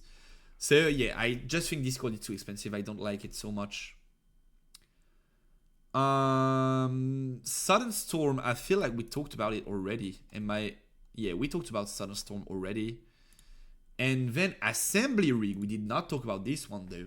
So Assembly Rig is a 4 energy gear that reads, pay 1 energy and 1 power, recycle a unit from your trash and tap me. So a lot of requirements. You have to pay for energy to play it, then pay an extra energy, so adds up to 5 on the first turn, and then a power, and then recycle a unit. And you can play a 3 might mech unit token to your base. So once again, a Ramble card, which is not good. It's way too expensive, way too slow, way too hard to set up. Of course, it gives you infinite units theoretically in the longer game, but like it's way too slow, way too expensive. It's probably never seeing play, and if it's seeing play, it's only in Rumble, and I don't think Rumble is going to be super good. By the way, someone told me on TCG Arena everyone is playing with new cards. Does it mean I can't practice on it anymore? I have no clue, Mike. I have no clue. Maybe meet up with some like friends to make sure in custom games you don't have them new cards. But I have no clue. Maybe if you can create lobbies or stuff, you can specify that you want to play with set 1. But I have no clue, Mike, to be fair. If the activated cost was just 2 energy, maybe just fine. Like, you play it for 2 and then you pay 1, recycle 1? Maybe, yes. But, like, that way it's super expensive. Rumble Champ, we talked about it already. Skyfall of Arene, I don't think we talked about it. I think it released afterwards. I think I only debated that card on Twitter. 4 pay 2? Probably too slow still. I see what you mean, but probably too slow still. Like, takes too much time to set up. So Skyfall of Arene is a 3 energy equip that requires you to pay an energy and a power to equip it, and that gives +2 might, so flat out pretty good effect. And that also reads my old effects are also conquer effects and vice versa. So just to make it simpler, if Kiana has this, the when I conquer effect also becomes a when I hold effect. And if whatever thingy that says when I hold as this, it also becomes a conquer effect. So in theory, it could be kinda good on cards like Kiana and stuff. Because then like you have to like you make it 6 might, so kinda give it Yi's passive. Then you conquer, then if they don't trade with it, considering that it also has deflect, you kinda proc the effect once again. But it's like a lot of setup. So far, there are not a lot of decks that have like super strong conquer effects to the point, like enough of them to the point that you can like build a deck around it, and the other way around for holding effects. So I don't think this card is going to be super cracked. I think this is going to take more conquer / hold effect to be released for this card to be playable. It's good bait for sure. Like you want to make this work. It's cool. The card is super good looking. So you really want to make this card work. In my opinion, it's not going to. But yeah, I feel like it could at some point be decent once we have more good when I conquer / when I hold effects, which is not the case so far. Desert Skull, I'm almost certain we talked about it already. Did we? Didn't we? No, we didn't. Okay. So Desert Skull is a 2 energy, repeat 2 spell that reads play a 2 might sand soldier unit token. This is decent into Azir because you want to have that weapon master stuff, and this also helps you bridge your mid game because if you don't play a gear, then you can't use Azir's ability to play a sand soldier, then you can't abuse the weapon master, so you have to pay for the gears, which can be somewhat of a problem. So this card is fairly decent. Also being able to spawn 2 makes it that if you want to play a lot of gears, it's fine. And compared to the signature, which is like super expensive and does not even guarantee that you can play them sand soldiers, Desert Skull kind of guarantees that you are seeing at least 2 of them, even though they are not ready and you don't have a power cost. So I kind of like Desert Skull. I think this is definitely playable into Azir. Aside from Azir, I don't think this is season play because like you really want to abuse the weapon master in Azir that you give to sand soldiers. Aside from that, I don't think paying 2 to have a 2 might unit as a spell that could get defied is good enough.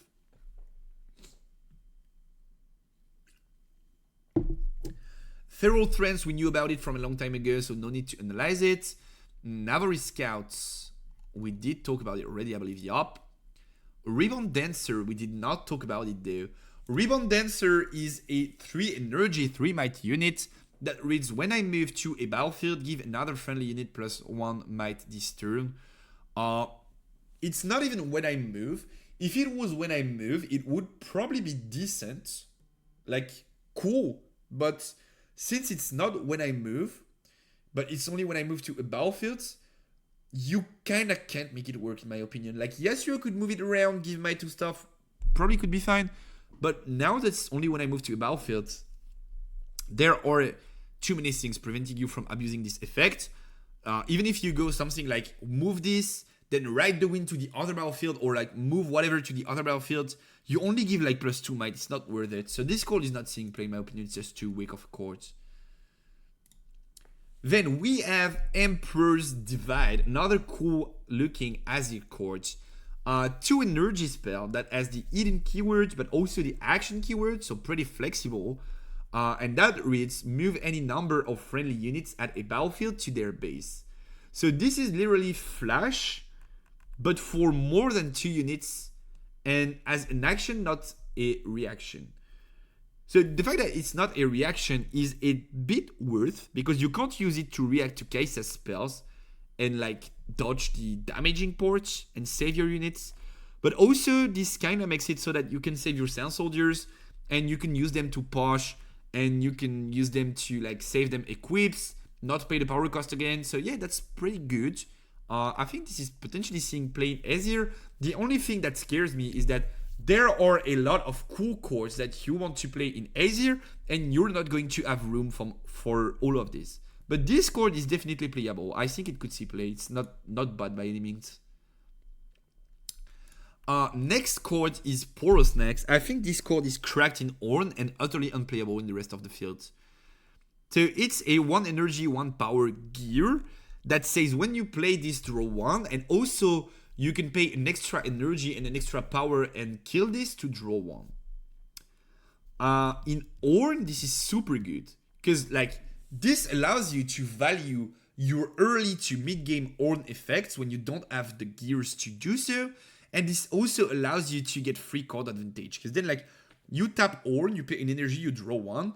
Drawing 1 for an energy is a super good rate, and then next turn you can just do it again. You can just tap Ornn, pay an energy, draw 1. So you off of 2 energies you drew 2, insane rate, and also off of 1 card you draw 2. So this is straight up card advantage. This is a pretty good card in Ornn. Aside from that, you are most likely never paying an energy and a power to draw a card, when you can just pay a power with something like Clockwork Keeper or 2 energy with something like Discipline to draw cards. So most likely I think this is only a Ornn card, but in Ornn specifically, it's a super good card in my opinion. Then we have Simian Ancestor. Simian Ancestor is a 5 energy and a power card that has 5 might, and that reads, when you buff me, ready me. I don't think Simian Ancestor is like super duper good. Potentially it's playable in some decks, but I don't see a green deck that would want to rely so much on buffs so far. Maybe it has something to do with like Warmog in Jax. I could see that, but I don't think it's good enough to see play, and I think we have better accelerate cards in basically any color. Like, let's say we are playing Jax, so green orange, and we want to see this. We want to play this with the Warmog. It comes up to like +1 energy through the Warmog. Because of Jax, we don't pay the power, but we have to play the Warmog too, so it comes up to like something like 7 and the power to ready this. I don't think it's good enough. Listen, oh yeah, true, Listen, but like, yeah, I was forgetting about Listen. You're right. But I don't think Listen wants to play this neither. Like, Listen has access to orange Listen, which is like so much better, right? This guy. What the fuck am I doing? Yeah, I was not thinking about Listen because like I just don't like this card overall, and I don't see a deck that can make use of it. But like, you have access to this. This is so much better. You have access to Tasty. Tasty is so much better. You have access to Dead Bloom. Dead Bloom is so much better. So yeah, you technically could play this in Listen and enable it through buffing. I just don't think it's good enough. Let me just scroll up a lot. Actually, there, somewhere there. Yeah, I just don't think it's good enough. But yeah, you're right, Mike. It could be playable in Listen. If there was no power cost, it could be decent. I do agree with that. Unfortunately, there is a power cost. While Listen Champion does not have a power cost, and when you accelerate it, you just pay a power cost. So it's about the same rate. Because you don't have to buff the Listen Champion to accelerate it. So basically, this one is a 6 energy, 6 energy and a power for 6 might. And the orange Listen is 7 energy and a power for 6 might, but gives might to other units. So yeah, most likely a better card overall. Then we have Arch of Dark Ice. Arch of Dark Ice is a 3 energy, 1 power gear that you can tap to give a unit +3 might this turn. This is not utter trash, but it would need to have the reaction keyword to be decent, and the fact that you have to pay a power, like it's already super slow, and then you have to pay a power. So I don't hate it, but I don't think this is cracked by any means. And I'd rather play an equip that's about the same power or a bit more, the same cost or a bit more expensive, but then have the permanent +2 might or +3 might, right? Rather than playing this and then like I just use this push, and then next turn my unit is on a smaller might amount, so it gets traded. Then I have to play another unit, use this, push, get traded, and so on and so on. Like, this is not valuable enough for how slow it is, in my opinion. Scrolly. Cloth Armor, I think we reviewed already. Cloth Armor, yep, we did. Forecaster, we did, almost certain. Or didn't we? Maybe we did not. Yeah, potentially we did not see Forecaster. So Forecaster is a mech card for Rumble. It's a mech turn 1. That reads, your mechs have vision. It's a 2 energy, 2 might chord. This one is pretty good. To be fair, I'm not a mech believer. Even after seeing the full reviewers list and the good mechs, quote unquote, releasing at the very end, I don't think mechs are going to be super good. Rambo is going to be fun, gimmicky archetype, don't hate it, but I don't think it's going to be good. This card though is pretty cool. Like if you manage to have this on board for several turns, having access to vision, like on every unit you play, because basically you're only going to be playing mechs, or like most of your deck is going to be mechs. Yeah, this card is decent. This card is decent for sure. But it's only playable in Rumble, because then you have to play all mechs. So I don't hate it. I just don't think it's like Rumble is good enough to stand out as a legend. Then we have Frigid Touch. Did we talk about? Yeah, we did talk about Frigid Touch already. Gear Heads. Did we see Gear Heads? Nope, we did not. Okay, so Gear Heads is a 5 energy and 3 might unit that has the Accelerate ability, and that reads each equipment that is attached to me gives double its base might bonus. Once again, this is a bait card in my opinion. This is a card that you definitely want to make work, because you are like, okay, but if I stack a lot of gears on this is going to be so cracked. This is just too expensive. The Accelerate port is decent though. Makes it so that it's not only expensive but slow. Like right now it's just expensive, but it's playable. But I think it requires too much setup. It gets sent into oblivion by Gear 8. Yeah, there's a lot of things that make me think this card is not going to be super good. But it's not like super trash either. Like the Accelerate port makes it somewhat playable. Whereas, like if it did not have Accelerate, it would be one of these cards I would tell you like this is never seeing play. Poro, we knew about it already. Wages of Pain though, we did not know about it, I believe. And Wages of Pain is, in my opinion, one of the most cracked cards of the set. Wages of Pain is a 3 energy spell that has the hidden keyword and that also has the action keyword. So it's a super fast spell, that super flexible spell. And that also reads deal 3 to a unit at a battlefield, play a gold gear token exhausted. So basically it's one of the very first spell cards, so you can use it instantly, that has a negative power cost. As in like you don't pay a power to play it and you generate a power doing so through the gold gear token. So it's super good.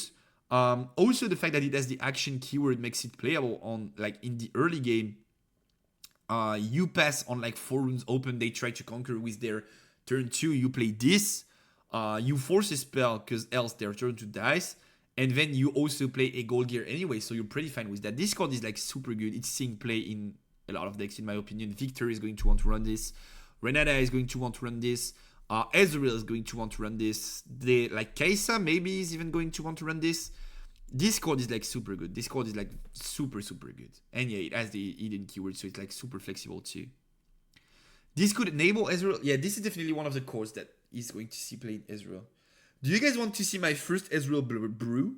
This is the only deck that I did brew so far, and I only spent something like an hour on it, so like no playtesting and stuff, but I can show you the brew. I can show you the goo actually. Give me a second to... I could just get there, I guess. Yep. This is my very first Ezreal brew. Maybe I get an image. Yeah. Will be easier to read for you guys. Let me just grab it. Image. Wait. Image. Oh. Image. Okay, great. Perfect. So this is the first brew. This is probably not good, but I think the overall theory makes sense. The battlefields, I want to try stuff. So I did try to implement 3 new battlefields. Most likely I'm not playing 3 new battlefields, but I want to try, new stuff. And rest of the list is most likely a removal-based list. Like you reduce the might through stuff, then you have Ghost, Windsinger, and Singularity to remove things. And then you have Drop Border to play the mid-game. And your finisher is Watcher plus Signature. Plus this. Like I want to go Watcher, reduce everything, accelerate, push, then shift, blast something, resummon Watcher, accelerate again, push the other battlefield and stuff. This is kind of the list that I want to play. Yeah, drop border is kind of cool. I don't think I'm on enough gears to make it work properly. But the idea is that this generates a gold token. This generates a gold token. Where's the dude? The spell. I don't have the spell on the list. I forgot about the spell, but I have to, like, we have to play the spell. So let me edit this. I told you, like, this is not done, but I have an overall idea after looking at the course of what I want to do. Yeah, so I have to add this instead of stack decks. I was wondering what I was missing, but this is definitely this. Where are you at? Wages. And then also I was wondering if I had to play, maybe I do have to play the frog. Like, where's the dude? Dude? Where are the frogs at? This guy, Code Sharp.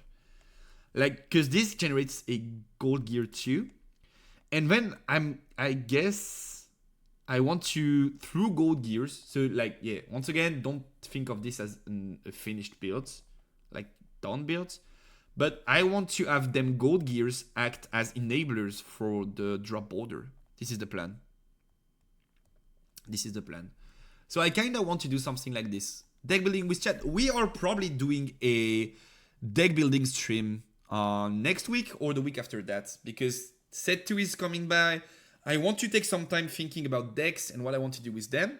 And I realized that I never did deck build with you guys. So we are probably doing a deck building stream at some point in the upcoming weeks for set 2, of course. Teemo Guide with Prismat coming. Yup, Teemo Guide with Prismat is incoming. Maybe on the Riftbound library, probably on Prismat's page. I'll have to reach out to Prismat through Randyyy most likely and ask. So we are going to talk about that, but yeah, Teemo Guide is coming soon on Prismat's page. Let's get back to the new courts. So yeah, I think I agree with you, Mike. I think Wages is super good in Ezreal, and I think this has to see play. And I also think Drop Border is cracked. When you play me, if you control 2 or more gears, ready me as a 4 energy, 4 might unit with no power cost is pretty sick. Especially if we want to consider that we are going to have a lot of them gold gear tokens around the board. So either you play 1 gear and the gold gear and you have 2, or you play 2 gold gears and you have 2. Like, this is super good to snag early points. This is fairly decent might-wise to contest units. And yeah, I just do like that chord overall. I just think this is a good chord. And maybe I just want to play 2 of these. I still need to tinker around with the ratios, but I really do think this chord is pretty good. And this is going to see play in some decks. This is also a super good Ornn chord for the mid game. Like, it's a chord that can come in ready if you have gears, so you can use them equips and stuff to buff it instantly. And then if we want to play spells in Ornn, this is also something that you can use to channel spells on. Even if it was not on board, you could just drop it, accelerate it, push, then use something like Discipline if you want to play it, or whatever, or Quick Draw Sterak. So yeah, I really do like that chord. You think this goes in Ornn? I think this goes in a lot of... Yeah, I think this goes in a lot of decks. I think this is a super good chord. Overall, this is just a good chord, in my opinion. Like, the rate and stuff is good enough to make me want to try, at least try this in a lot of decks. Then we have Pickpocket. Pickpocket is a 3 energy, 3 might unit that reads, when you play me, you may kill a gear with energy cost no more than 1 if you do play a gold gear token exhausted. Okay, so what you want to kill with this are obviously seals. If seals are everywhere, I guess this card is decent, like okay-ish. Or you can kill gold gears, I guess. But aside from that, I don't think that card is seeing play. It's like the restriction to not more than 1 of cost is too much. Maybe it's a sideboard card actually, but I don't see it seeing play in like main deck, at least not regularly. Temporal Portal, we talked about it already, I'm pretty certain. Yep, we did. Scrolly, Renata, we talked about it, of course. I said I don't like it, and I still don't. Dire Wing esports of that Dragon's Posh that we are seeing in set 2 that makes me believe we could see something like a Volibear Dragon deck, and I would not be too unfazed by the idea. So Dire Wing is a 7 energy, 7 might unit that reads I enter ready if you control another dragon. So once again, that idea of like Herald of Scales Singi, that you reduce the cost, and then if you have Herald, this card is super good. Like if you have Herald, this card is a 5 energy, 7 might accelerate without a power cost. Like this card becomes instantly super good. So I think this could see play. I'm not saying like dragons are going to be cracked tier 1, but I do like the idea of what they're trying to build up within the archetype. Then we have Combat Chef, a 5/5, so 5 energy, 5 might unit that has Weapon Master, and that's it. Probably okay-ish, but you already have so many good units in the orange mid game that I don't see this card seeing play. Maybe in something like Lucian, but like we have Kiana, we have orange set, we have the new Fiora. Like there are so many good mid game units for orange that I don't see these cards overtaking the curve on these specific turns. Then we have the Lawrence Blade Keeper, a 3 energy, 3 might unit with ganking. Orange being orange. Simple cards, 1 keyword, going straight to the face. I don't hate it, but I don't think it's good enough. If it was a turn 1, potentially, I could say that.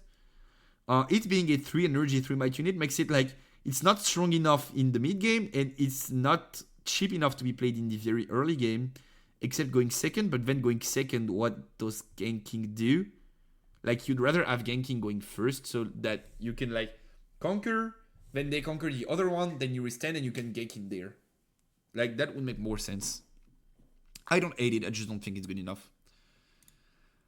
Sea Monkey is a 2 energy, 2 might unit, and you can pay an additional energy to play this. So 3 energy and 2 might. And then when you play me, if you pay the additional cost, you can buff me. It's just an overall decent card. Good turn 1 for like decks that relies on buff, set, potentially Fiora. Yeah, it's just good overall. It's a fine turn 1. It's a 2/2. And then if you draw it in the mid game, it's a buff generator.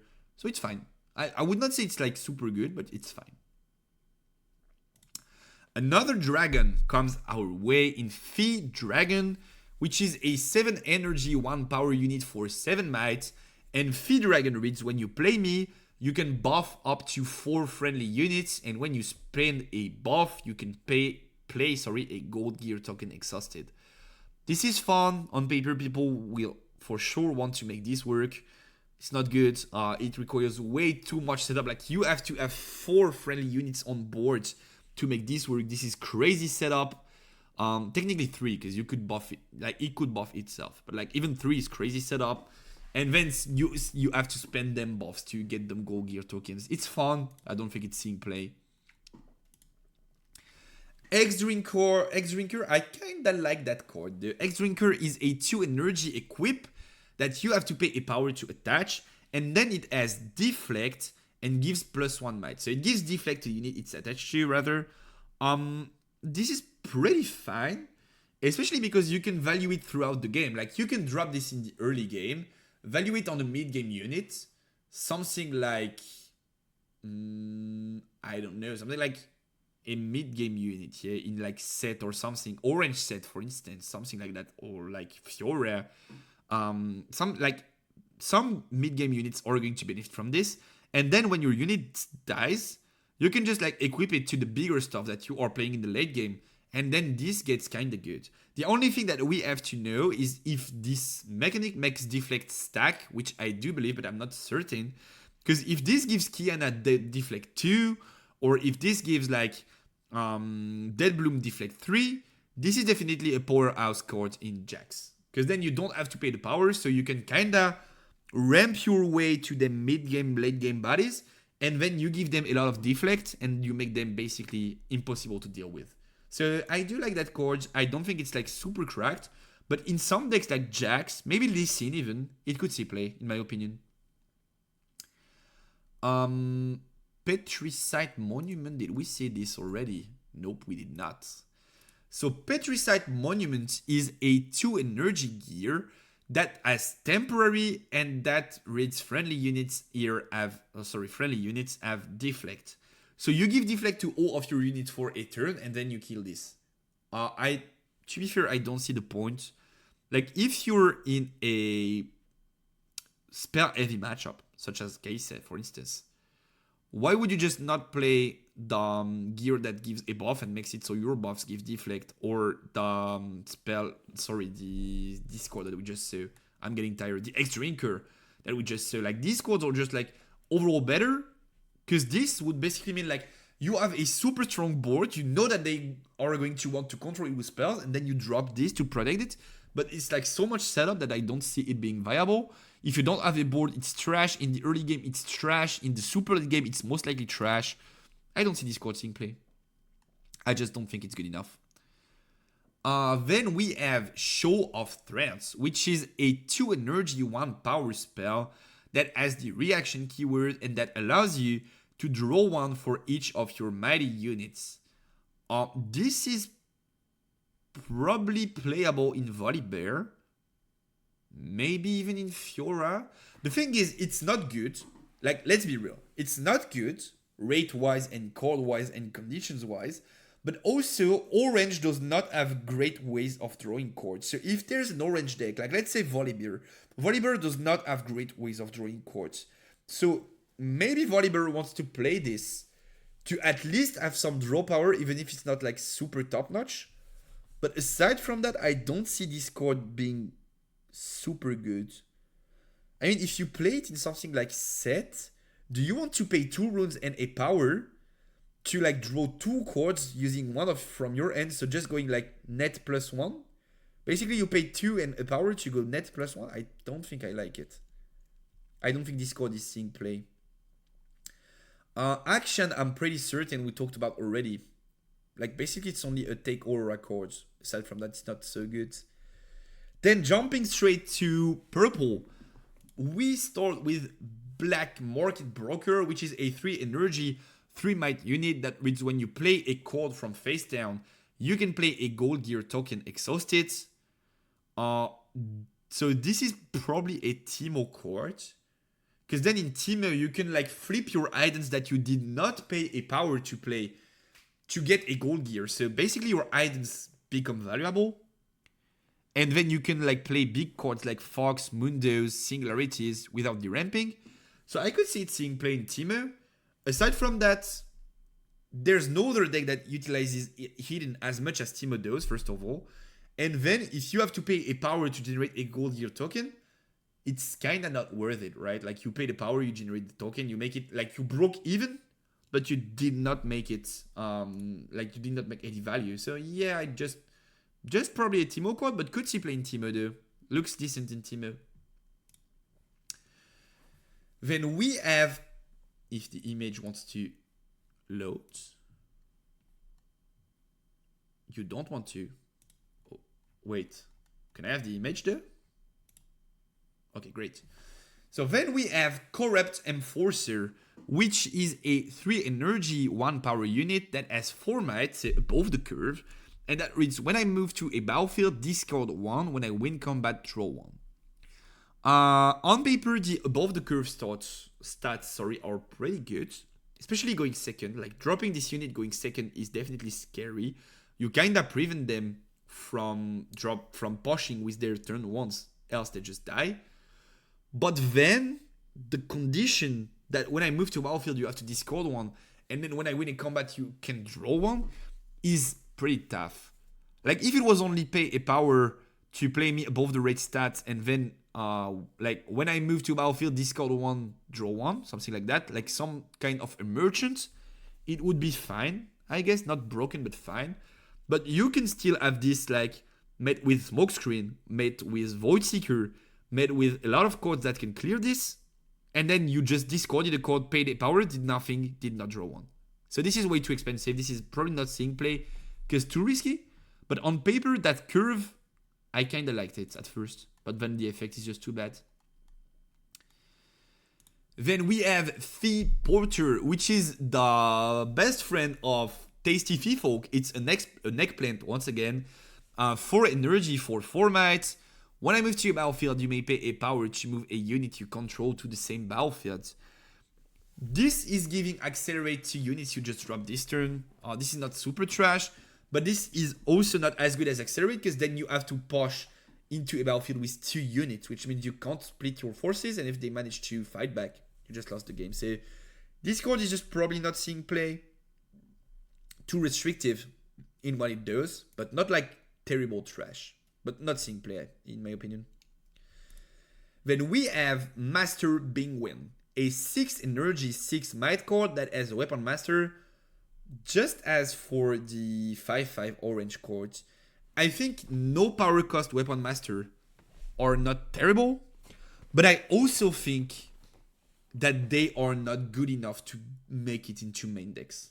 Like these cards are just average-ish, but they are not good enough. We have better top ends already in the game. This though is correct. This is super correct. Like this is charm, but without the power cost and that you can repeat. So Temptation is a 2 energy repeat 2 spell that allows you to move an enemy unit to a location where there's a unit with the same controller.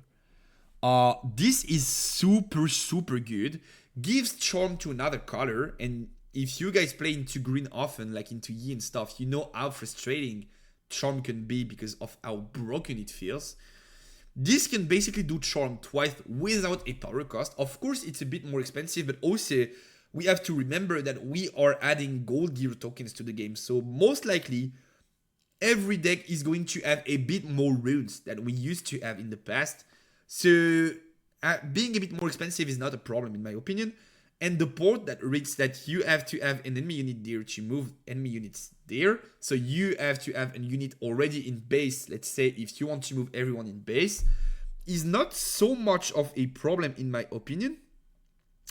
Because like there are a lot of decks that have to set up in base before making a play. That includes Kaisa, that includes Yi, that wants to have a base permanently to set up White Flame.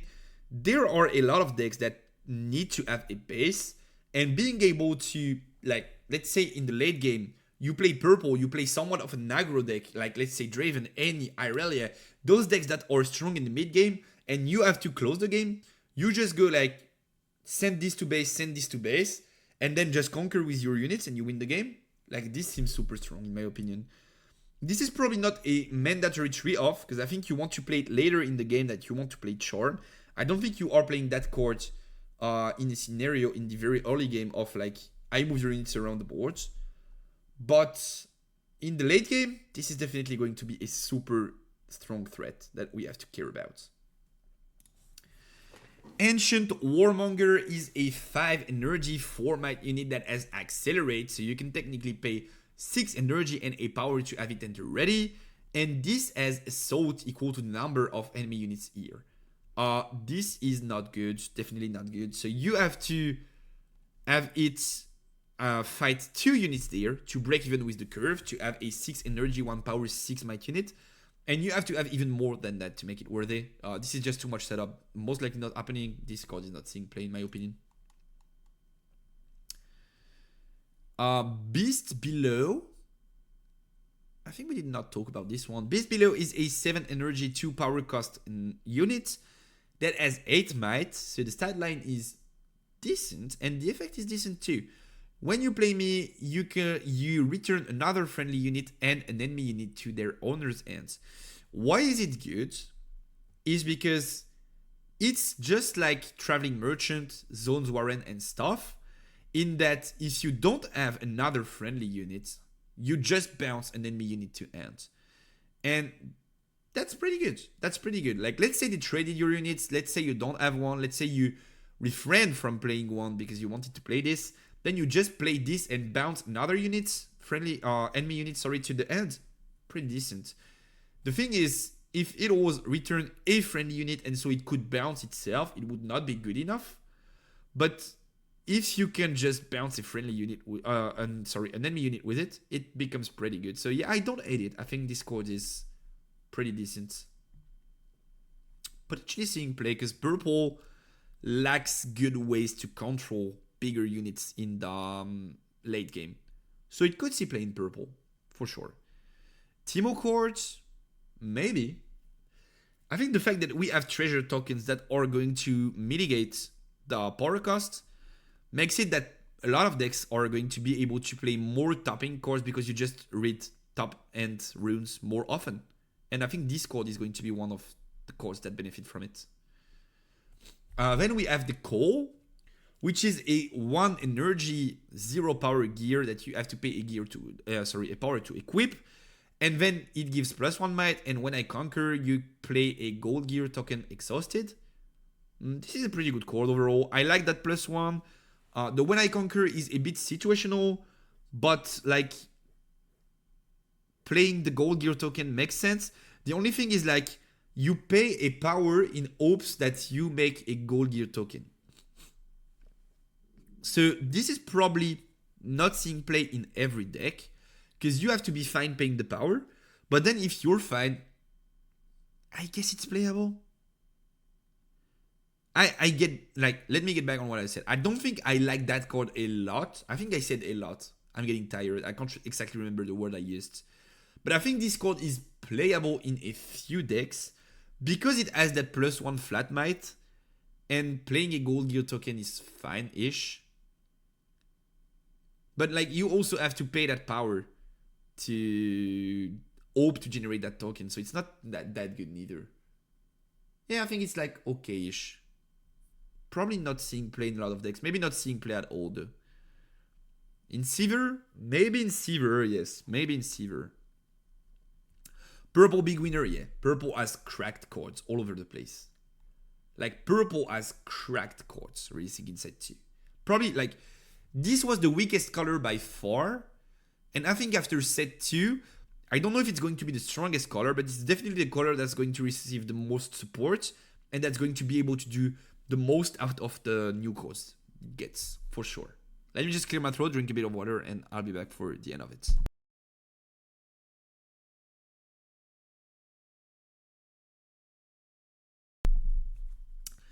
I was like, yeah, maybe we end at 11, not doing such a long stream tonight.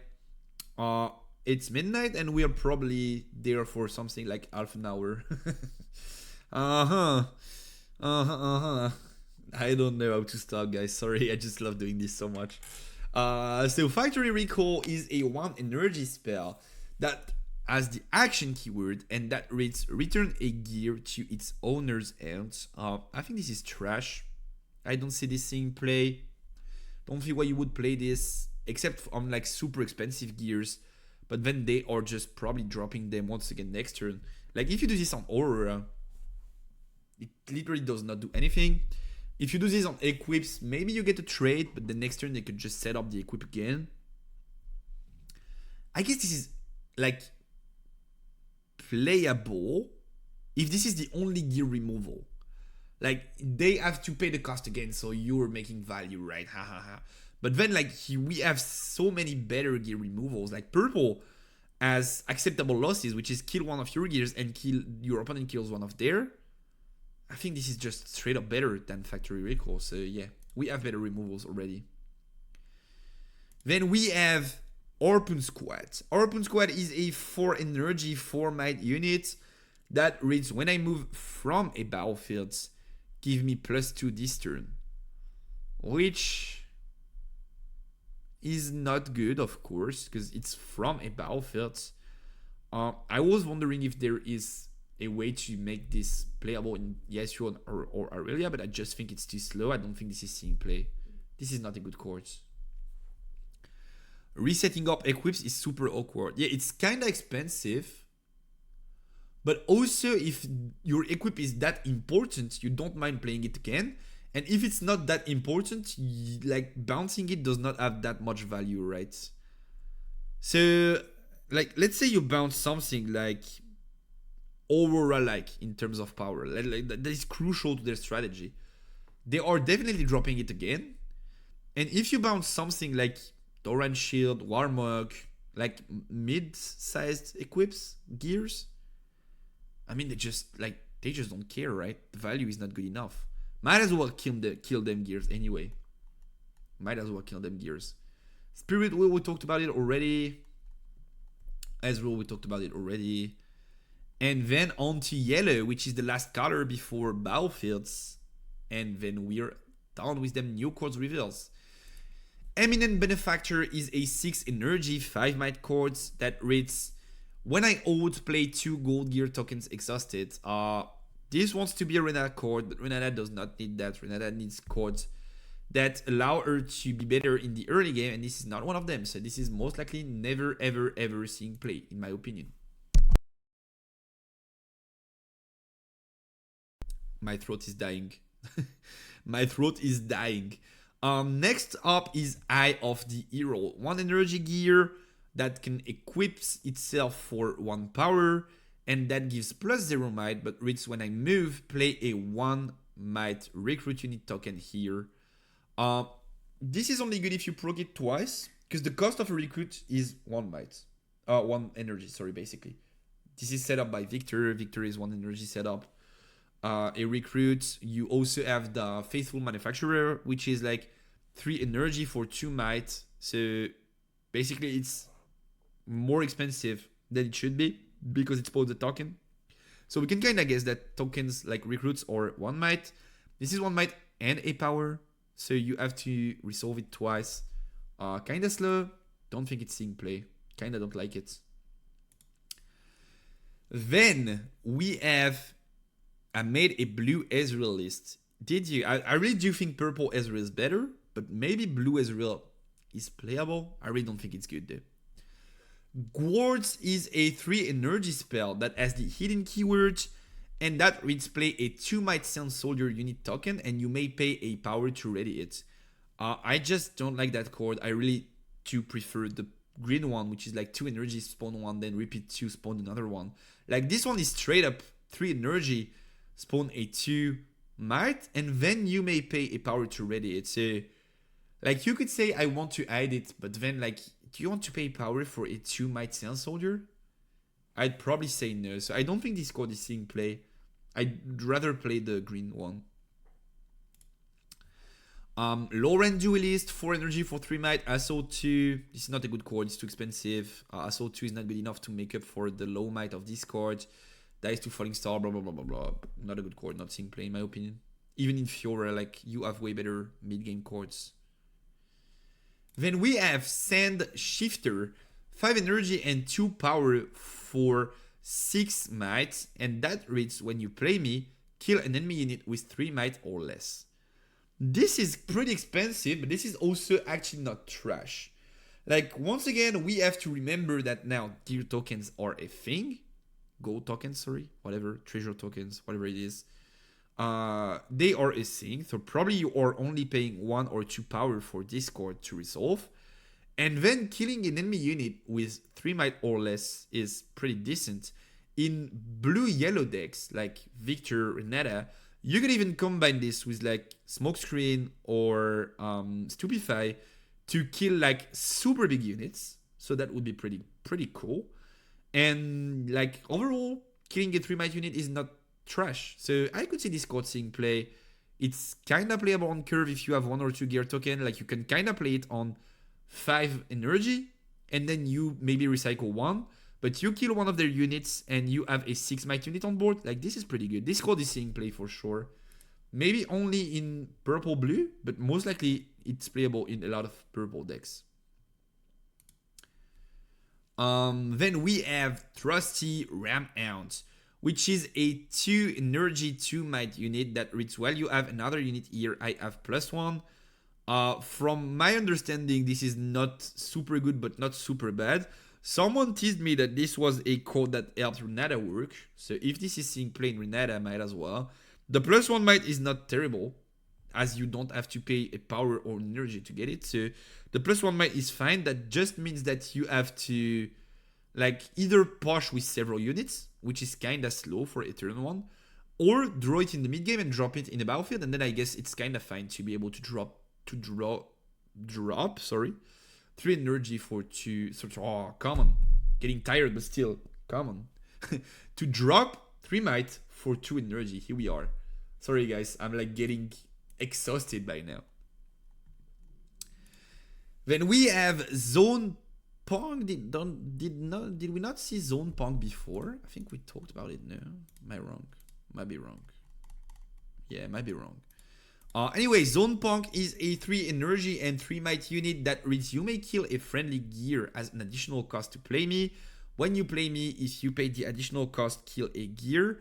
This card is definitely playable in yellow because you definitely can kill one of your gold gears to kill an enemy gear, which makes sense. So this is probably not a main deck card except if gears are like super dominant in the format. But this could very well be a sided card that does not die to Defiant stuff and that allows you to remove gears. You just have to be able to make sure you generate a gear yourself, be it a gold gear or whatever. But if you can do so, I could see that. Blood Money. We did not speak about Blood Money? Huh? Maybe we did not. I think we did, no? Did we not? We did not. Okay. I was certain we did talk about Blood Money, but whatever. Let's talk about it once more. Blood Money is a 2 energy spell that has the action keyword, and that reads kill a unit at a battlefield with 2 might or less, and if it was an enemy unit, play a gold gear token exhausted. If it was a friendly unit, play 2 gold gear tokens exhausted.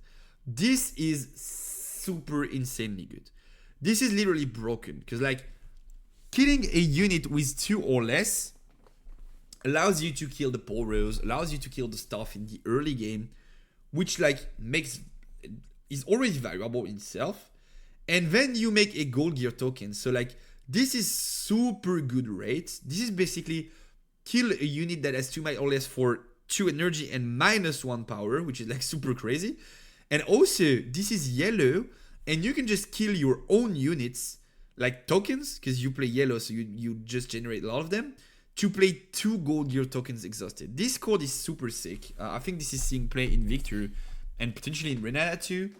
Yeah, this is a pretty good card, and also the action port makes it so that you can beat some Porsches in the early game if you miss a turn 1 or something. Like, yeah, this is just an overall good card. I really do like it. I think this is pretty good. Death Grip is a 2 energy card reaction spell that allows you to kill a friendly unit to give plus might equal to its might to another friendly unit and draw 1. This is not trash, I guess. Potentially allows you to trigger death nails and stuff, but overall I just don't think it's like good enough to like you have to kill one of your units. So even if you draw 1, basically the draw 1 is the makeup port for your unit, and then this card is straight up negative. So I don't think this is seeing play. Potentially in some weird strategies it could see play, but I don't think this card is seeing play in a lot of yellow decks. Then we have Rally the Troops. Rally the Troops is a 2 energy action spell that reads when a friendly unit is played this turn, buff it, draw 1. This is pretty good. This is probably seeing play in Set, straight up. Maybe even seeing play in Fiore. You have to have a bit of runes to make this work, but let's say on 6 runes in Set, you are able to draw this, draw a card, drop yellow Fiora, have it buffed. It's very fine. It's very, very fine. If it did not have the draw 1 port, it would probably be not as good. But since it has that draw 1 port, I really do like that card. I think this is seeing play in buff-oriented decks. And potentially also, this is playable in stuff like Victor. Because then if you drop this, and then you drop something like Vanguard Captain, Vanguard gets the buff, the Recruits gets the buff, I believe. So this could have some value in token decks too. Yeah, I really just do like that card. I think it's just a very good overall card.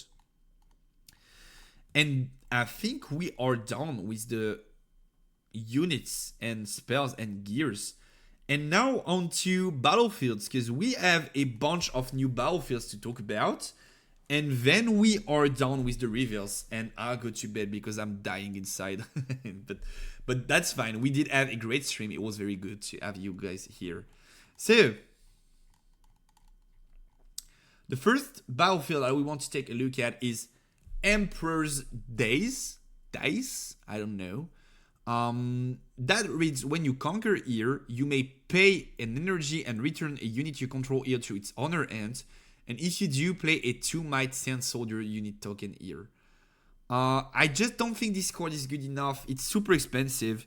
If it was just bounce a unit, play a Sand Soldier, then you could potentially use it to abuse some on-play effects. But since it's just when you conquer, pay 1 and return a unit, I think the cost is pretty heavy for a 2 Might Sand Soldier. So I don't see this card seeing play. I think this was designed to be a Nazir card. But yeah, I don't think this card is seeing play. It's just way too expensive in my opinion. Then we have Forge of the Fluffed. So this is an Horn Troll with a Poro that is meant to look at as Horn. I find this artwork like super funny. So Forge of the Fluffed is while you control this battlefield, friendly legends have tap me, attach an equipment you control to a unit you control. So basically you dodge the power cost. This is potentially playable in like legends that don't have a tap me effect, something like Master Yi, Ari, like legends that don't have to be up to work. I could probably see that. But also this means that you have to control battlefield and you have to play them equips. So this is probably a lot of setup, most likely not seeing play, but the artwork is so cool, so I do love it. Next battlefield though is literally broken. Forgotten Monument simply reads, players can't score here until their third turn. This is cracked as fuck. Like for slower decks, control decks that want to be able to manage aggro in the early game, this is completely cracked. Like any fixing this probably can't win a game. Like in any, you really have to score in both battlefields in the early game to make use of your aggressive units, as in like Sneaky Deck N and stuff. And this completely preventing that. Like there's no condition, there's no nothing. It's just like you can't score here until your third turn. Forgotten Monument is so good. Like Forgotten Monument is super duper good. I really love that battlefield. I think this is going to see play. For sure. Aurora card, but Aurora will die. Yes, yeah, like this is 100% agree with you, Mike. But also I think like decks like Control Kaisa, Control maybe Ornn is going to be a slower deck. Like these decks are going to enjoy having access to that Forgotten Monument for sure. Then we have All of Legends, which is when you conquer here, you may pay 1 to ready your legends. Aside from legends that have super good tap me effects, I don't see this card seeing play, like in Ornn, Kaisa, stuff like that. This is not good enough. You don't want to pay an energy to restand them. Maybe in Azir, this is fine, because then you have that idea of like, I play gear, tap 1, 2 might unit, pay an energy, then restand Azir, tap 1, 2 might unit, but then you kinda paid 3 energy for 4 might on the board, which is like good rate, but not like crazy sick rate. So maybe this card is just not seeing play. Marai Spire is while you control this battlefield, friendly repeat cost 1 energy less. I don't think in set 2 this is seeing play, because there are not good enough repeats. Maybe in like Ezreal, and even that way, like the only really good repeats that you want to play in Ezreal are the Frozen Singy that goes -2 might repeated, and the what's the name? The Cake, like the Temptation Court. Other than that, you don't have repeats. So I think like there are not enough repeats to make this worth it, but at some point potentially could become good if we have more repeats.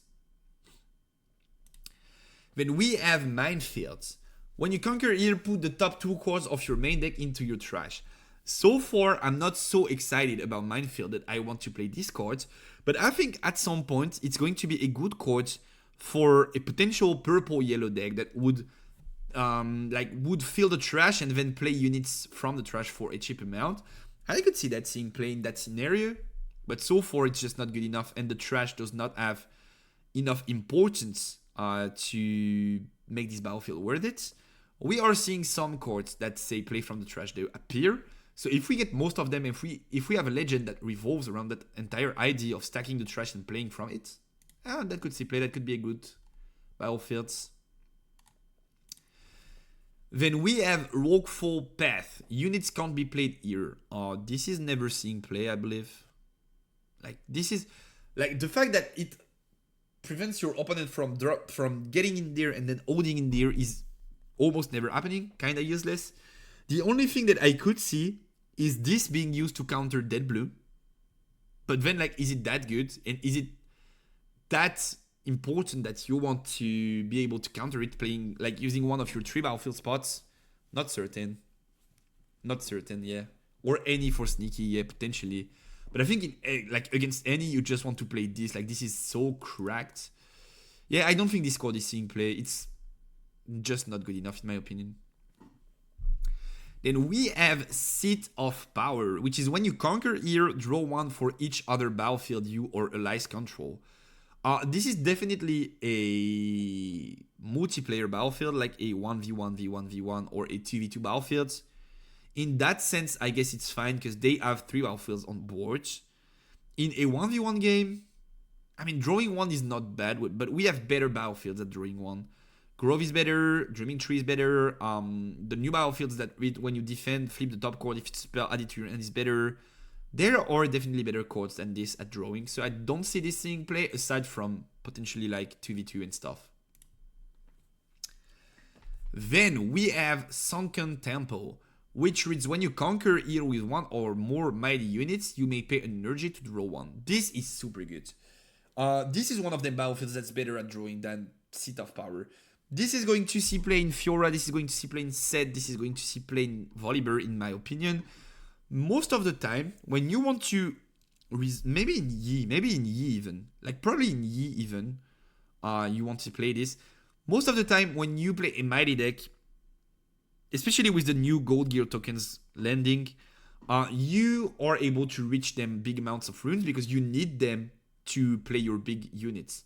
And if you do so, Sunken Temple is just going to make up for one of the weaknesses of them big decks, which is like, I have to play ramp, I have to play big bodies, I have to play stuff not to lose in the early game, so I can't fit draw power, and this is going to help them.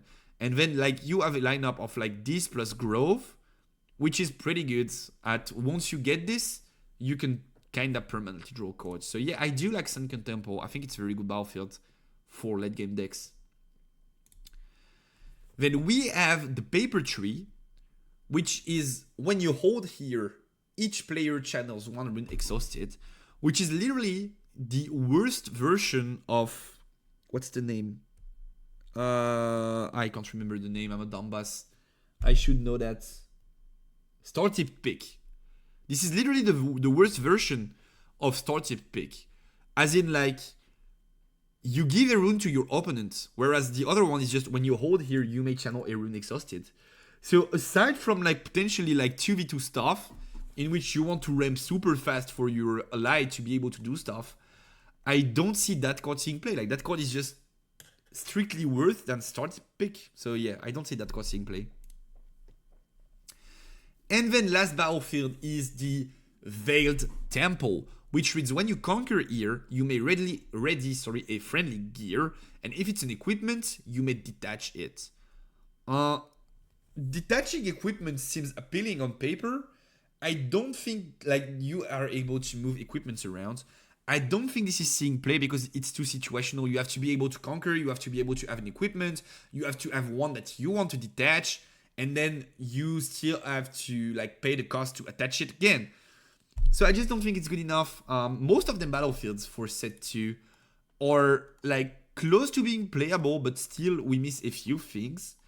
Some of them seem good though. I think Forgotten Monument is super good. I think Mare Spire is going to be good at some point, but it's not good now. But at some point it's definitely good. I think Orn's Forge is definitely playable in an equipped deck. Ravenbloom Conservatory is definitely playable. It's not bad by any means. Sunken Temple is super good.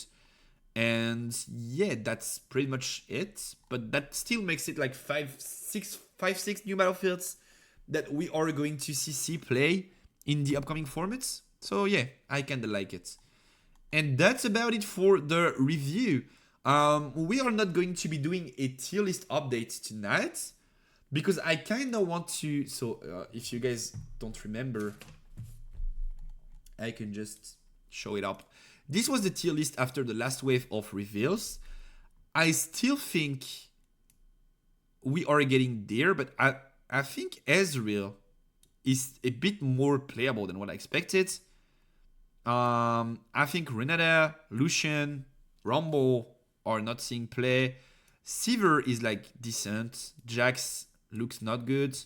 And these ones are still the top tier. So like I'm not going to make a real quick update and then be like one sentence or on each of these. What I'm gonna do is I'm going to try and build a few decks on my own. For next week, I'm going to try and test them at locals this Friday. Maybe film a bit of gameplay to share on YouTube.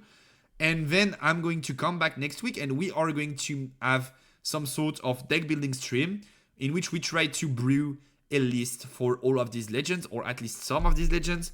And maybe I'm going to try and print some of these and play some of these and see how this goes. And I'm going to update you guys on the overall thing. So yeah, I'm not going to make the updates tonight. It's way later than what I anticipated going to bed to, because I'm like dead ass tired from this weekend's casting. Hope you like the streams. Thank you for being there. We are going to look for a raid. And also, feel free to jump onto MetaFi. I'm just going to share the link. Feel free to jump onto MetaFi and join the Riftbound library followers. This is free and you get notifications whenever we do upload an article. This you can also follow on Twitter. I'm going to build content. Let me just share you everything. I'm going to create a comment, something like ! library, whatever. Here you go, guys. Feel free to follow. I'm going to drop intel there whenever we drop a new guide or whenever we have a new creator joining. I tell you what, the Riftbound library, I'm going to make everything I can, everything in my power to make this your safe place for learning, your safe place to invest your money in when you want to get better at Riftbound.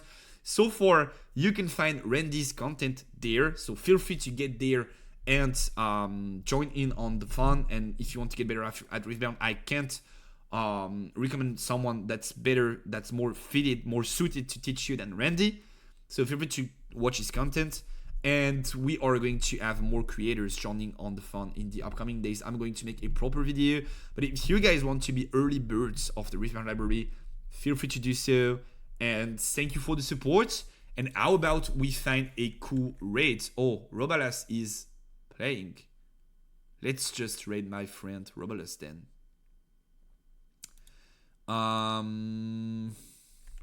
Where's the button at? Robbie. Where are you at, brother? Who do we have playing Riftbound? Because I mean, you guys are English guys, so yeah. But let's just raid Robert, right? My big friend Robalas. Yeah, let's do that. Where's the Robs at? Let me just find the channel, Robalas. Yup, perfect. Let's prep the reds. Oh, good.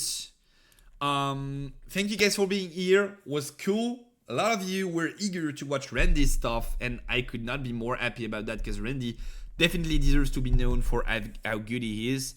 I'm sending you to Robalas, which was my co-caster on OTP, and is playing, I believe, Randyyy. So we are going to see some set 2 gameplay, which we were just talking about.